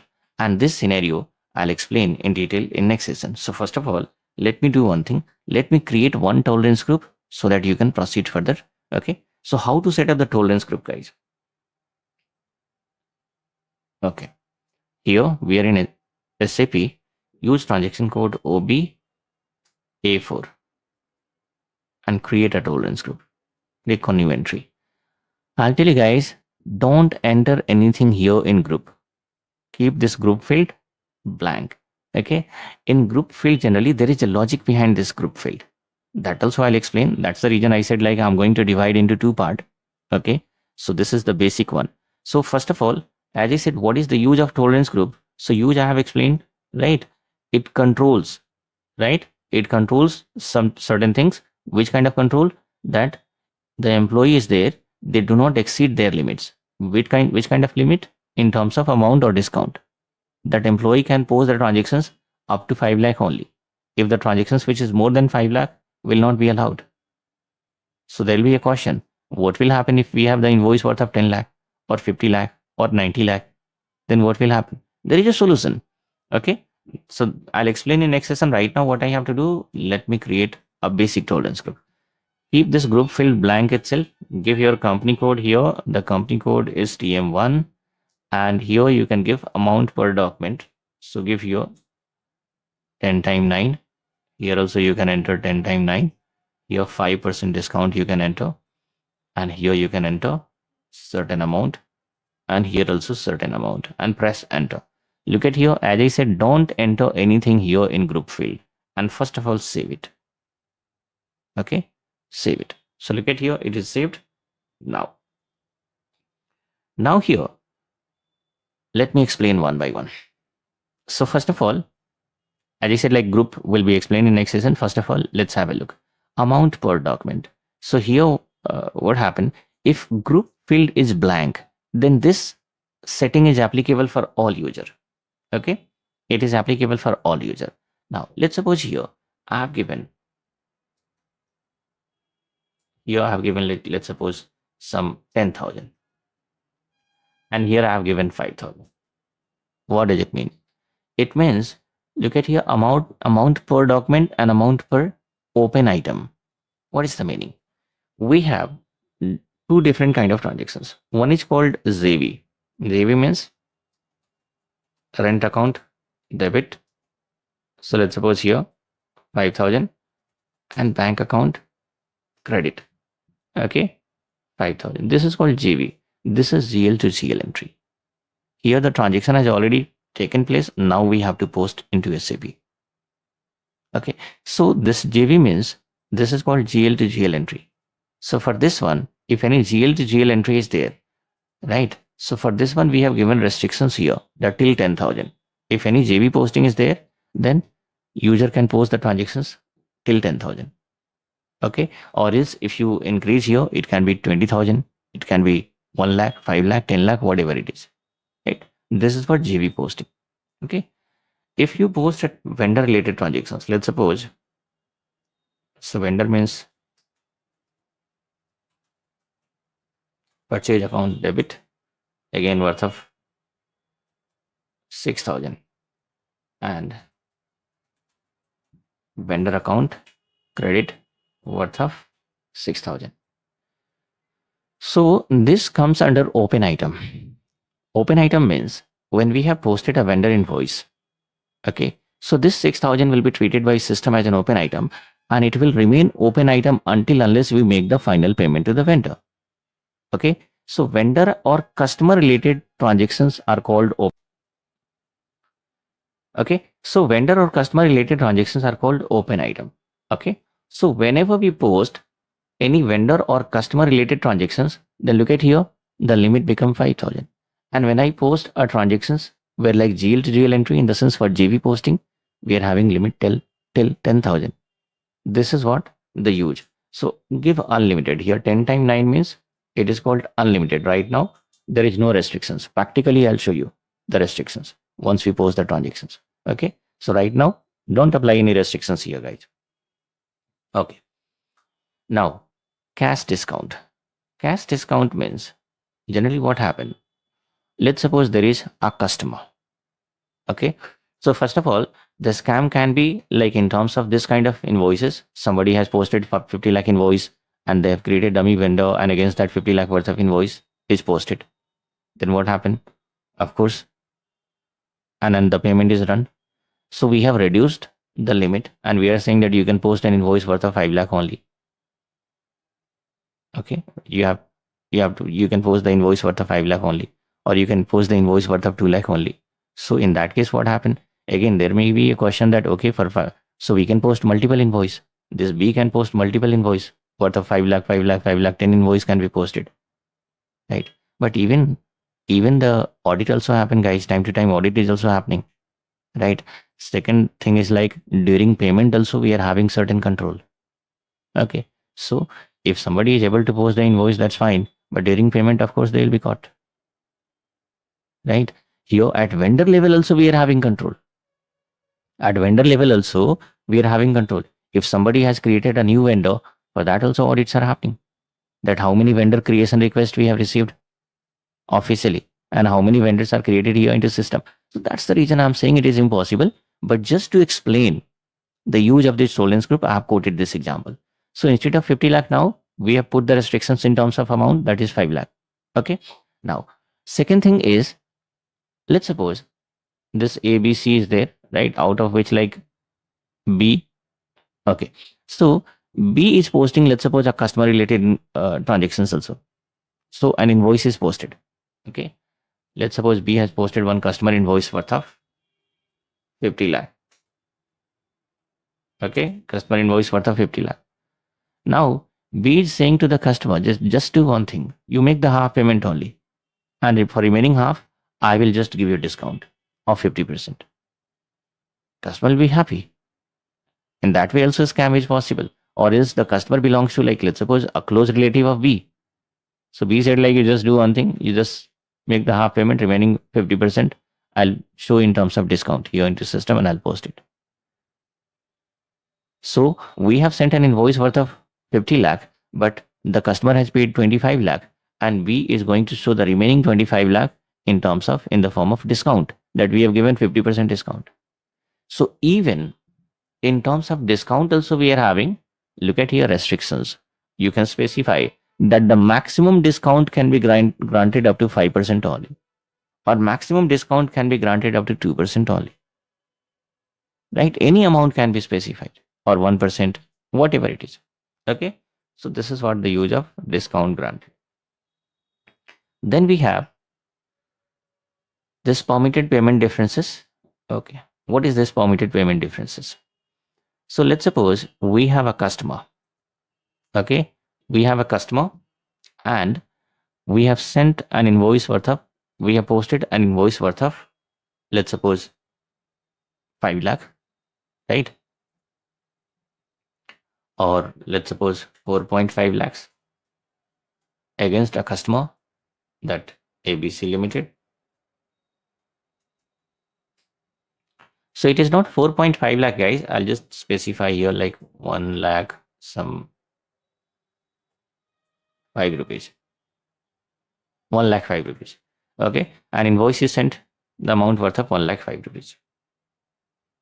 Now, customer has made the payment in terms of round figure, and they have made the payment worth of 1 lakh 5 rupees. Difference is there. Now here a difference of 5 rupees. What about this 5 rupees difference? System will show that there is a difference of 5 rupees. So do we need to get back to the customer saying that, hey, you have made the payment 5 rupees less than the invoice, so kindly make the remaining 5 rupees worth of payment? No, this is a very small amount and this can be, we can ignore it, right? So this 5 rupees difference, that's fine. So here the question is, so how much can we tolerate in such kind of differences? Till how much amount we can tolerate? In terms of amount or percentage, anything can be specified. So here what happened, guys? Here we can specify that amount, that till 10 rupees, 50 rupees, 100 rupees, 1000, 2000, 5000, right? So whatever amount is there, that we can specify. I have given 10 rupees, but yes, client will tell us that, okay, how much amount in such a situations, how much they can tolerate. Till 50 rupees difference, that's fine. We can tolerate 100 rupees, 1000, whatever amount will be specified by client, right? That we can specify here. So you can specify in terms of amount and percentage both. But the percentage means like if we have a very big invoice, in the sense large amount of invoice worth of 5 lakh, and if I have given 1%, so 5 lakh, 1% of 5 lakh, guys, it is like huge, isn't it? So percentage means small percentage will be given here. Okay. Now, so in terms of amount or percentage, anything can be specified. So look at here, tolerance group, as I said, it is a setting that makes sure that employee do not exceed their limit in terms of amount or discount in financial transactions while posting the financial transactions. And when you have to create the tolerance group, the way I have created, make sure that you also create the same in same way. Don't apply and don't make any, what to say, this one experiment, guys. If you enter anything here in group field, then you are going to face the challenge. At the time of transaction posting, you will be having error, and in that case, you will stuck in the middle itself. Okay, so that's what I'm saying. So, okay, so don't enter anything, keep it blank, and then the way I have created, just create it, save it, and proceed further. So in next session, what I'll do, I'll explain this one, this scenario, in the sense, in which case do we enter group? Okay, so that I'll explain in next session, guys. Guys, welcome back. So now we are in basic setting and I'm explaining this topic, tolerance group. So in tolerance group, basic, I have already explained what is the exact use of tolerance group, but I'll explain in detail and I'll recommend that you can follow this scenario when you are like in revision phase. Okay, so what you have to do now, so look at here, guys, this one I have already explained in the previous session. Okay, what is the requirement? Now I'll just do one thing. So what is the exact use of tolerance group? Hope you guys are able to understand what is the exact use of tolerance group. So tolerance group means, of course, it is going to have a control. Okay, now, so this tolerance group setting makes sure that the employee do not exceed their limits in terms of amounts or discounts. Okay, whatever, like whatever the number of employees are there in Tata Motor. Okay, so it is categorized into three group, L1, L2, and L3. L1 means level 1. Level 1 means multiple, like whoever the junior people are there, junior, people that comes under L1. L2 means senior plus TL. These people will come in L2 and managers will come in L3. Now, here the requirement is that whichever the junior people are there, they can post the invoice which is up to till 5 lakh. Because they know like whatever invoices are coming, 90% belongs to this one itself. In the sense, invoice will be around till 5 lakh or 10 lakh, whatever it is. So 90% invoice belongs to this category.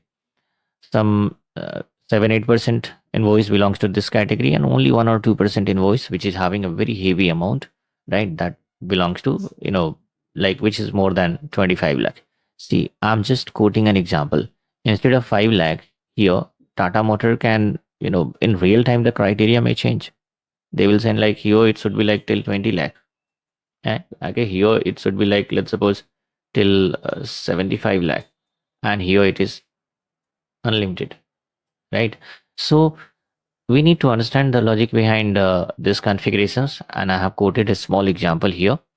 Okay, so now what we have to do, if this is the case, so their requirement is that whatever the employee, this group, L1 group, right, they should be, or they must be able to post the invoice up to 5 lakh. In case if the invoice amount is more than 5 lakh, then system should not allow these people to post the transactions, right? And the same thing is applicable. These people, L2 level means till 25 lakh. Okay. Till 25 lakh means till 5 lakh invoices, till 5 lakh worth of invoice will be posted by these people. And whichever invoice which is more than 5 lakh, right, until 25 lakh will be posted by these users. And if any invoice which is more than 25 lakh till unlimited, okay, 1 crore, 2 crore, whatever it is, so that will be posted by the users which falls under L3. But I'll tell you guys, okay, these are the restrictions requested by Tata Motor. In real time, what happened? Do you think that the managers are going to post the transactions? No, their user ID and password, they'll share some of to their subordinate juniors only, that this is my ID and password. Just do one thing. These are the two invoices or three invoices. Just post it and let me know. So somebody will post and they'll inform the manager, right? If they want to cross verify, they'll cross verify. That's fine. That's it, right? But again, that is a different things. But here, yes, if these kind of restrictions are there, in that case, what we have to do, guys, we have to define three different tolerance group, three different tolerance group. Okay, this L1, L2, and L3, or else even you can give a different code also. The code can be up to 5 digits. Okay, so we have to define three different tolerance group, and for these three different tolerance group, what happened, guys, we have to specify this amount limit also. Even you can specify, you can put the restrictions in terms of discount also, 5%, 10%, and these people will be able to grant the discount up to 20%. Okay, so okay, so now we have to define three tolerance group. First of all, what I'll do, I'll show you here. OB A4. Let me check here. Tolerance group L1 is created or not. It is created, but different company codes are there. That is fine. Just click on new entry, and here L1. And this is for Tata Motor TM05 company code I have given. In previous session, I said, guys, that don't give anything here in group field. Right now also, I'm recommending, if you are in, what to say, this one, revision phase, in that case, you can just follow this scenario. Or else if you are in like first time itself you're doing the configurations, then as I said, keep this group field blank, or else you guys will face the challenge and there might be a chances that you'll stuck there itself. What is the logic, what kind of challenges you guys are going to face, that also I'll explain. Okay, no worries. So here L1 and here 5 lakh, right? Okay, till 5 lakh. Okay, and discount 5%. Here one small amount can be given. Press enter. So this is like L1 level. Save it. Then we have to click here itself, next level, and make it L2, Tata Motor, and 25 lakh, right?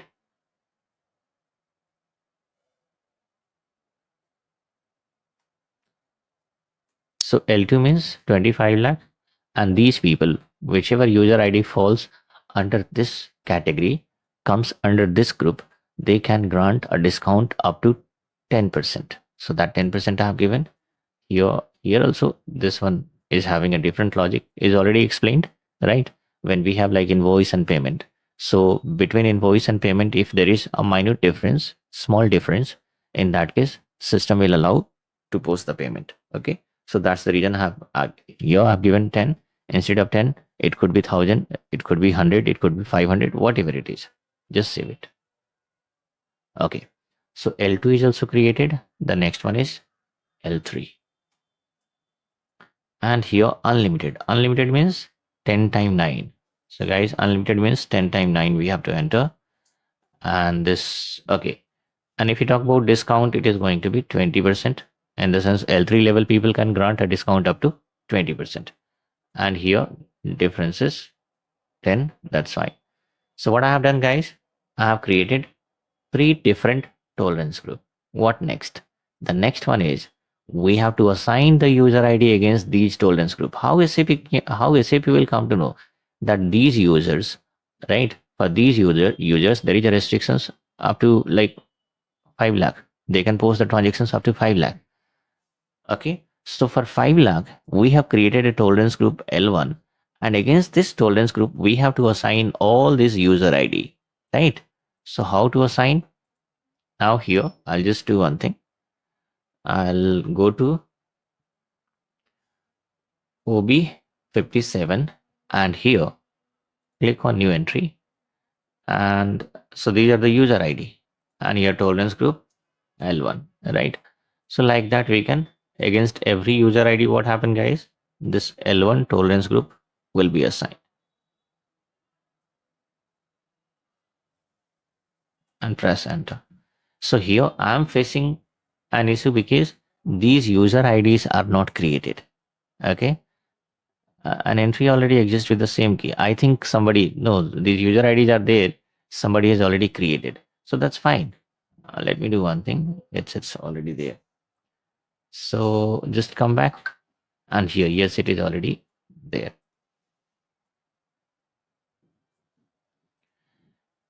Okay, so now what I have done, so I have deleted that and now I can click on new entry here A and look at here L1, B and again L1, like that we can assign the user ID. Okay, so here what happened? Now look at here, this user ID A, user ID B. Here we have assigned the tolerance group L1. So guys, when let's suppose your user ID is some XYZ.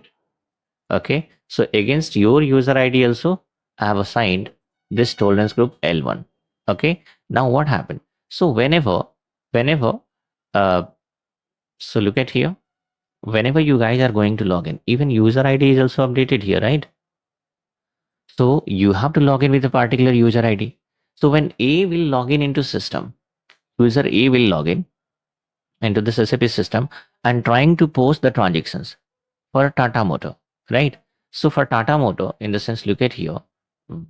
Let's suppose you are the user. Your user ID is XYZ, okay? And you are logging into system and trying to post the transactions. Transaction means, let's suppose FB50. So when you post the transactions will be posted for a particular company code, TM1. So now SAP will check in background that for TM1, okay? So the company code is TM1 and the user ID is let's suppose XYZ. So SAP will check first of all that against this user ID XYZ, which tolerance group is specified. So it is L1. Now SAP will check what is the configurations for L1. So SAP will check here. What is the configurations for L1? Make it yes, it is logged by me, that's fine. So my tolerance group is L1, company code is TM05. So SAP will check here and SAP found that the limit is till 5 lakh. So when this XYZ, when the XYZ or ABC, whichever the users are there, A or B or XYZ, so if these people try to post transactions, they cannot exceed the limit of 5 lakh. Why? Because L1 is assigned. Now let's suppose here C and D is there. And here I have assigned L2. So it means C and D, C and D will be able to post the invoice, or will be able to post a transaction still 25 lakh. Because when they log in, SAP, SAP will come to know their user ID, that it is logged in by C. Here user ID, my user ID is updated. Likewise, C will log into SAP and SAP comes to know that this is logged in by C. So now if C is trying to post the transactions for the same Tata Motor, here TM1, against C user ID, we have assigned L2. So now SAP will check what is the setting of L2, right? Look at here. So SAP found the setting for L2 is 25 lakh. It means C will be able to post a transaction still 25 lakh. And the same thing is applicable for L3. If we have a manager, let's suppose manager is there, user ID K and L3. It means this person with this user ID, person means C, SAP is not having any kind of, what to say, this one, SAP cannot recognize that this person is correct or incorrect, whatever it is. SAP is able to recognize the user ID. You have the user ID. If you have handed over your user ID and password to somebody else, then somebody else will log in into system and they can post the transactions. So SAP don't know you personally, but SAP know your user ID, right? So once it is logged in by K, SAP found L3 is assigned here, and against L3 we have given a conditions like unlimited amount. So even if somebody is trying to post a transactions of 10 million also, or 1 million also, right? System will allow to post the transactions 1 million, 10 million, whatever example I quoted, like it is in dollar, right? So you can 25 lakh, right? 1 million means 10 lakh. So till 25 lakh anyway, this CND will be able to post, and more than 25 lakh that can be posted by the user ID of K. Okay. So look at here. This is how the restrictions are applied. We have created the different tolerance group, and whichever user falls under whichever tolerance group, those users are going to be assigned for this tolerance group, right? Your user ID is linked with the tolerance group, and this is how the restrictions will be applicable. I'll just do one thing, guys. Once I proceed further, when I post a transactions, I'll try to show this practically also. Okay, I'll try to show this practically how it is happening. Because see, if we talk about the questions which is being asked by people in tolerance group, right, that is quite different. Scenario will be there, and those scenario can be discussed further, okay, in upcoming session. Because once you have some, more understanding, then we'll discuss those. Right now, I'll just tell you guys. So why I said like don't assign, don't create a group. Okay. So the problem is when you create a group, let's suppose if somebody is creating the, what do you say, tolerance group. Okay. So I recommended create a blank tolerance group. So if you create a blank tolerance group, then user ID assignment is not required. But if you have created one tolerance group and you have given the group ID, then you must have to assign your user ID against that tolerance group, right? And most of the people, what exactly they are doing, like let's suppose you have your user ID is XYZ. You have created one tolerance group. Let's suppose you have created one tolerance group L1 itself. Okay, this L1 you have created, and you have assigned your user ID against this L1 tolerance group, right? Now this is for Tata Motor. Like let's suppose TM2 you have created. Now, so this is for Tata Motor, and now because you guys are creating multiple company code, let's suppose you have created another company code TS2. So since your user ID is assigned against L1 and for Tata Motor, so what will happen when if you try to post transactions for Tata Steel, this user ID is already stuck here, right, against Tata Motor. So when you try to post the transactions for this company code, you guys are going to find out, you guys are going to face the challenges. That's the reason I said that create a blank tolerance group. Okay. So this is how you can set up the tolerance group, guys. Here, multiple tolerance group can be set up, and this is what the exact use. Hope you guys are able to understand. I'll try to explain this practically also once we proceed further. Hi guys, welcome back. So we are in basic setting, and in basic setting, I have to explain the last topic called posting key. So what is the use of posting key? Let me explain, guys. Let's have a look here. So at last slide, I have explained. So posting key, look at here, guys. Posting key decide the debit and credit side of transactions. It also controls the fields which appears during transaction posting. I'll explain it one by one, guys. It's pretty simple. Let me quote one example here. So now, say for example, let's suppose I'm posting a transactions here like a rent account debit and bank account credit. So generally, particular transactions. Let's suppose here 5,000 and 5,000. So generally in SAP, what happened, guys? Instead of debit and credit, SAP has given a posting key. Posting key means instead of debit, you have to use a posting key 40. This is a two-digit code, and instead of credit, we can use posting key 50. Okay, so debit 40 and credit 50. Now, okay. And guys, it's not like that only 40 and 50, these two posting keys are there. There are multiple posting key given by SAP. Okay. So because we have different kind of transactions, we have like asset related transactions. We have to post into SAP. We're having material related transactions, GL related transactions, customer related transactions, vendor related transactions, right? For even in vendor also we are having like different kind of transactions, vendor invoice, vendor credit memo, vendor payment. If we talk about vendor invoice, then we are having non-PO invoices, we are having PO invoices, right? Several kind of transactions. In case of customer, again we are having customer invoice, customer credit memo, customer payment, right? So different kind of transactions are there, and that's the reason SAP has given different posting key. Okay, but again, as I've written here, posting key decide the debit and credit side of transactions.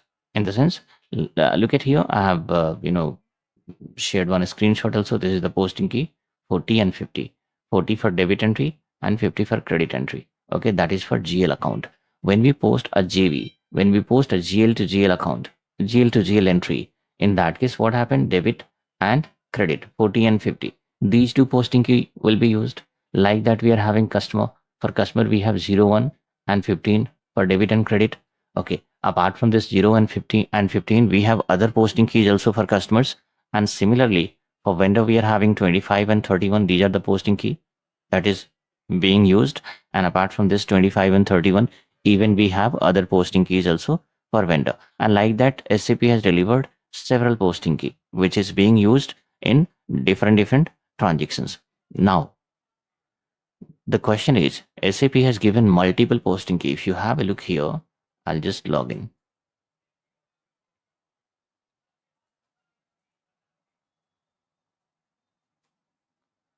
Okay, so here OB41. No need to create a new posting key because whichever posting key delivered by SAP, guys, that is sufficient enough. So that's the reason I suggest no need to set up a new posting key. Now look at here, we are having multiple posting key for customer. These all posting key belongs to customer. Like that we have, okay. If you come down, then we are having like vendor related posting key. We have GL related posting key, asset related posting key. So several posting keys are already given by SAP. Okay. Now, so the question is how to remember these many posting key at the time of transaction posting. How user will come to know like which posting key will be used. So here generally what happened? No need to remember the posting key, guys. By default, SAP will trigger the posting key. Okay, so the work become quite simple. Okay, so no need to remember the posting key. SAP automatically will trigger the relevant posting key. Now, so the first thing I said, like instead of debit and credit, we have to specify the posting key. Okay, that is 40, 50 or whatever other posting keys are there. Okay. Second thing is it also control the fields which appears during transaction posting. Now, this is going to create another confusion because I already told you people that field status variant control the fields. Then another setting is there that is called document type. Document type also control the fields. Now here I am saying posting key also controls the fields, right? So no need to confuse here. Generally, see, we are having field status variant. field status variant, right? Then we are having document type, and then we have posting key. So guys, now I'll just do one thing. Field status document type I'll keep here. So field status variant control the fields. Now look at here. Go to FB 50. Now we have two things, guys. First of all, this is called header, and this is called this area called line item. I will just show you here.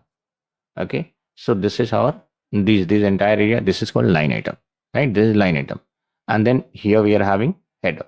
This entire part is called header, and this is called line item. Hope you guys are able to understand. Okay. Now, so if you talk about this field status variant, this control the fields of line item. Okay. Posting key also control the same fields. Posting key also controls the same field. Document type control the field which is there at document header level. Okay. Document header level. Header level I already shown. And that too, at header level we are having multiple fields. So from these all fields, only two fields are getting controlled by field status, document type. Okay. These two field, reference and header text, controlled by document type. So if anybody asks like document type controls, which fields are controlled by document type, simply you have to say reference and header text. And which fields are controlled by field status variant and posting key. So field status variant and posting key controls these fields, these line item fields. Okay. Now another question is, field status variant also control the same fields, and line item, and then the posting key also control the same fields, right? Uh, so why SAP has given same setting at two different places? So guys, here generally what happen, one is company code level setting and second one is client level setting. Okay. What is this company code level setting and what is client level setting? I'll tell you. Generally, field status variant I have created. Okay. That I have created for Tata Motor. Isn't it? Now, so generally what happened, this one I have created for Tata Motor, but posting key, this posting key is whatever posting key is there into SAP, that will be used by every company code.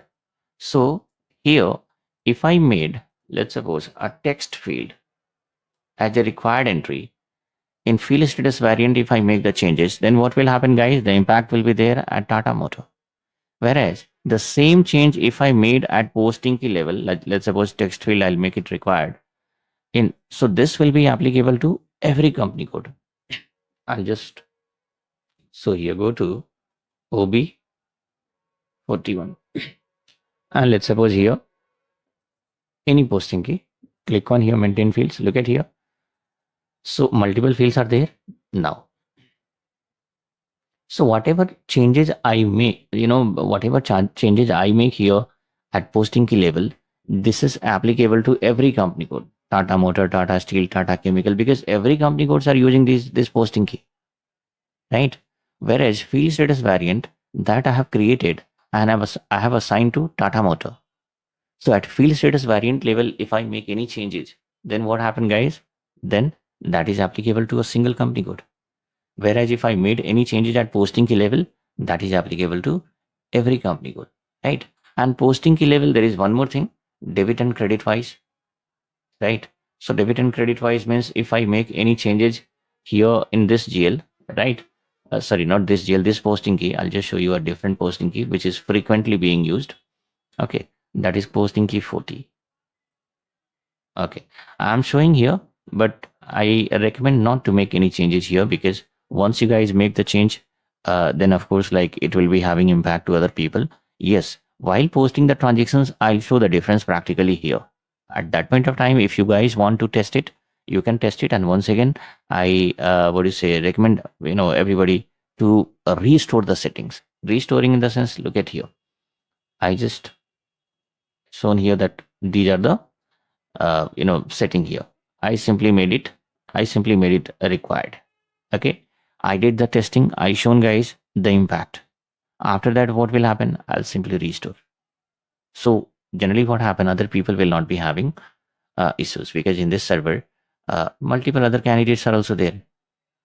Let's suppose if somebody doesn't have idea about this, then that guy will be having issues. Okay, so that is the thing.